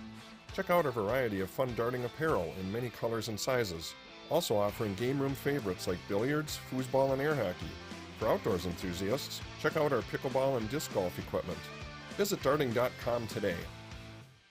We're introducing the classic standard Blade 6, the dual core version, same as the lineup from the Blade 5. However, Winmore's come out with an entirely new model called the triple core. So the triple core is essentially the dual core dartboard with an added third layer of carbon fiber sisal in the back creating literally the ultimate setup for durability. So not only are you paying for an even better longevity of the dartboard, but also enhanced graphics and functionality. All 3 dartboards have a hardened double bullseye and 25 segment to help with durability. So listen up, Americans, we need this because of our obsession with cricket. The most common problems we have with Sisal dartboards is the bullseye segment wearing out or some issue with a wire. So let's just say we're not known for wearing out our doubles. All 3 dartboards come fitted with the 3 Rotolock wheels to help stabilize the board to any wall surface. But the adjustable wheels make your life so much easier because they allow you to rotate your board super quick and easy. You just loosen them, rotate, then tighten them again. Then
Here we go, folks. Brandon Kessler takes on Trevor Buboltz right now on USA Darts coverage of Shoot the Rapids here in Grand Rapids, Michigan.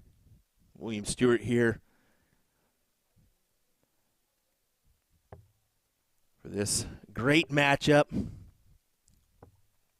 This one should be a little exciting. Trevor and Brandon definitely capable players of even winning this event. But unfortunately, one will bid adieu here in the quarterfinal, the top 8.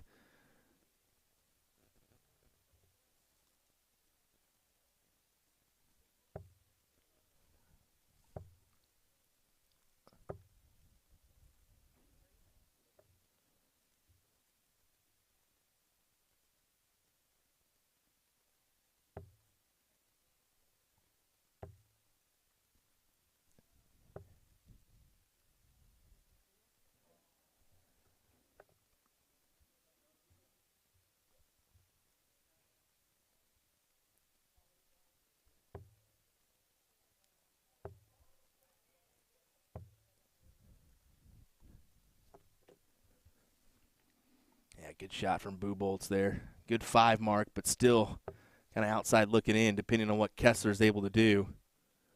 We'll take a shot at the 17s before going back to the 19s. Great 5 for him.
May run out there real quick. Just make sure these guys are walking to the right, but things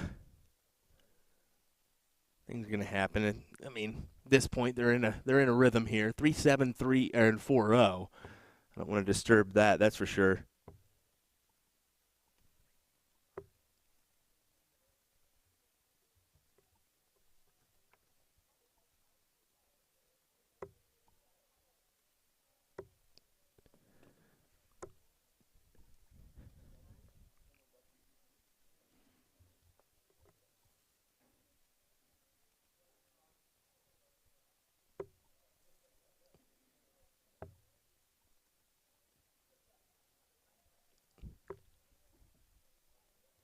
Kessler adds some more points, takes out one of those bowls.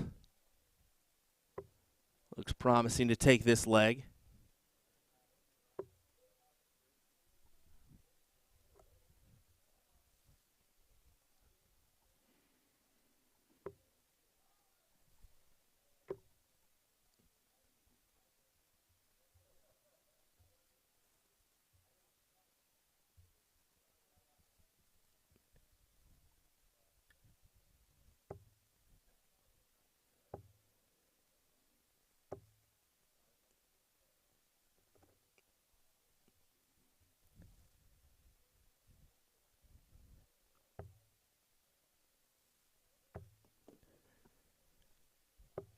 Look at that shot from Brandon.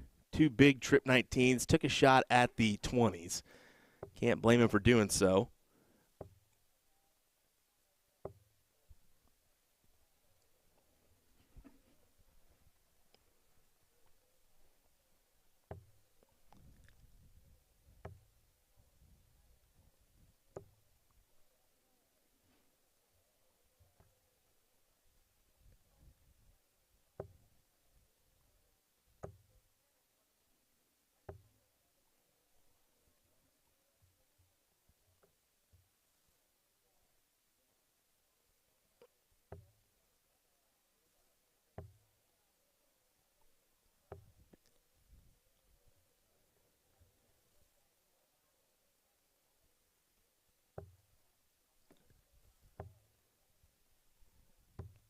Trevor doing everything he can. Look at that big shot.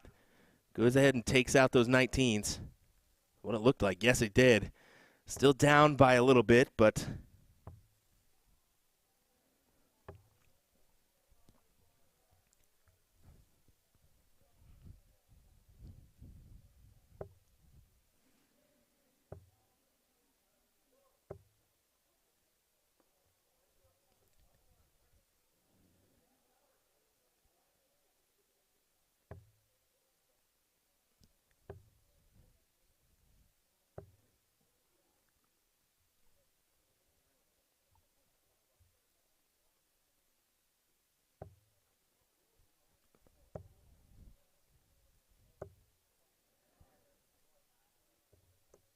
entertainment here. Both these guys really going at it.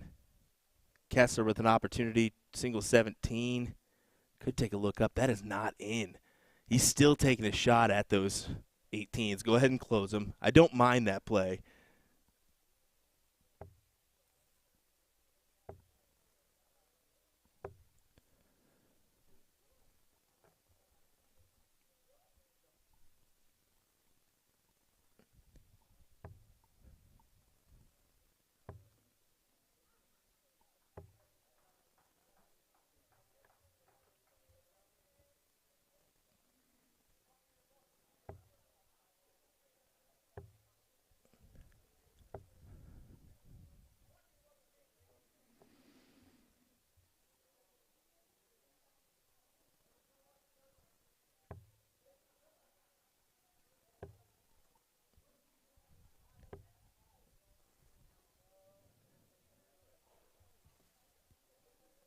Bolt, you got to collect here. Now currently down 2 houses. He did take his chance at the 17s.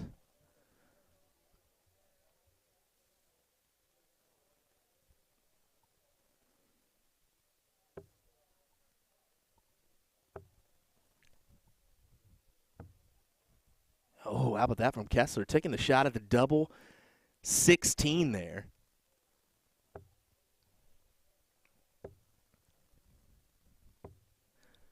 Looks like me and Brandon will have some words out of this one. Reminded me, walk to the right. Nah, it's all on me. I need to remind these guys a little bit sooner. It's hard to get out there and notify everybody, especially when you're in the gritty moments of trying to get the next match started and going and making sure your stream's going.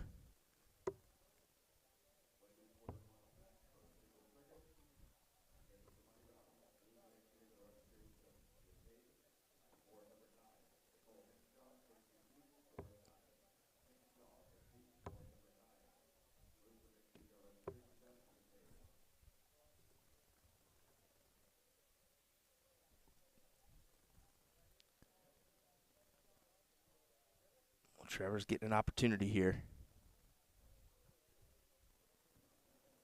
And really, an opportunity still is going to go in Brandon's favor. As outside looking in here, Brandon Kessler to win this with 3 bulls.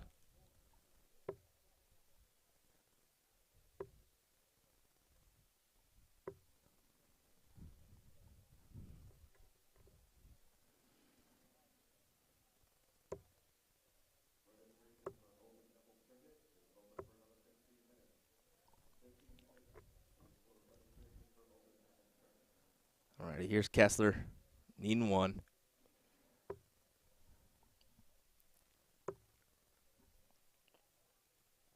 Yeah, gonna have to step over, try to finagle his way in there, and exactly what he does, as he will take the leg here and the match.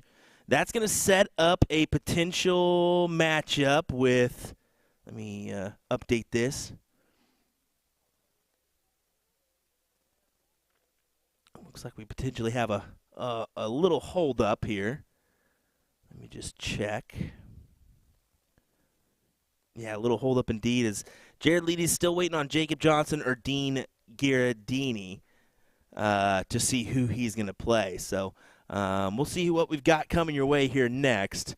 Maybe a women's matchup, maybe a men's matchup. Let's take a look at the ladies' side. Yeah, Nikki Hinshaw, Stacy Peak, Kelly Gherardini, Catherine Middleton, Sarah Huffman, Brianna Sutherland, and Marilyn Gannon, Marge Hines. So it looks like we may have just a second before we get another match onto the stream. So sorry for the delay. We'll try to get it figured out and get you into the matchup here in just a second, though. Don't go anywhere, folks. Appreciate you joining us.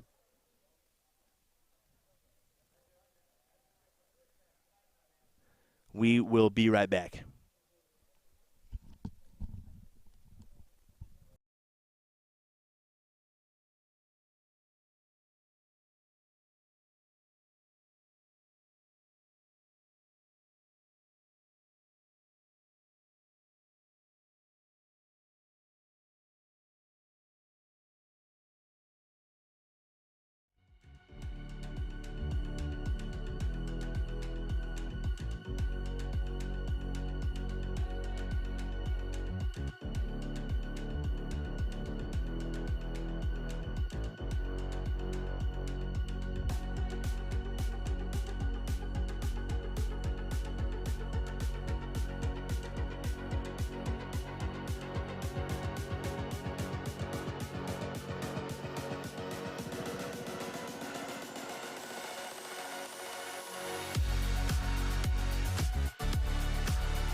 It's a semifinal match here at Shoot the Rapids as Tyler Thomas takes on Anthony Ciancello here on USA Darts. It's a singles cricket battle here.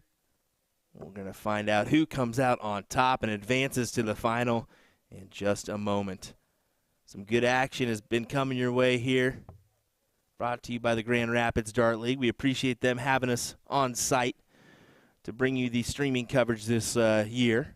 Once again, our second year for me in attendance as USA Darts. We did previously stream this back in, I believe it was, 2020, right before the pandemic happened for everybody. So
Anthony going for the Bulls here, knowing he's got himself down. Tyler so far playing well in this bad boy. 4.5 average for him.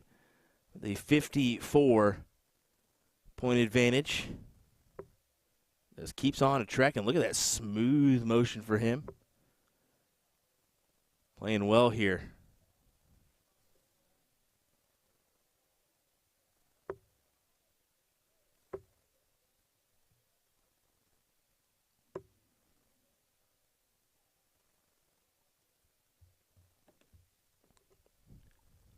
Tyler needing the one. Anthony, it's obvious, not pulling out his best effort in this one. We hit the hit that rut row leg.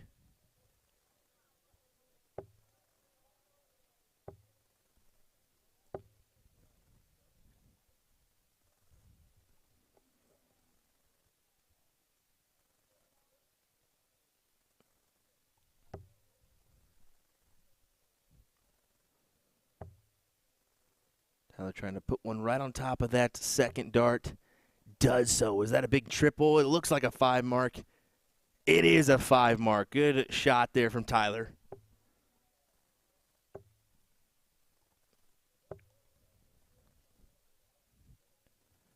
These guys are chalking their own match. Interesting stuff there.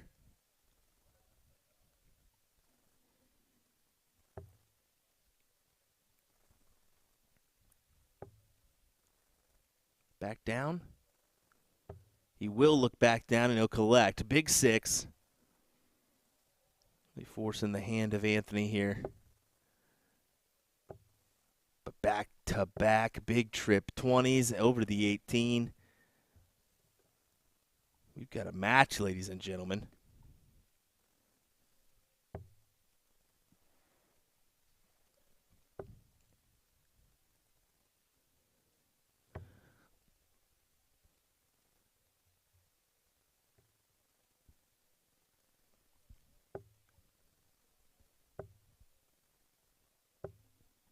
Anthony goes ahead and locks in 2 houses with that 18. Makes it just a little bit more difficult for Tyler to take a look. As he just says, all eyes on the 19s, and then goes to the 17s to try to grab another house for himself. Yeah, if that's going to be the move, or if that's going to be the move that Anthony takes, I like that move back. Go ahead and say, okay, if you're going to do that, I'm going to open up my wedge as well, and we'll play this dual wedge game for a little while. But we'll see if that continues to be the strategy. He could take a look up, and he does here, see? So I was kind of thinking he could potentially do, especially in that situation. If he would have found the triple, I think he would have. There's no doubt about it. If he took the look there, he's going to take it again with the triple. It's all about applying that pressure to your opponent.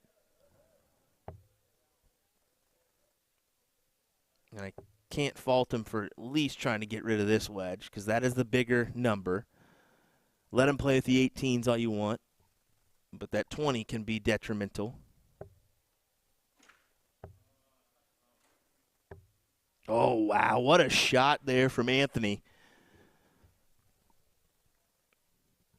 You can see even if you try to do the right things or what seems to be the right things, Anthony can just pull a big shot out, big 7 mark to shut your door.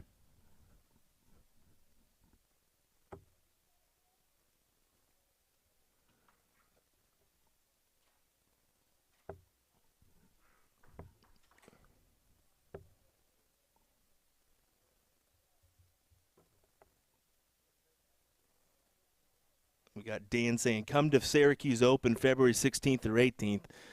Yeah, bud, we are going to be there. USA Darts, actually Jeff McMahon's production will be up there. I'll probably be joining him virtually from home for a little commentary duties. So,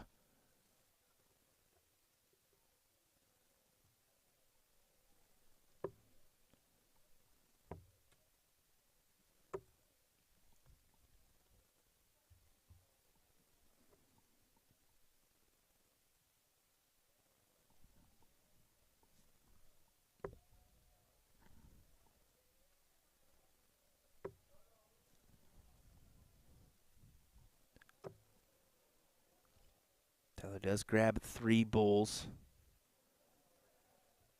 And do what he can to keep things interesting. Is that a triple on the 18? Yes, it was. Big hit there from Anthony. That was a big 5 mark there for him as he takes the leg. We are tied at 1-1 here. And just a reminder, this is a first to 3 leg battle.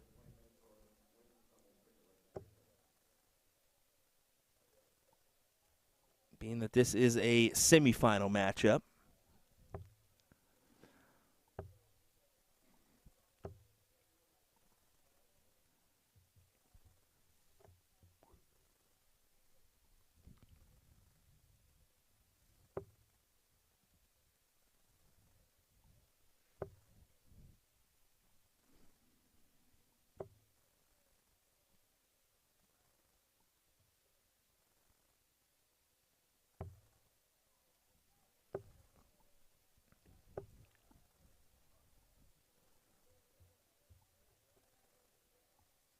See here, we're identical averages, 3.7, 3.5. Respectable averages here for both these individuals.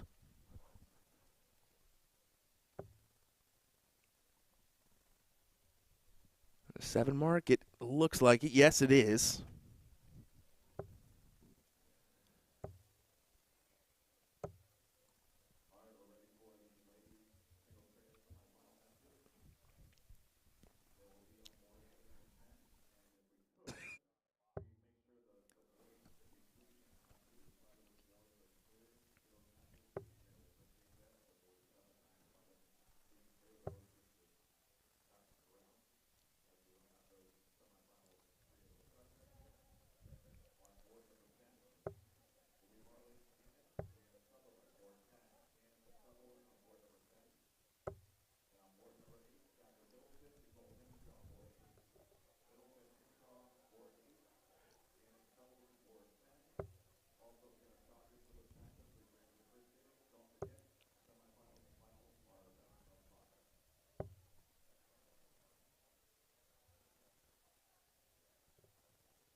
Four mark there for Anthony.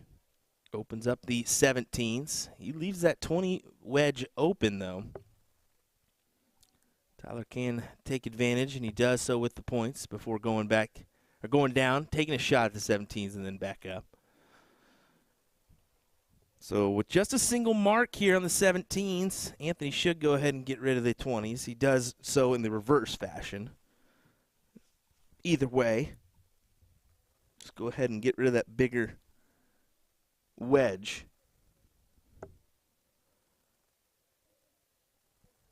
A couple of those can really do harm because 120 points forces a 7 mark on the 17s. And even that finds you at 119 rather than the 120.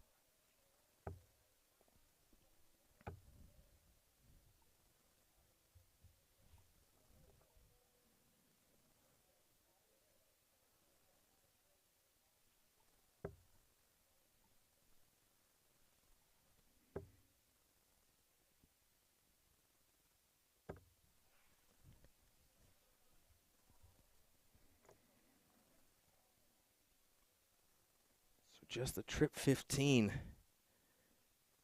gives Anthony an opportunity to close the door on the 15s. Ooh, difficult miss there on the second dart. That could prove to be a costly one.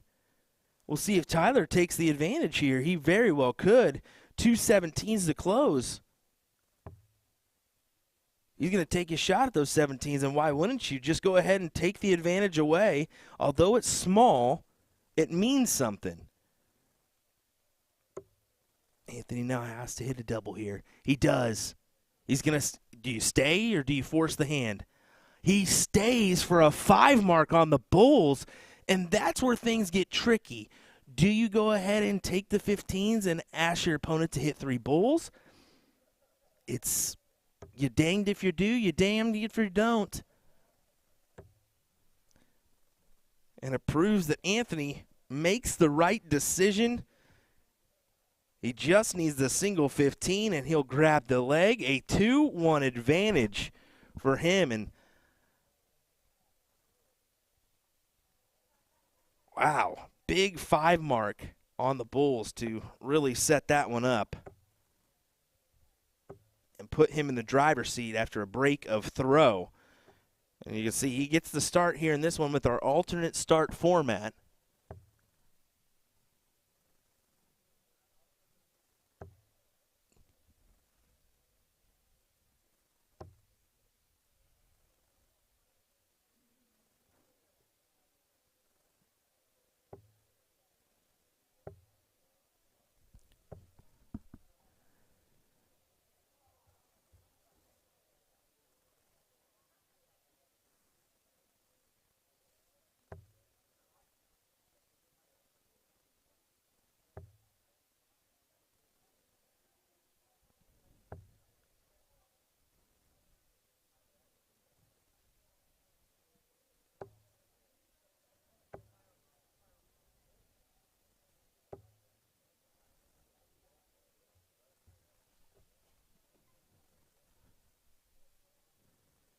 Kind of letting this play out in the early stages of this leg.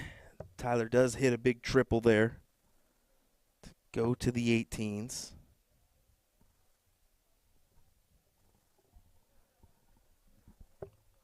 Probably would have been keen for more points after that big 20, but that's just me. He's going to get away with it after just a single 18.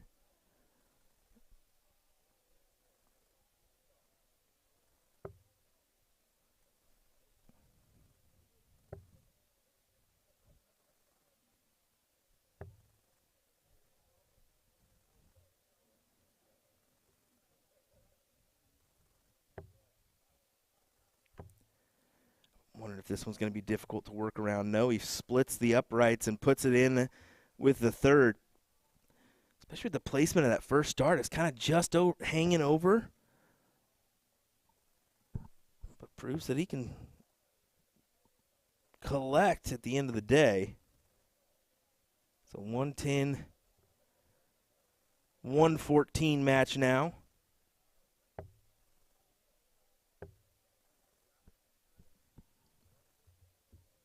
Go back and forth on the advantage.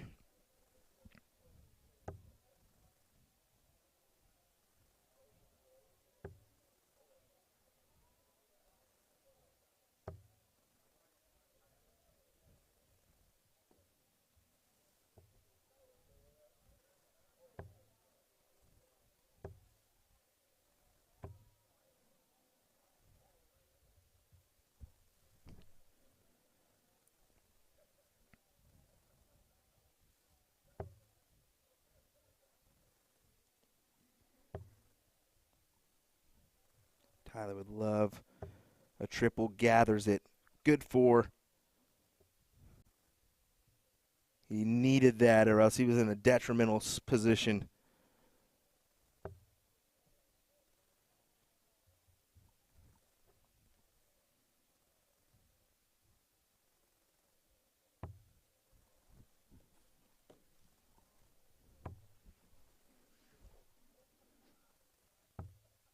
Oh.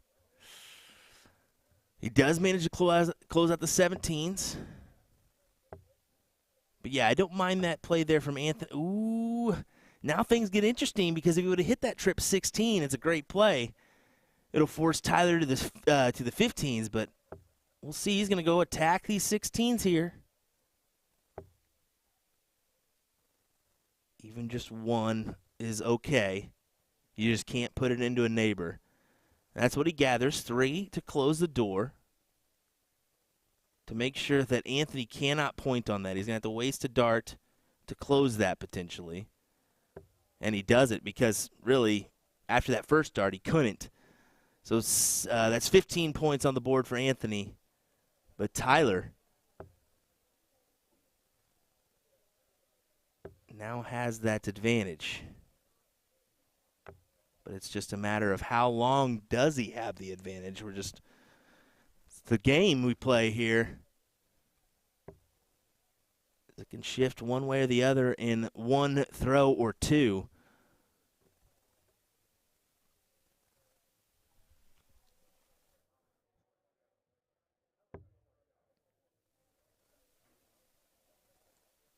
Two to close. Closes it. On to the Bulls.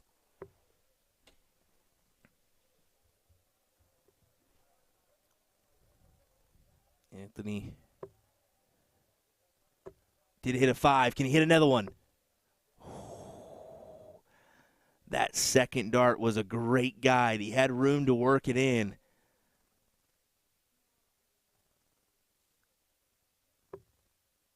And really, he didn't even need the extra bull there. He just needed the one. Green bit would have been handy, but instead, hey, we're headed to a last league decider. Look at these averages. 3-4, 3-4. Neck and neck here in leg number 5 of our final, or sorry, our semifinal between Tyler Thomas and Anthony Ciancello. Just to take a quick gander, if they do have an opponent established or not, I would assume that they're still working out who will be playing, potentially, as I know that we were waiting on one individual in our quarterfinal match still. Yes, Brandon Kessler, Jacob Johnson has not been called up yet.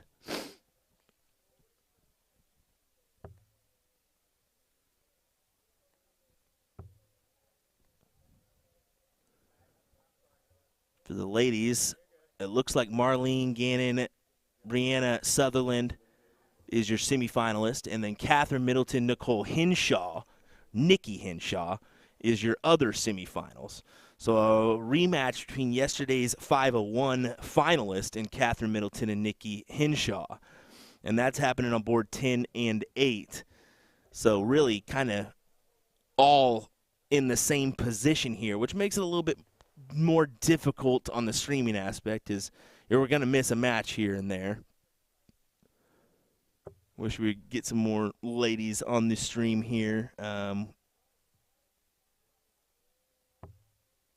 For sure, I'm going to try to do that actually for our doubles. I'm going to try to we will get this final no matter what. But I want to see a couple more matches on the doubles cricket side from the ladies. That would be good to do. Right now, though, Tyler has the advantage here in this last leg decider.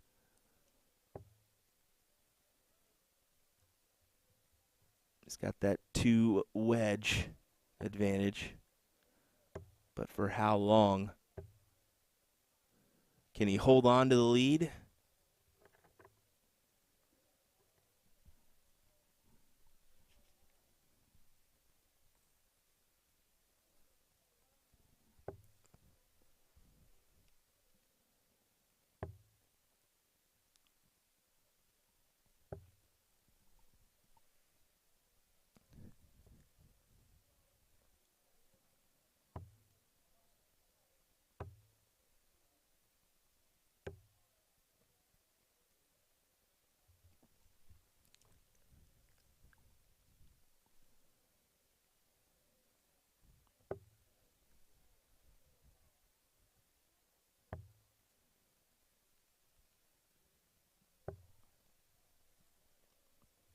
Good trip 18.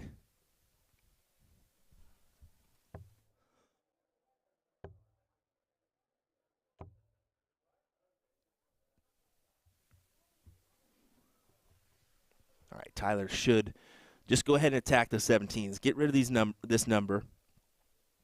2 of them is great. Just to close.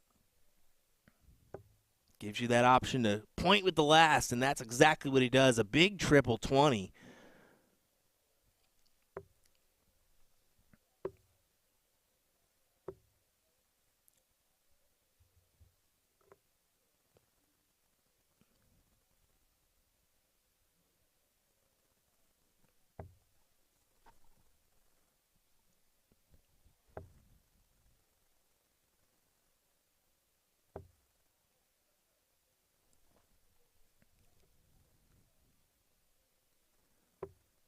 Anthony's going towards the bull, and I think that's the right play here. Already having the 2 from earlier. He knew it was going to be, he probably is liking that after hitting the 5 earlier over the 16s and 15s, which have been, I wouldn't say a struggle for him. I would just say that he's been hitting the bulls more lately, so why not take that opportunity at him?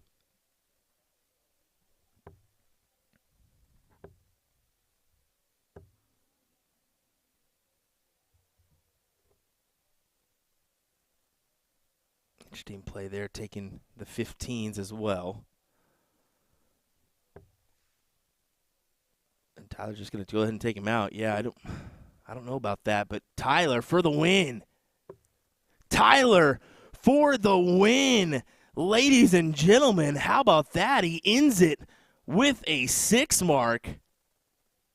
Tyler Thomas will advance into the finals of singles cricket here at Shoot the Rapids after that fantastic shot. And look at the average. I mean, 3.7 in that leg, a 3.5 overall compared to Anthony's 3.2. And you can see some high fives being had here.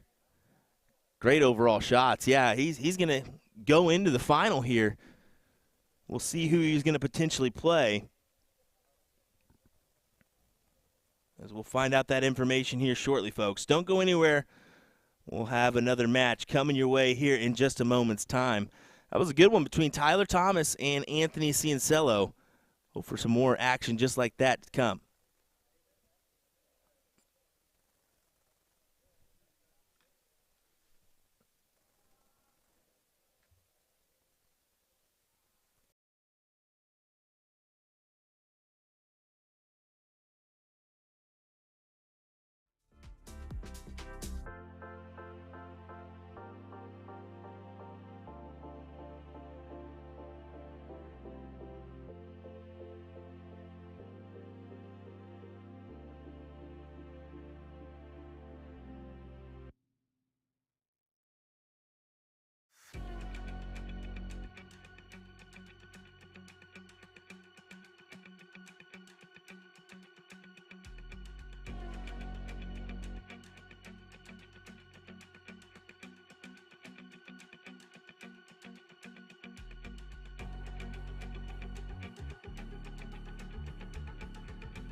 And here we go once again. Another matchup here at Shoot the Rapids for our singles cricket action. And this is another semifinal match. Is Jacob Johnson taking on Brandon Kessler in this matchup. Put our scoreboard up there and we'll get underway. I think Ryan Mooneyham will be joining me in just a second as he gets set up to join me in the background. He may have been watching some Dutch Open earlier and took a little nappers. Can't blame him. I'd have done the same. Brandon playing well in the previous match that we saw him on the stream. The same could be said to Tyler Thomas, who's going to be the finalist who will play the winner of this one.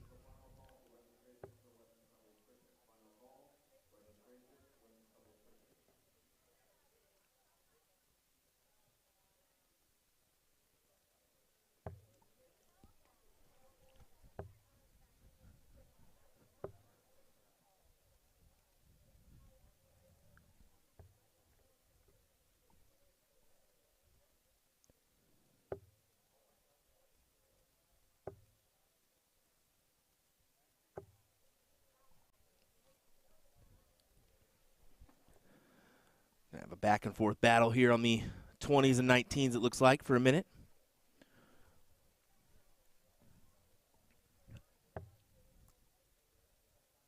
If you know some information about Jacob, let us know in the chat. Newer face to me. Brandon, I know a little bit more about. That I've commentated on him a few times before.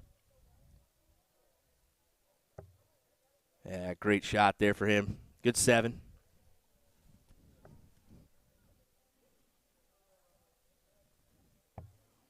Oh, this is, of course, Farm State.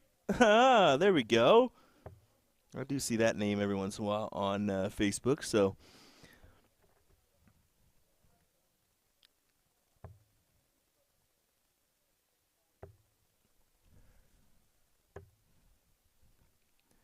That certainly helps things out a little bit. But then again, you can't really trust all the information you find on Bookface.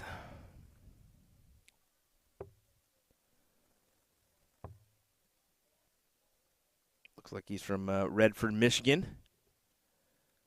He's a CDC tour card holder as well. Did not know that. So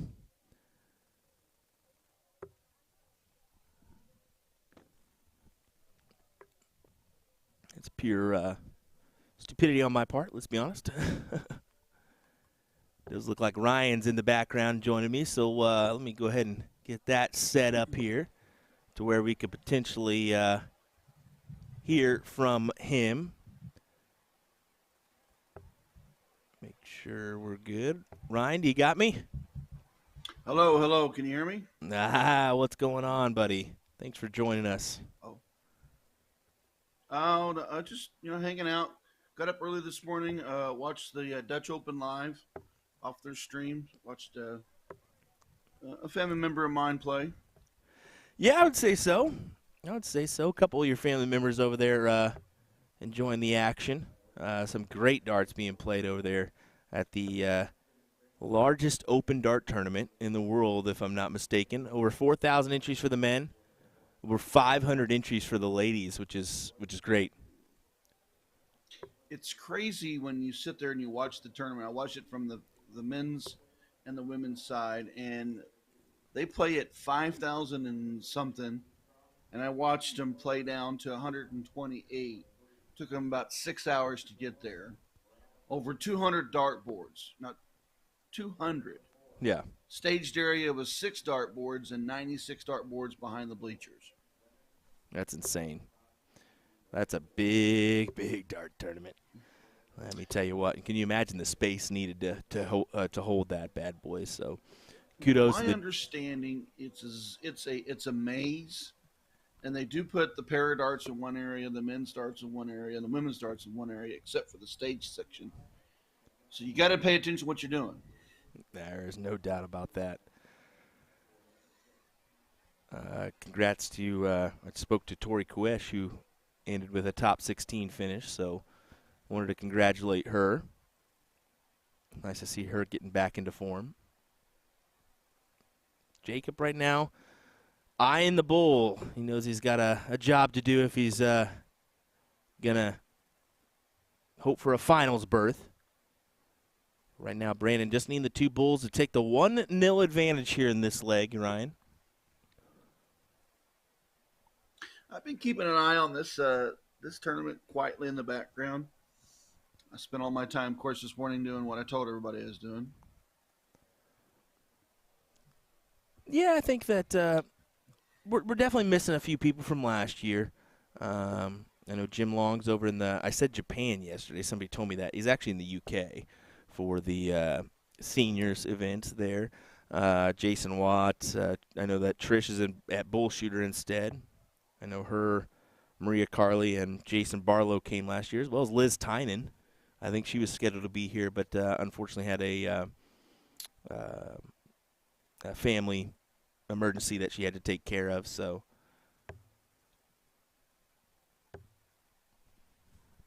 yeah, and I with the tournaments, getting back in line. This was a very busy weekend for everywhere across the world.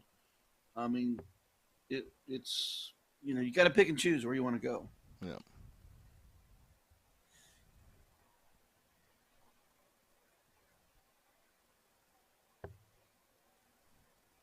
Jacob coming strong out in this leg.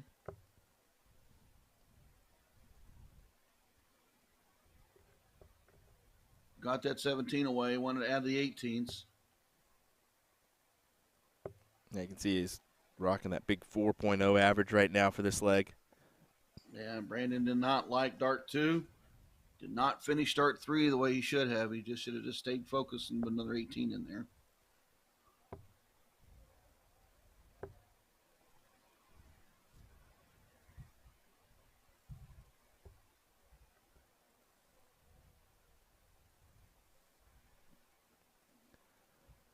Brandon knows he's got a little work to do. Not going to be happy with his average so far in this one.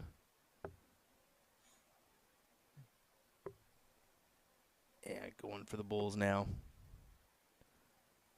Did he find that double with the second dart? It looks like it, yes. Or the last dart, my apologies. For those that may be wondering, no matter what, these individuals are going to take home $120 guaranteed. So loser of this match will take home the $120. For first and second, we've got a top prize of $500 for first and $240 for second in our open singles cricket.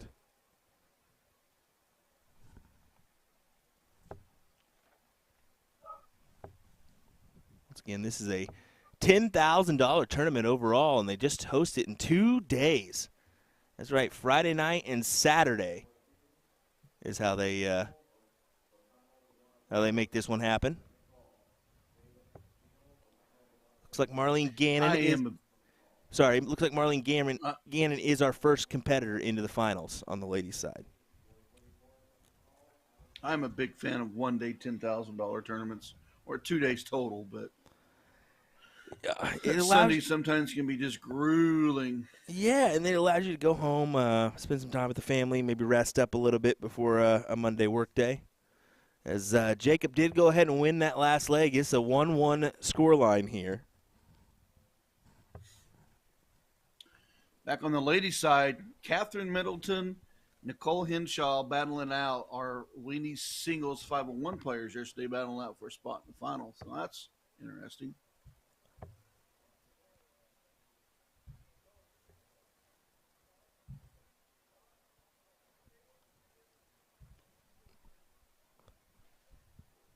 Try to make that scoreline visible. I should have done that earlier.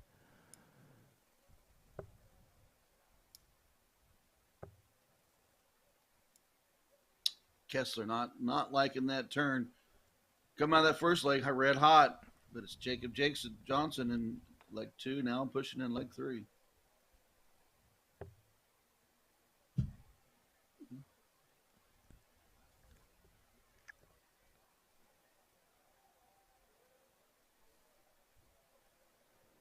Kessler's got to find the 17 here. Got to find a good amount of them.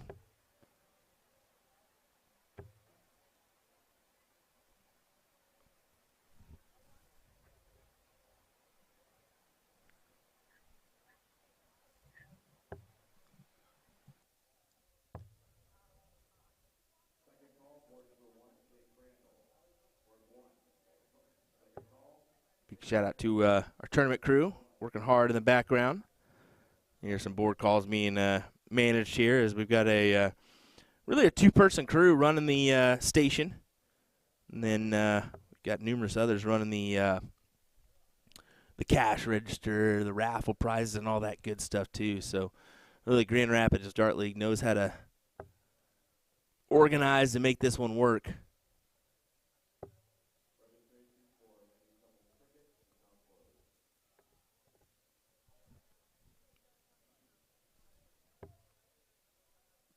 Jacob put himself one step closer to a finals berth.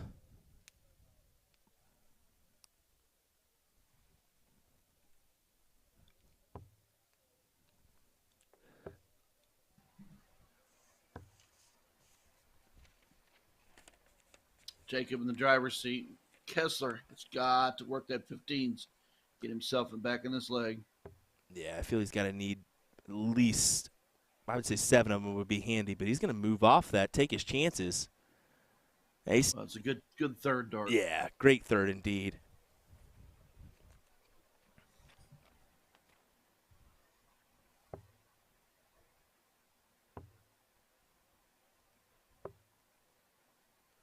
Smart to close the 15, slow on the scoring.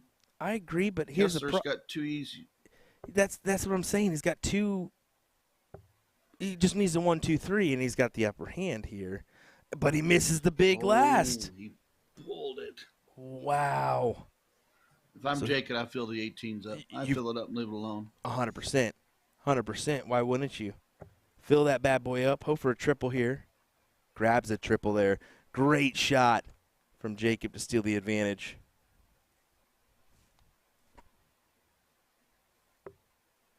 I think Brandon's going to be kicking himself for that one. Anytime you miss that fat wedge. Lead into the bull just with a 3 to 4 lead, but now he put himself 6 bulls out. How about this? Jim Henry also posting this out. I believe that may be a local. He says, is the Wi-Fi working better this year? I remember last year the tournament director had to run part of this tournament off of his phone. 100% it is. I forgot about that. Actually, Jim, we've had no issues, knock on wood, so far. So, yeah, that'd be another factor for how quick this bad boy has kind of turned and burned. Here we go. Speaking of turning and burning. He gets it. 2-1 advantage for Jacob Johnson. A reminder, this is a first to 3-leg semifinal matchup. And real quick, how about a shout out to some of our sponsors here. Silver level sponsors, JL Schwartz Insurance, Holloway Dumpster Rental, Adamino's Pizza, Larry Martin, and New Ground Church for bronze level, Polish National Aid Society at Jackson Hall, and Abrasive Media Co. So big shout out to those sponsors here in Jackson Hall. Is the oldest Polish hall or Polish club in the USA. 1885, Ryan. Well, I mean, yeah, that's a long time. I mean, just survive like that. I mean, you would know, Most buddy. of them don't. You would know. You've been around since about 1862. Thanks a lot. I was in the American Revolution and just happened to age slowly. Oh, gosh. Well, Jacob's going to go ahead and attack the 19s here. Just go ahead and close them out. 5 mark needed out of Kessler right here. Needs that triple. He pulls that third dart. You notice that? Yeah. I wonder if it's just not frustrated with the first two not going in right away and just not putting the info on the third.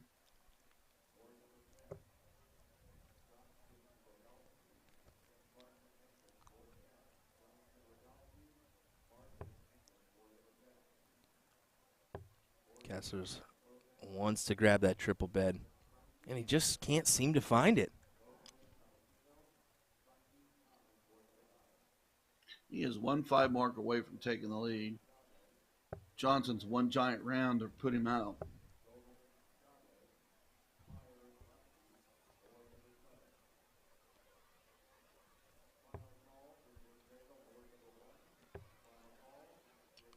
I'd close at 18.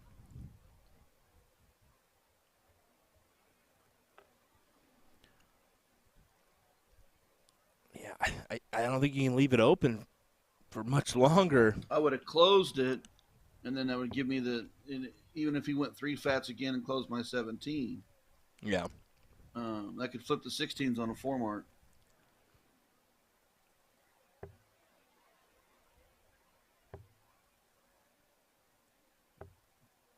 Okay. Hey, big trip 16. He gets the two houses, big pick but on that. That is a big pick on that 16.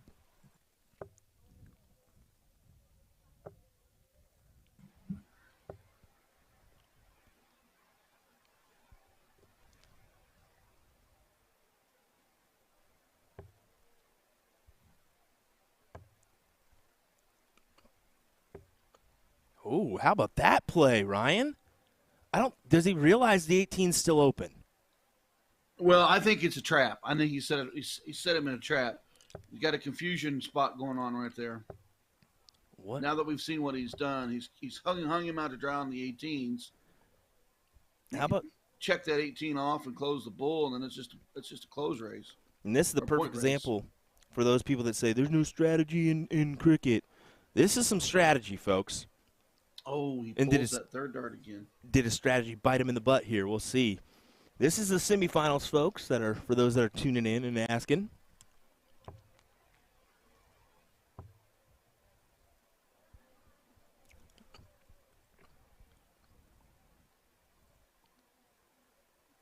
Looks like Catherine and Nikki Hinshaw are still playing.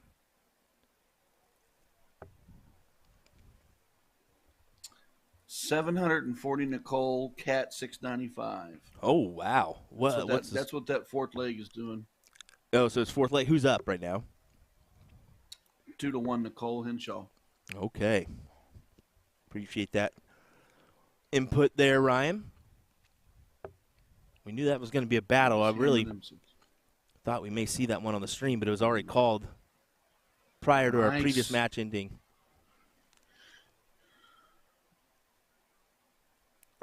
That was a great 7. Now that trap is showing its ugly face. Kessler, 3 bulls to win.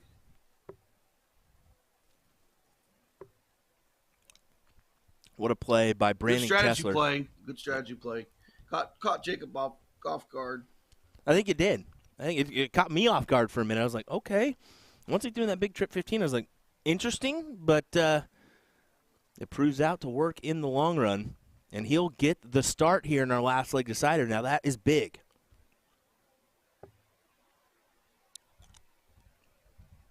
Because like we mentioned yesterday, different here that they have alternate started everything rather than the diddle every leg.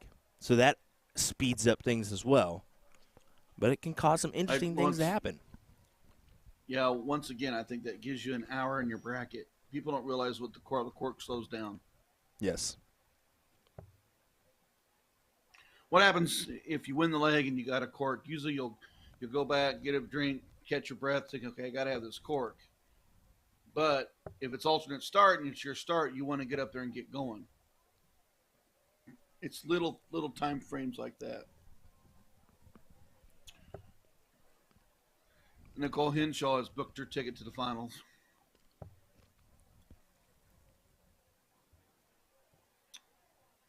Be interesting to see how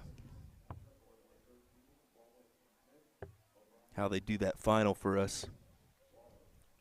Whether hold one and play the 820 other. points to 710 points in that fourth leg. What a battle. Nobody wanted to give up any space. Nope. Nicole scored every bit of her 820 points on the 20s. On 44 of them collected. Wow.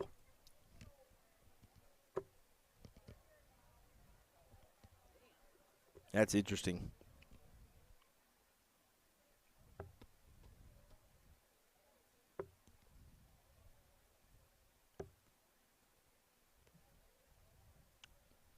'16's away. 15 started. Johnson on his heels. Probably will work the bull. Yep, he will.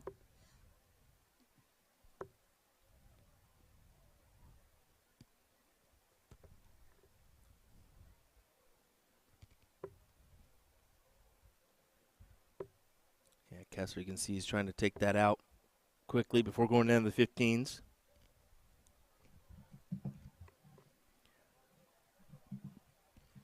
Kessler has set himself up for the potential win and a meeting with Tyler Thomas, who played really well in his match against Anthony Ciancello. And he's the double now. That trip 15 was a big pick, even though he needed one. It was a 2 bullseye creator. And frustration, unfortunately, I think is set in for Mr. Johnson as he collects no bulls that round, just 1 to win. And there it is. Brandon Kessler and Jakey Barry took off his hat. You knew that he was kind of knew what was about to happen, and Kessler takes the win here. We're going to see what we've got coming your way, if it's both finals or one or the other. I'm hoping we get both, but understand if they kind of split that up. It is 6 o'clock here local time. That means that ladies doubles cricket will get underway as well. So let's figure that out for you. It looks like Tyler's coming on over, so I'm assuming that they have put this match up, but I could be wrong. We'll see. We'll kind of check out what they're doing, and we'll notify you here in just a second, folks. William Stewart, Ryan Mooneyham joining me for some coverage of this one. Ryan, appreciate you joining me in, man. Or joining. Yeah, no problem. Joining with me. There we go. We'll be right back, folks. Don't go anywhere.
Welcome back, ladies and gentlemen. We are underway in our finals of singles cricket here at Shoot the Rapids in Grand Rapids, Michigan. William Stewart alongside me is Mr. Ryan Mooneyham. We are underway with this fantastic match.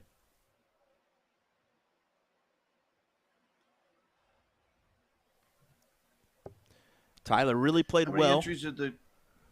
What? Say that again? How many entries did they have? Ooh, that's a good question, buddy. I actually didn't get that information at the very beginning of this one, so I'll have to do some investigative work and find that out. I know that we entered this tournament in the top 64. Well, here's your tell of the two tapes. Brandon Kessler, number 2 today for singles cricket average at 3.53. Mr. Thomas is Kessler was number 2. Mr. Thomas is number 3 with 3.47. Only Brian Finlon bested him as far as averages in this field. Some interesting stats there. So number 2 and number 3 meet in the finals here. So they both played fairly strong throughout the event. And this should be a good back and forth heavy hitter match. I agree. Boy, Tyler's been hammering that 20. Could be a point battle.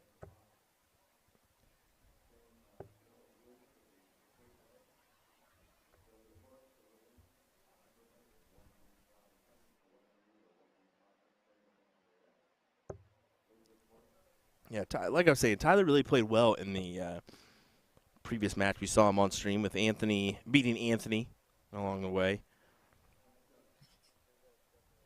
Admittedly, I did not know a ton about Tyler, but definitely a quality shot to make it to this point in this bracket.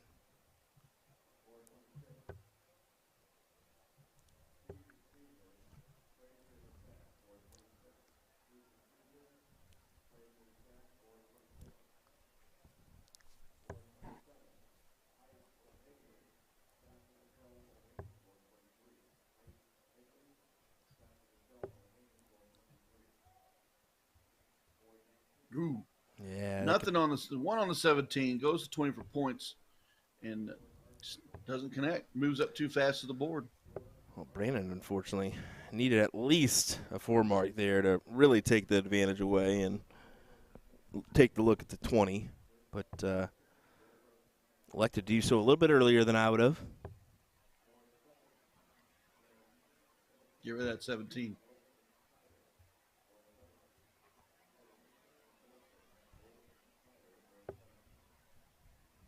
Who goes to 20 early. He knows that Tyler has been pointing it. He has been sharp on the 16s, didn't grab it that time.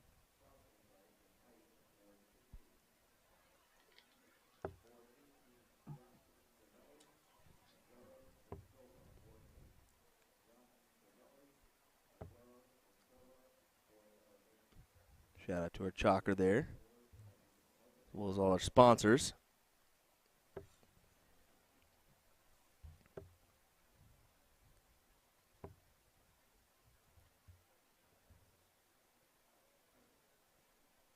Ooh, Dimitri Vandenberg beating Michael Smith in the Masters. Played well to do that one.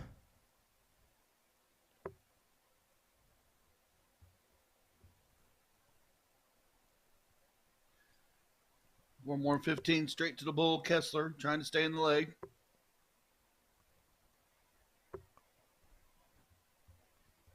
I know Brandon is very experienced. You can see it. Not a lot phases his. Look at his facial. Yeah, you're right. He's pretty straightforward. It was great to talk to him about. It was good to talk to him about the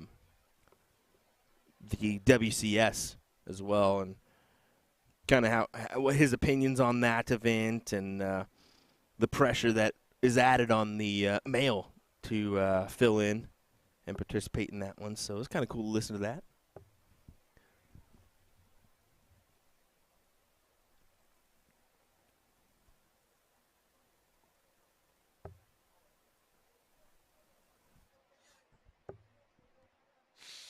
Ooh, he wasted no time to go after that 20.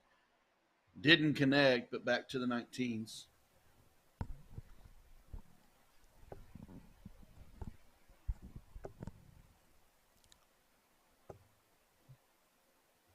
And Kessler smartly just kept his eyes on the prize.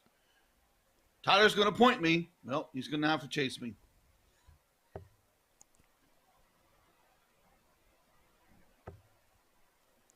Look at this. Ooh.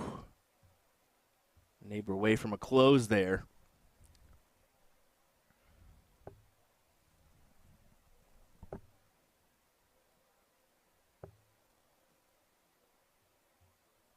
Not a bad idea. Got me 80 points. Give me another 18. Let me pressure him to stay in the 19.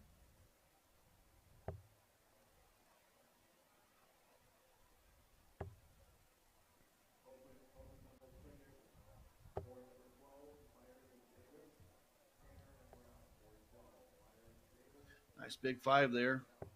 Pressure back on Kessler.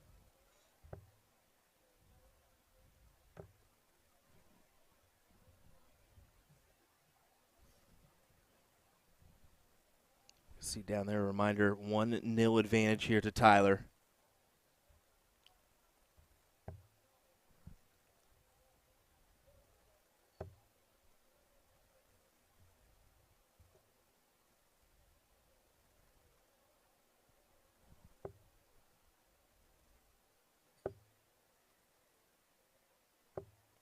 You can see Kessler's using this classic,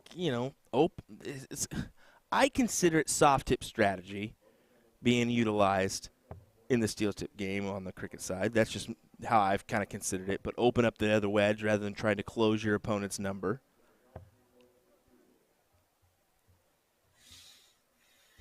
Well, we've seen earlier he went and opened up 3 or 4 wedges and trapped his opponent up on that 18. Exactly. Is he going to do that here? No. Oh, he very well almost did. But he closed out that 19, got rid of it, and continues on. Now, I just consider it that, but anymore, I mean, we're just seeing so many different ways to play the game. That's not a bad thing. No. You can learn something. You can adapt someone else's strategy to your game if it works. Yep. It's got in the chat. He says 2 soft tip players playing in the finals. You're right here. As Brainer's heavily soft tip, I wasn't quite sure for Tyler, but I assumed that he was more soft tip than steel tip. But then again, it could be 50-50.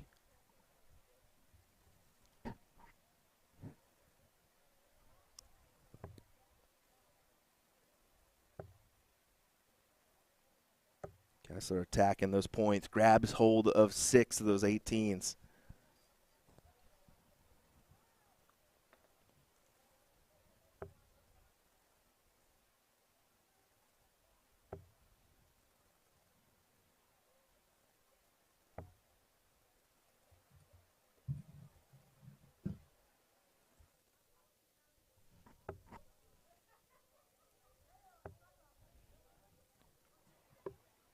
Oh, nice little double there.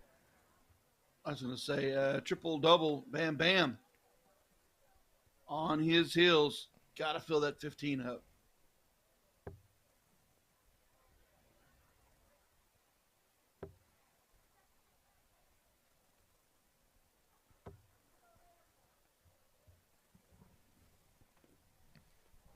Collect 6. Is it enough? Yeah, just close the door on the 15s. Easy peasy darts there. Yep.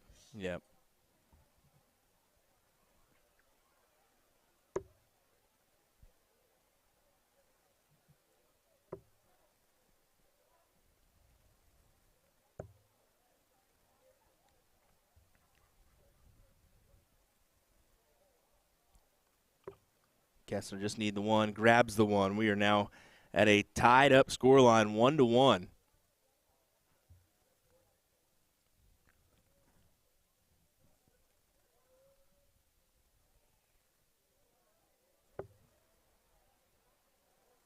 So far, players have each held. Like Tyler's using some L-style phantom flights there.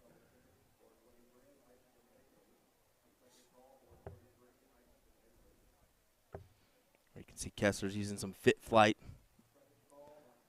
super kites instead. I'm using some, they go on regular stems, but they're made by Bulls Germany. I like them. They're like a fit flight in an L-style combination. They're just a slightly different, a little bit smaller on the standard sizing. How about this information coming in? Tyler's first ever steel tip games. Bought the darts this week. What? Well, it's obvious he can play darts. He's a dart player. Yeah, but just adapting his mentality and his dynamics to the steel tip board. Exactly, but still, that can be a little intimidating playing in your first time event on a different board than you're used to. But taking well to it. I think he's could cause a lot of damage in some other tournaments as well.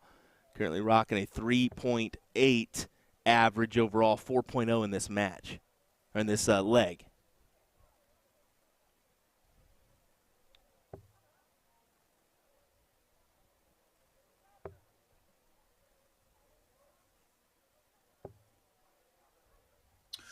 I would have closed at 19. 2 house advantage, a little points are not that far out.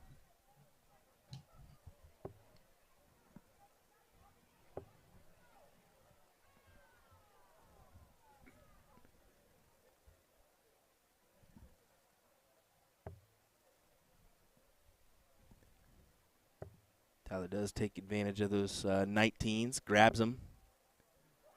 Ooh. Does get the lead, but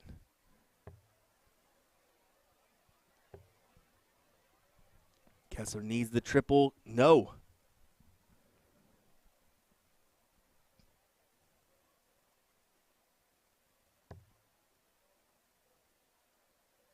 Tyler hammering the 17s. Go ahead and fill it up.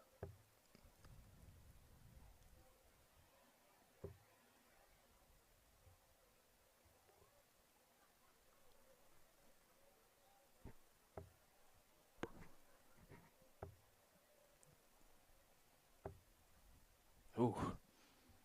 Still can't find that triple bed.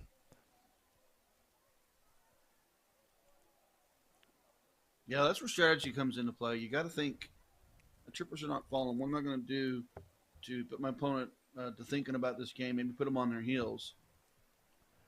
And that's what it's all about, trying to put your opponent to, let's be honest, throw at what you want them to throw at. Once I heard that from Steve Brown, the fact that he said that, I was like, wait, what? And he goes, yeah, you didn't know cricket was all about making your opponent throw at what you want them to throw at? And I was like, well, when you put it like that, it makes sense. A lot of folks nowadays may not realize, but in his prime, I don't know many people that could actually beat him in a game of cricket.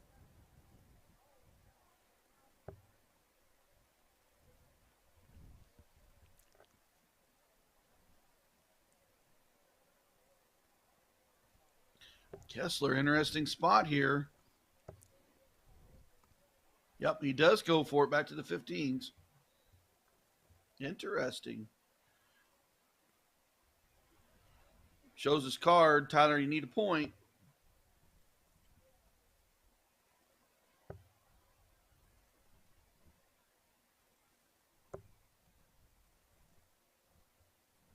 Not going to be happy with that turn.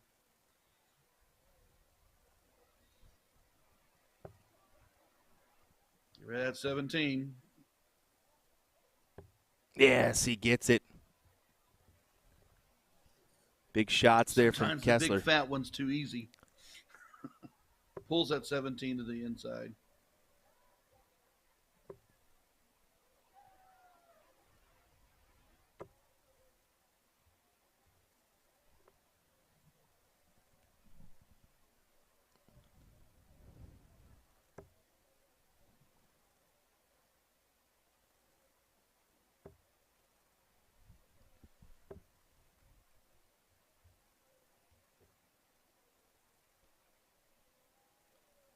Kessler's got the upper hand here. I'd sweep the 15s. Hey, he was thinking the exact same thing as you were, Ryan. He There's a took a shot three there. bull on that. Yeah, I mean, it just doesn't Kessler's do as much. got plenty of time. Yeah. Yeah.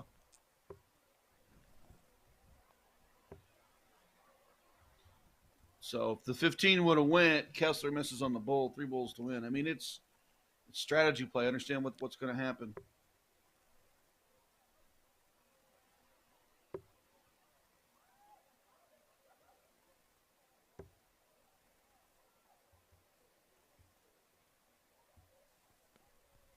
Nice turn from Tyler.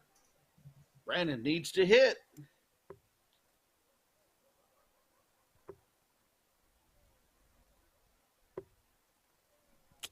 Ooh, not happy. Yeah, so doors open here. Tyler, 2. Just needs 2, bud. Just needs 2.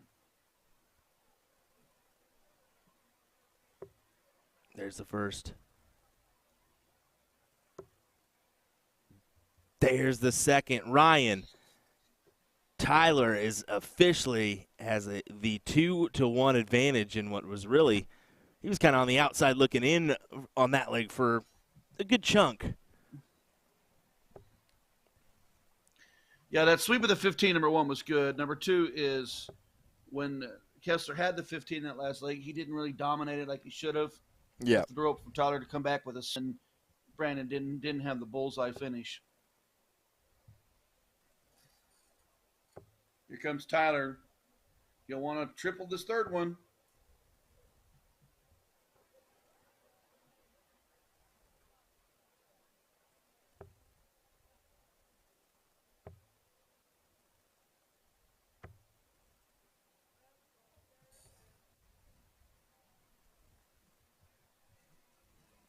Those averages tell this tape. It's close. It's been down to 1 or 2 darts between them. Yeah, 3-4, 3-5. I mean, neck and neck the whole way. Yeah, I didn't think Tyler would take anything off that 20. He forces 4 19s out of Brandon. He's got him. Does he take a look?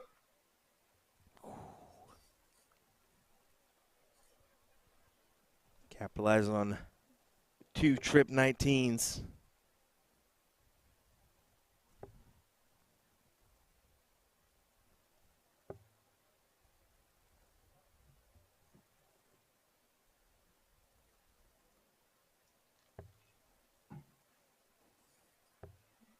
Surely he's going to go up here.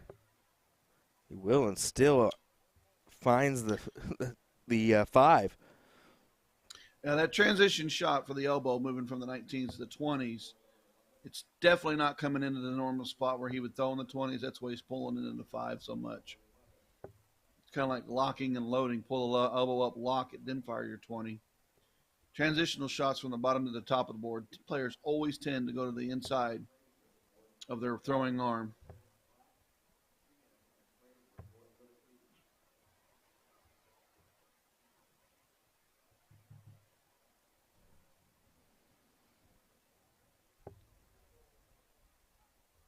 Tyler looking down early. That's actually a smart shot. I mean, you're down 9 points, but you got the big house. Well, He needs 2 to close, but he's going to have to chase me to get it. Well, Brandon kind of. Well, look at this. Look at this. I mean, I figured after the first dart, he might just hang there, try to grab the 2 to go ahead and close the 20s, and now he finds himself in a position. Hammer the 20.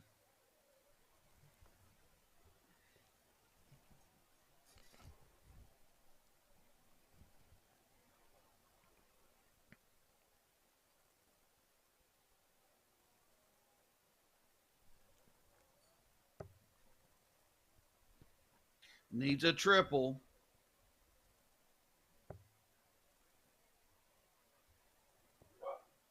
Right now, that big 5 mark is going to be crucial in this leg.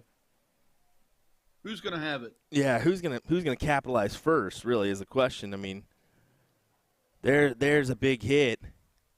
closing the door and back to the 20s. I mean, it's a 5 mark, but it only going to count as 4. Still a big hit for Tyler. Yeah, but it increases the momentum of the game. It pushes your opponent into a new number.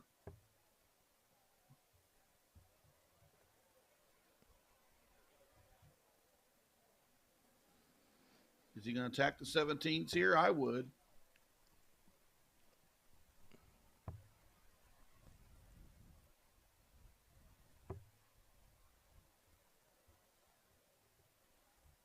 Now you're starting to shrink the segments.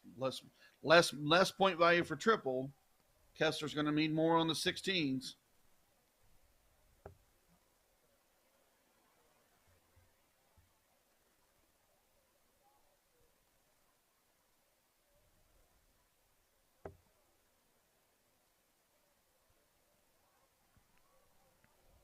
Yeah, Tyler taking a look at that scoreboard.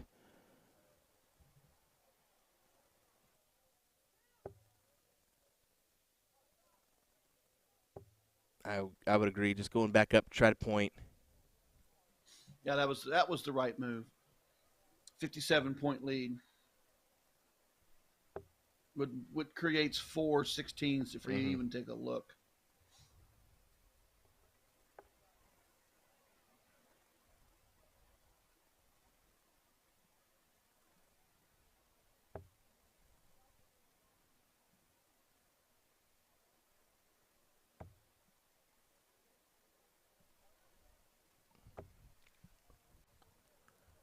That's just 3, but it's 3 that will close that number down and force that was Kessler. Good. You notice he kept his eyes on it, and he took his time for each shot. Yeah. He didn't want to fly outside again like he did in the previous turn. Well, it forces Kessler to open up the 15s, and he just does it with 3 darts. So still kind of advantage to Tyler. He can just 1, 2, 3 this one and still has the 20s to work with. So if he hits a triple here, which he won't, he'll just stay there then. If he would have hit the triple, he probably would have taken that look up rather than at the bulls, I would imagine. Yeah, he missed on the 15. He's going to go all 20s. And, yeah, difficult darts. He finds the double with the last, but Tyler for the win, needing 3 bulls. You'll go to the 20s here. Ooh, how about that? Staying strong. Now it'll go up. No? He went for it. Okay. 20 would have created a bullseye. Pushed Brandon further back. Didn't have to have it go that leg or that round. Kessler's trying to make it interesting, but can't find the red bit. So still, Tyler has another look. Needs 2.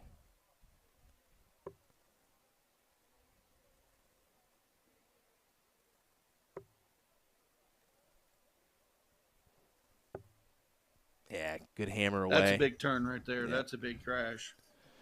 That last dart really makes it interesting. If he would have hit even just a single 20 there, it's still within grasp. Well, Kessler's got to go double bull, single bull to even, or double bull to even take a look. Down 76.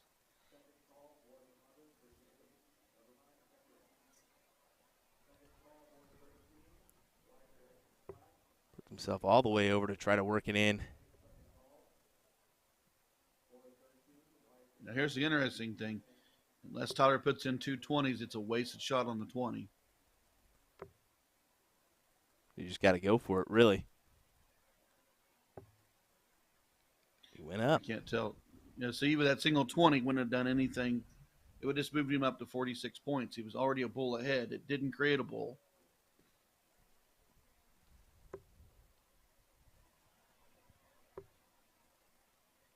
That is a bull.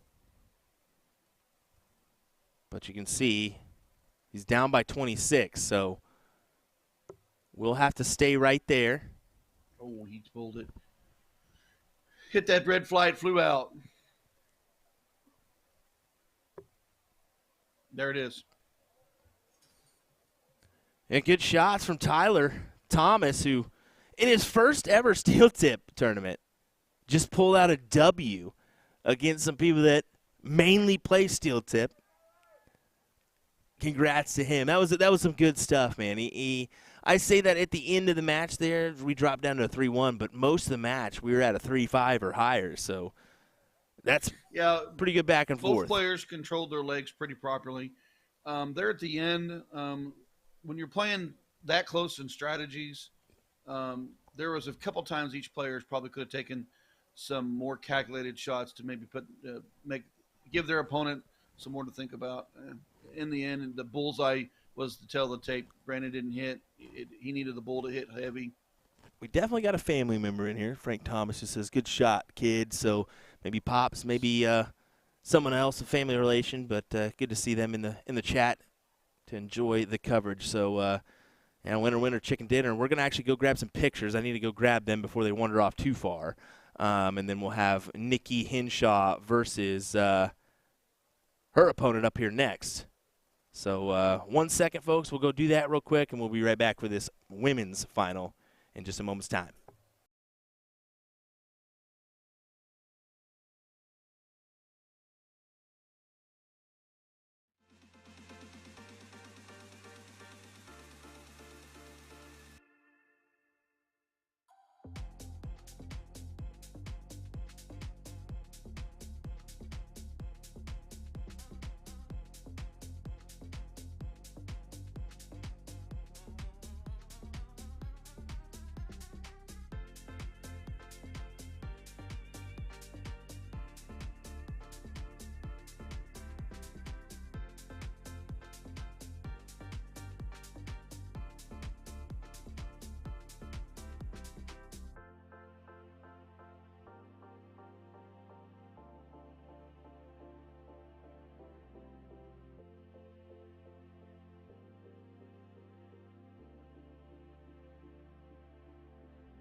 Welcome back, everybody. We are getting ready to get underway here with our women's finals, as we've got Marlene Gannon taking on Nikki Henshaw in our cricket finale.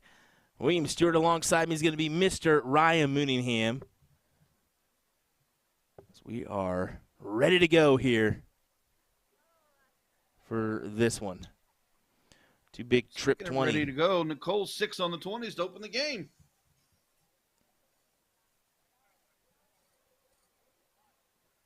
Looks like she had a flight pop off, so needed to grab that one.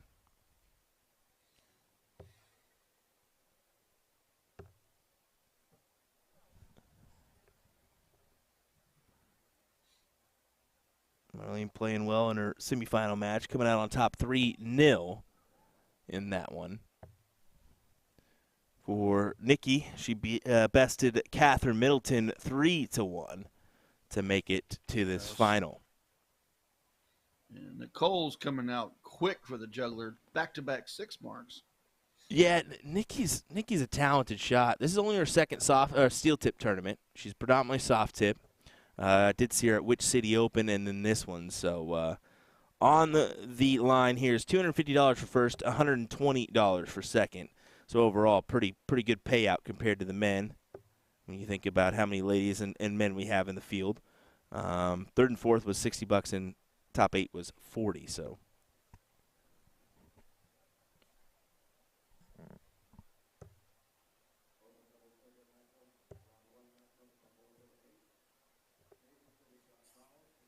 Marlene trying to get something going, has another trip 18-point lead. Cole scored in that game against Cat Middleton 400 or 800 and some points on the 20s. So we know she can hammer it. Ryan, I'll be right back real quick, okay?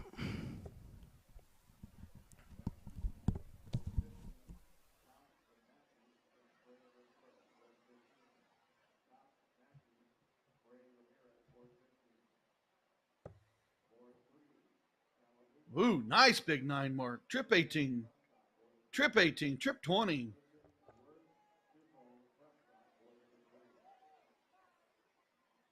To the 19s. Here comes Nikki.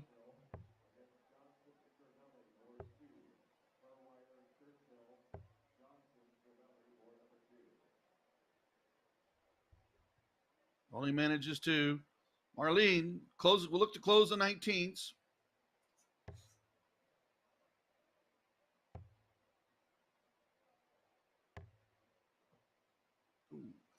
Only manages 1.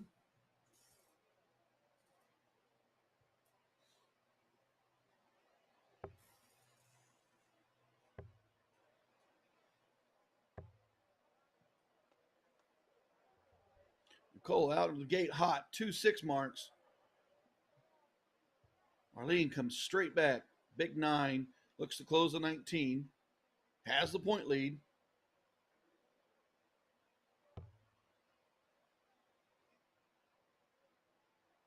Yeah, I'd go to the 18s. I see your eyes. Yep. It was the right shot. You didn't get it to fall, but the 18 was the shot.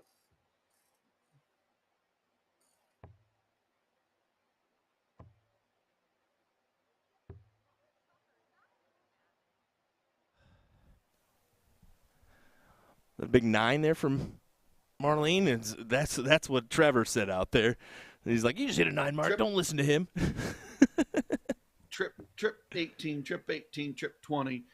Flipped this game right back on into her favor.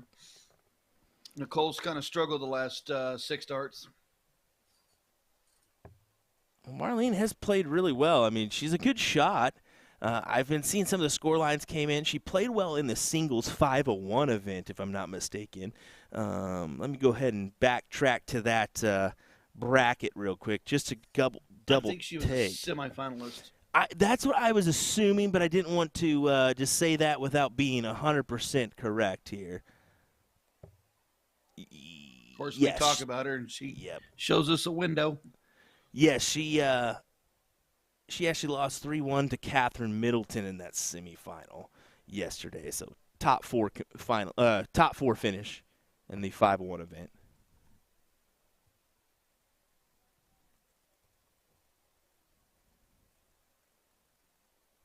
Got a lot of Go Nickies in the chat. I know that Marlene has a lot of support behind her. There's a few ladies as well as a few men right behind this one. Actually, I'll kind of show you because Trevor Buboltz is insanely close. Yeah, he was like up there on our cameras for a second. I was like, whoa, Trevor, what are you doing? What? Supporting, man. Oh, T-bomb.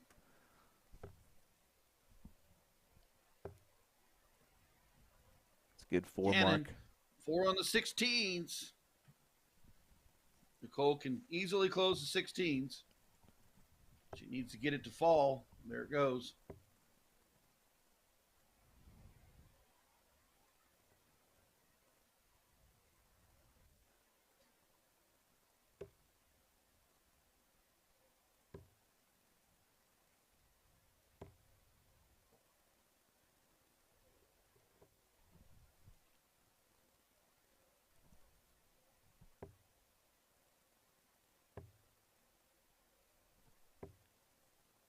Nikki. What is that there? Just just 2 of them, but it's 2 to close.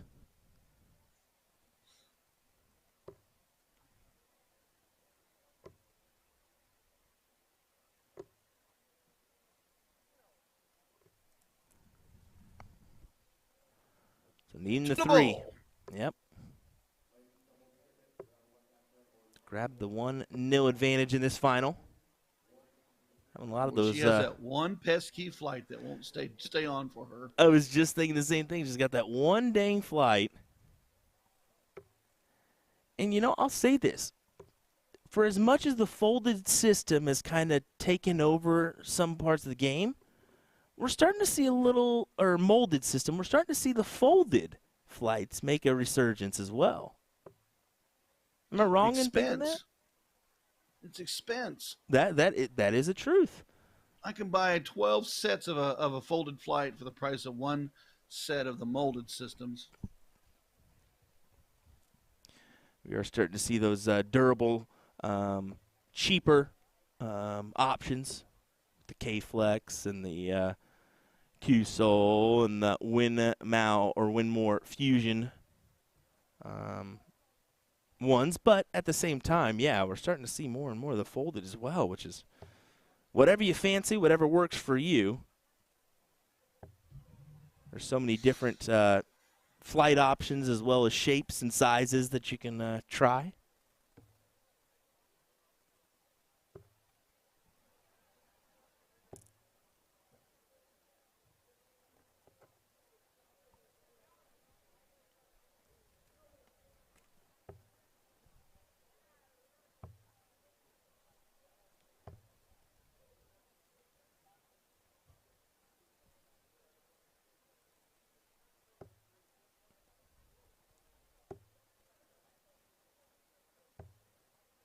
Goes downstairs there. Took her shot. Yeah, you gotta start making your move. If you go 2 and out, 2 and out, 2 and out, you're gonna eventually let your opponent come straight back. You got to start taking down their wedges as well. Still has a 3-point advantage. You can get rid of that 19 right here.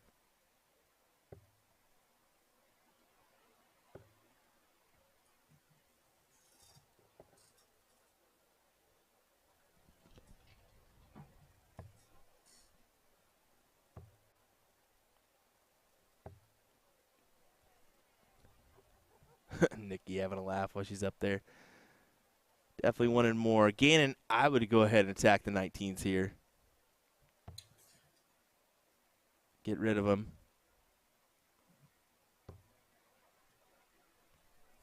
She does.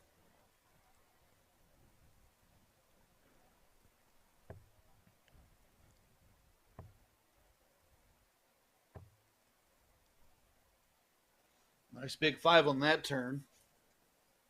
Pushes Marlin back into the 20s. She'll want to do some damage right here. Oh, she wants to take a look. The smart play was to stay up there even though it didn't hit. Yeah, Marlene does have the advantage here, though. 120 to 91. Henshaw, just a single 17. Yes, so does Marlene go ahead and attack the 17s here? Back up. Yep.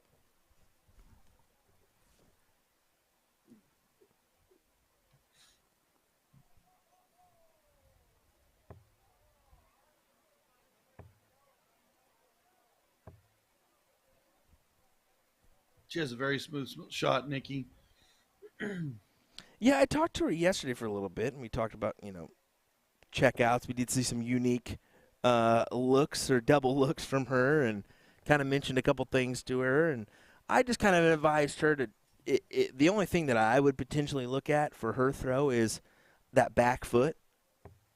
You can see how she kind of dangles it behind her a little bit. I like a little bit more sturdy base myself, but yeah, you can get off balance with that back foot. You don't realize a shoulder shake or and it's your arm drops. And she's a toe to the line person rather than I guess a big toe to the line rather than a pinky toe to the line, if that makes sense. So she's pretty straight on direct. I told her maybe just to kind of turn your foot a little bit and try to get a firmer base would be my only option. But it just shows you every throw is unique and different in their own, and what works for some people may not work for others.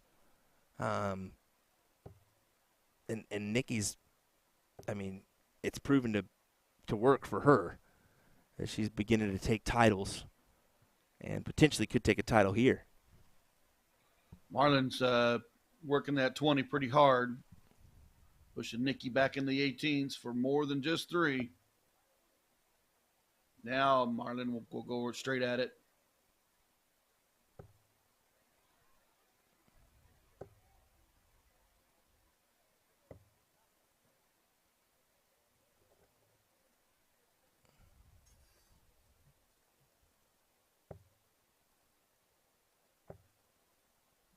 Nikki just trying to point him up, and that was a ricochet and a half. That barrel could be in Texas right now. Did you see that from Marlene? Yeah. She definitely turned and gave a wave, so somebody's watching. I just saw I wonder replay. who's watching. I'm looking Oh, at the that chat. was great. That was great.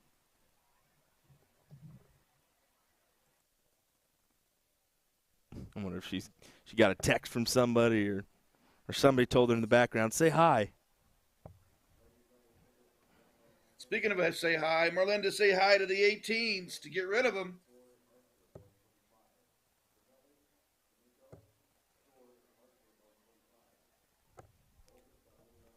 Looks like she got him.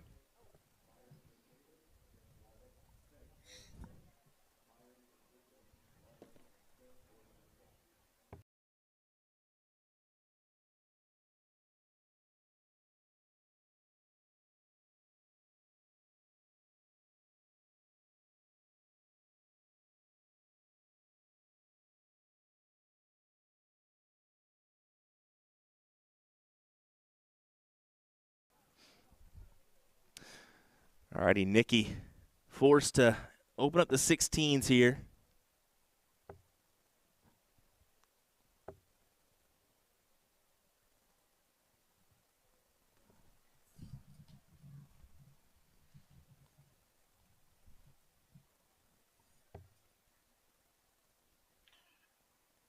Marlene attacking the 16s. Looks up to the 20s. Good move there. Yeah, I'd agree. Just go ahead and pad it up as much as you can. Forcing Nikki to at least hit a 4 marker better to really kind of switch the tide of this leg going the other way. The pesky flight. At this point, she's got to invest in a punch and some rings, huh? Yeah, with the folded flight system, you got to have the punch and rings up. It's well, something she could try too is the new shell lock as well from L Style. I know they have that new shell lock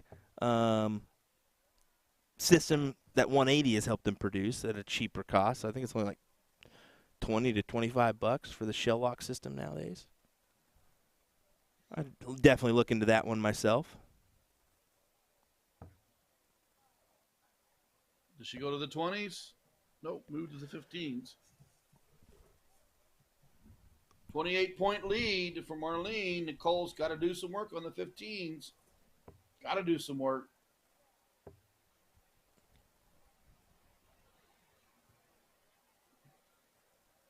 This is interesting. If I'm Marlene, I'm going to take the first look at the 15, knowing I still got the high ground.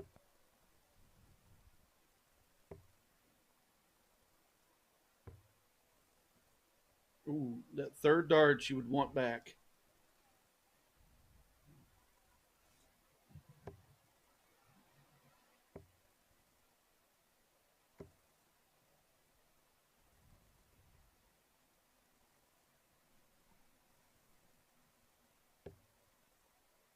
To the bull. Yeah, she just go ahead and close them out. She's got that 20s as a recovery shot too, so she'll utilize it where she can.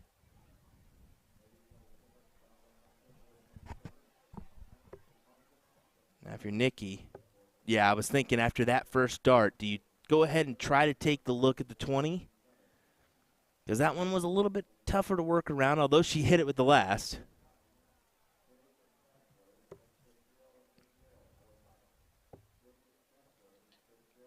Can't keep letting her go up to that one, you know? No, eventually you got to get rid of that 20 if you're Nikki. She says, oh my gosh, stop going into the 5. If you're Marlin, you can use that 20 to really bury her. Marlene looks like she got one bull. Yep, that's one.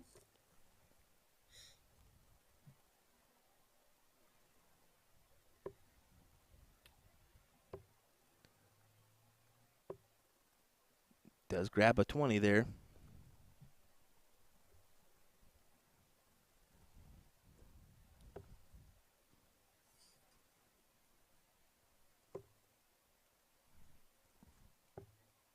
Oh, what a big, big hit there with the last dart.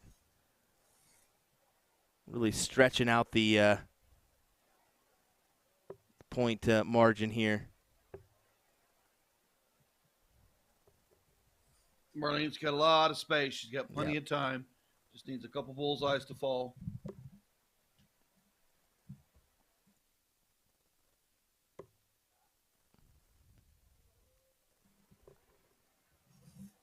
There seems to be a cover over this bull for Marlene.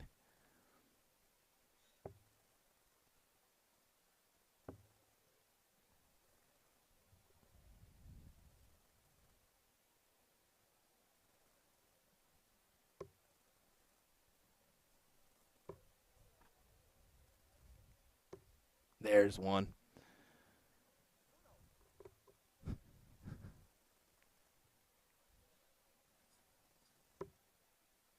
Long ways to go.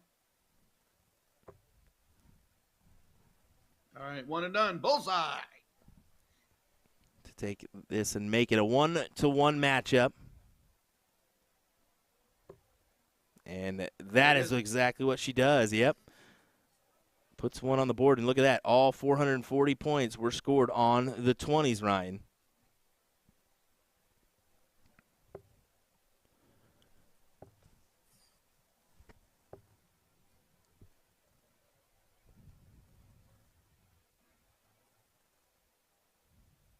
Oh, my goodness.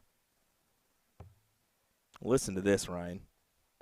This week's Modus Super Series. Group A, Robert Thornton, Kevin Painter, Neil Duff, Steve Brown, Jim McEwen, Mark Dudbridge. Group B, James Wilson, Connor Scott, Conan Whitehead. Group C, Lisa Ashton, Colin Osborne, Daryl Pilgrim. What a lineup. I was going to say, how many of those had tour cards in the past, and how many have been heavy on the WDF top of the list? All of them. Henshaw starting off with the 20s and 19s closed, trying to go for the 18s as well. She's successful there, closing the door on that.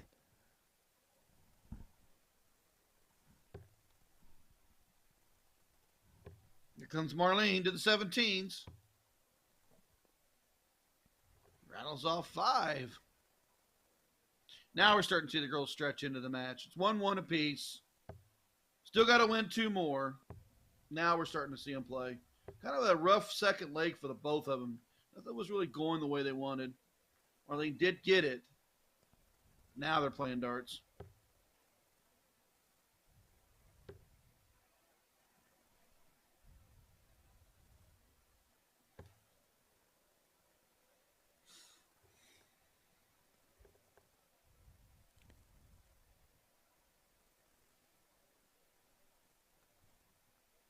Nikki. Yeah, close the 17s right away.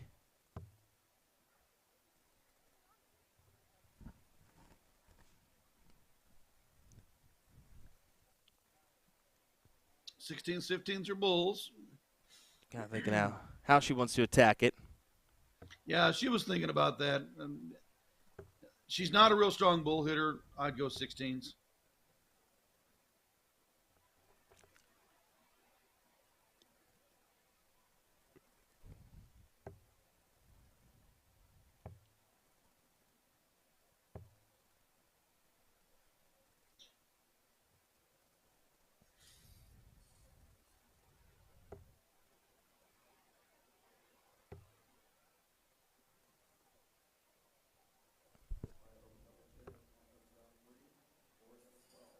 righty.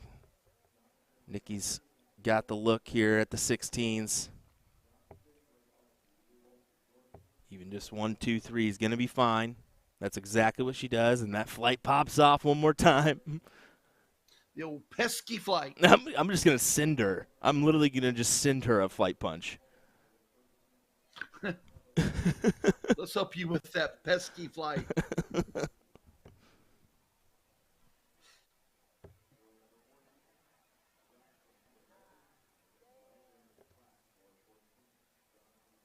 I don't know. Maybe it's a strategy. Maybe she wants the flights to pop off so she can get more into the bed. Hey, that did. You know what? I was doing that last night. I brought some darts, but I brought some foldable flights to make it a little bit easier to carry, and that was happening to me. My flight kept falling off, but the position was just so dang close. The grouping was so tight. I was like, that would not happen with a normal molded flight. That's just because you're so good and so deadly with the darts. Oh, I hate you so much, Ryan. You're the one with the recent title.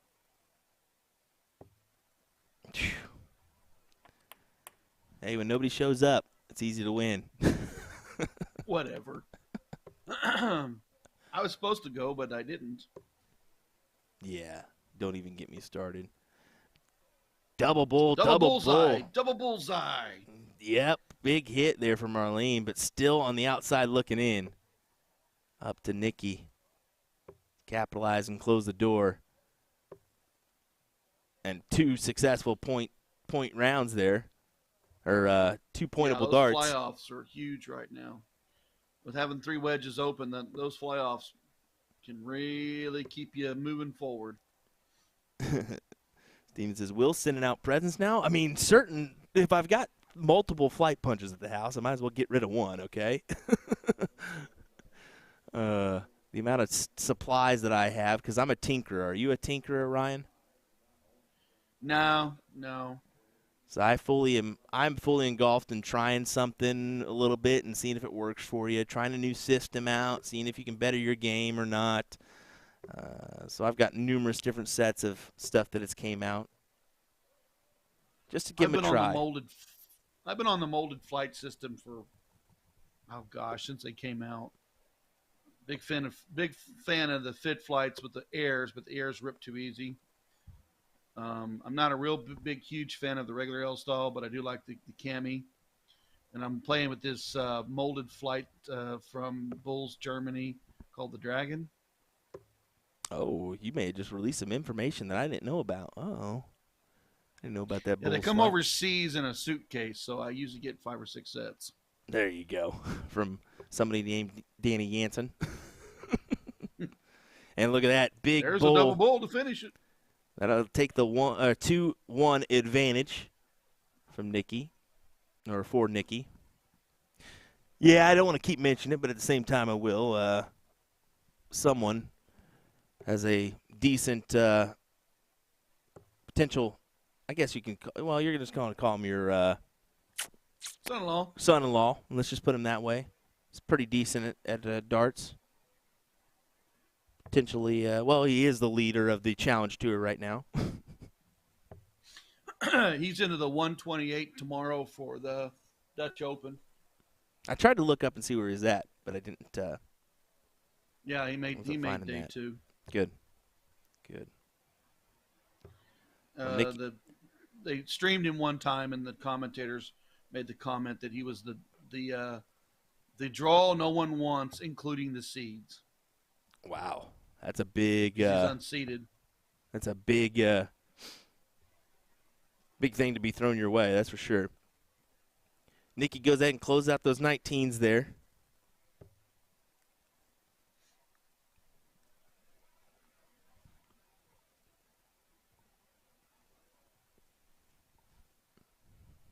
Steve's, we're trying to get the mullet back in the PDC.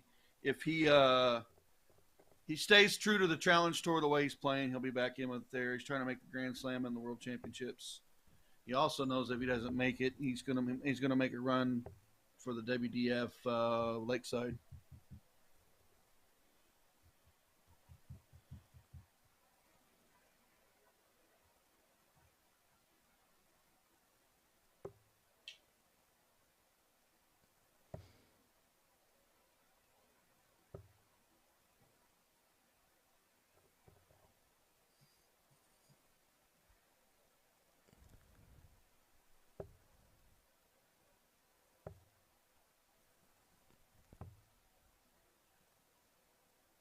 Just going back, using that Nothing 19. on the 18s, smart on the 19s. Yeah, utilizing that 19s to her advantage to just keep the points lead ahead.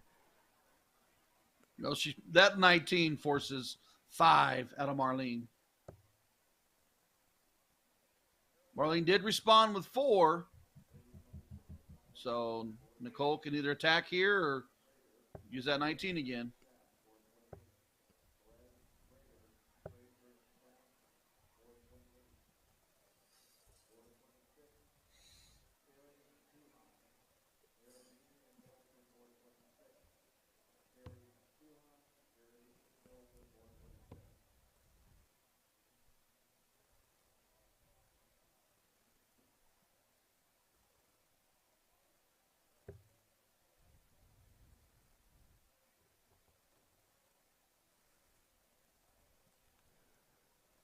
Nikki can just kind of attack these 17s.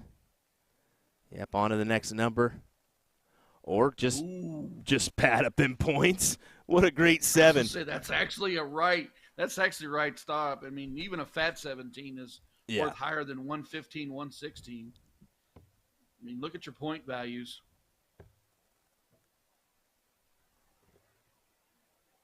If I'm Nicole here, I would go get the 16s and trap her on the 15s, but she may attack that 15. She is.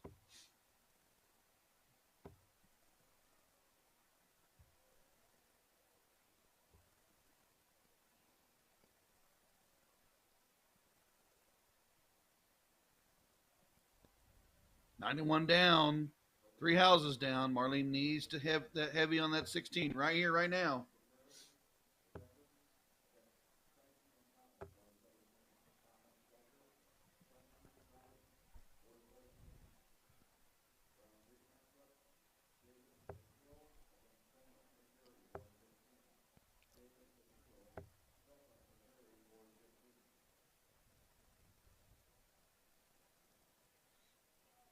Well, Henshaw's done exactly what she needs to do, and she's put Marlene in a spot here. 4 houses down, but she does collect on 3 bowls.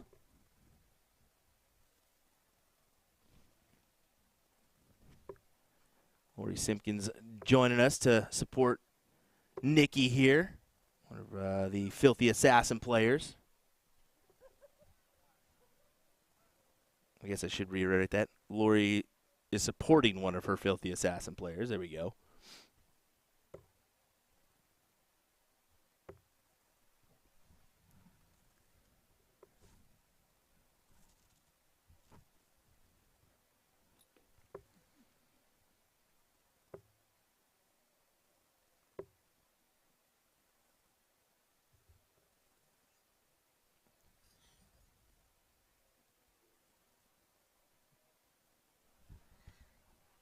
Marlene knows that the only answer for her is to just pound the bullseye and get as many points as possible without Nikki closing this one out.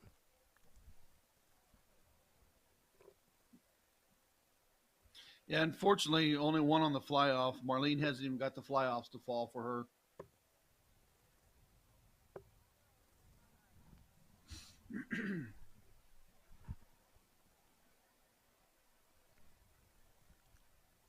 Need a lot of bulls, Marlene.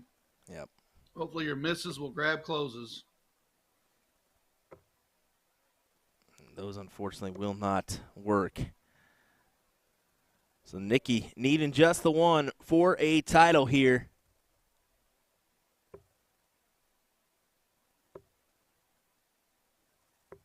And she gets it. Nikki Henshaw, your champion here of ladies singles cricket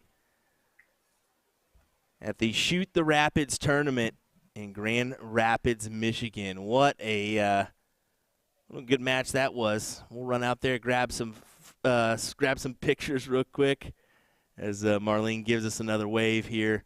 Let me go ahead and do that real quick before we might refresh the feed here. So 1 second. Ryan, I'll be right back, buddy, okay?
Alrighty, folks.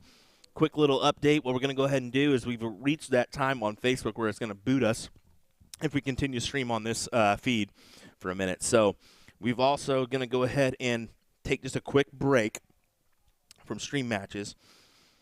They're going to allow me to grab a drink as well as a quick bite. So we're going to do that. We've got doubles cricket on the open and ladies side that's going on in the background. We've also got mixed doubles cricket, or mixed doubles Chicago tonight. That starts at 8:30. So we're going to take a short break, probably 30 minutes before we get back into the swing of action here, is what I've been told. So we'll shut down our feed for right now and refresh it for tonight's action. Tune back in as we will bring you the coverage from doubles cricket, probably starting in the top 16 or quarterfinal matches. So we got just I believe it's quarterfinal. So we got probably 15 to 20 minutes at least, maybe 30 minutes before we get you some more coverage. So I'll shut this feed down. Look for the notification to hit your Facebook or wherever you tune in on, whether it be YouTube or StreamStack. Keep an eye out for that, and we'll have our coverage here shortly. Appreciate you folks joining us. Will Stuart here. Ryan Mooneyham was joining me for that one. And he did a fantastic job. He should be back a little bit later on for some more commentary. We'll be right back, folks. Don't go forgetting about us now, okay? See you later.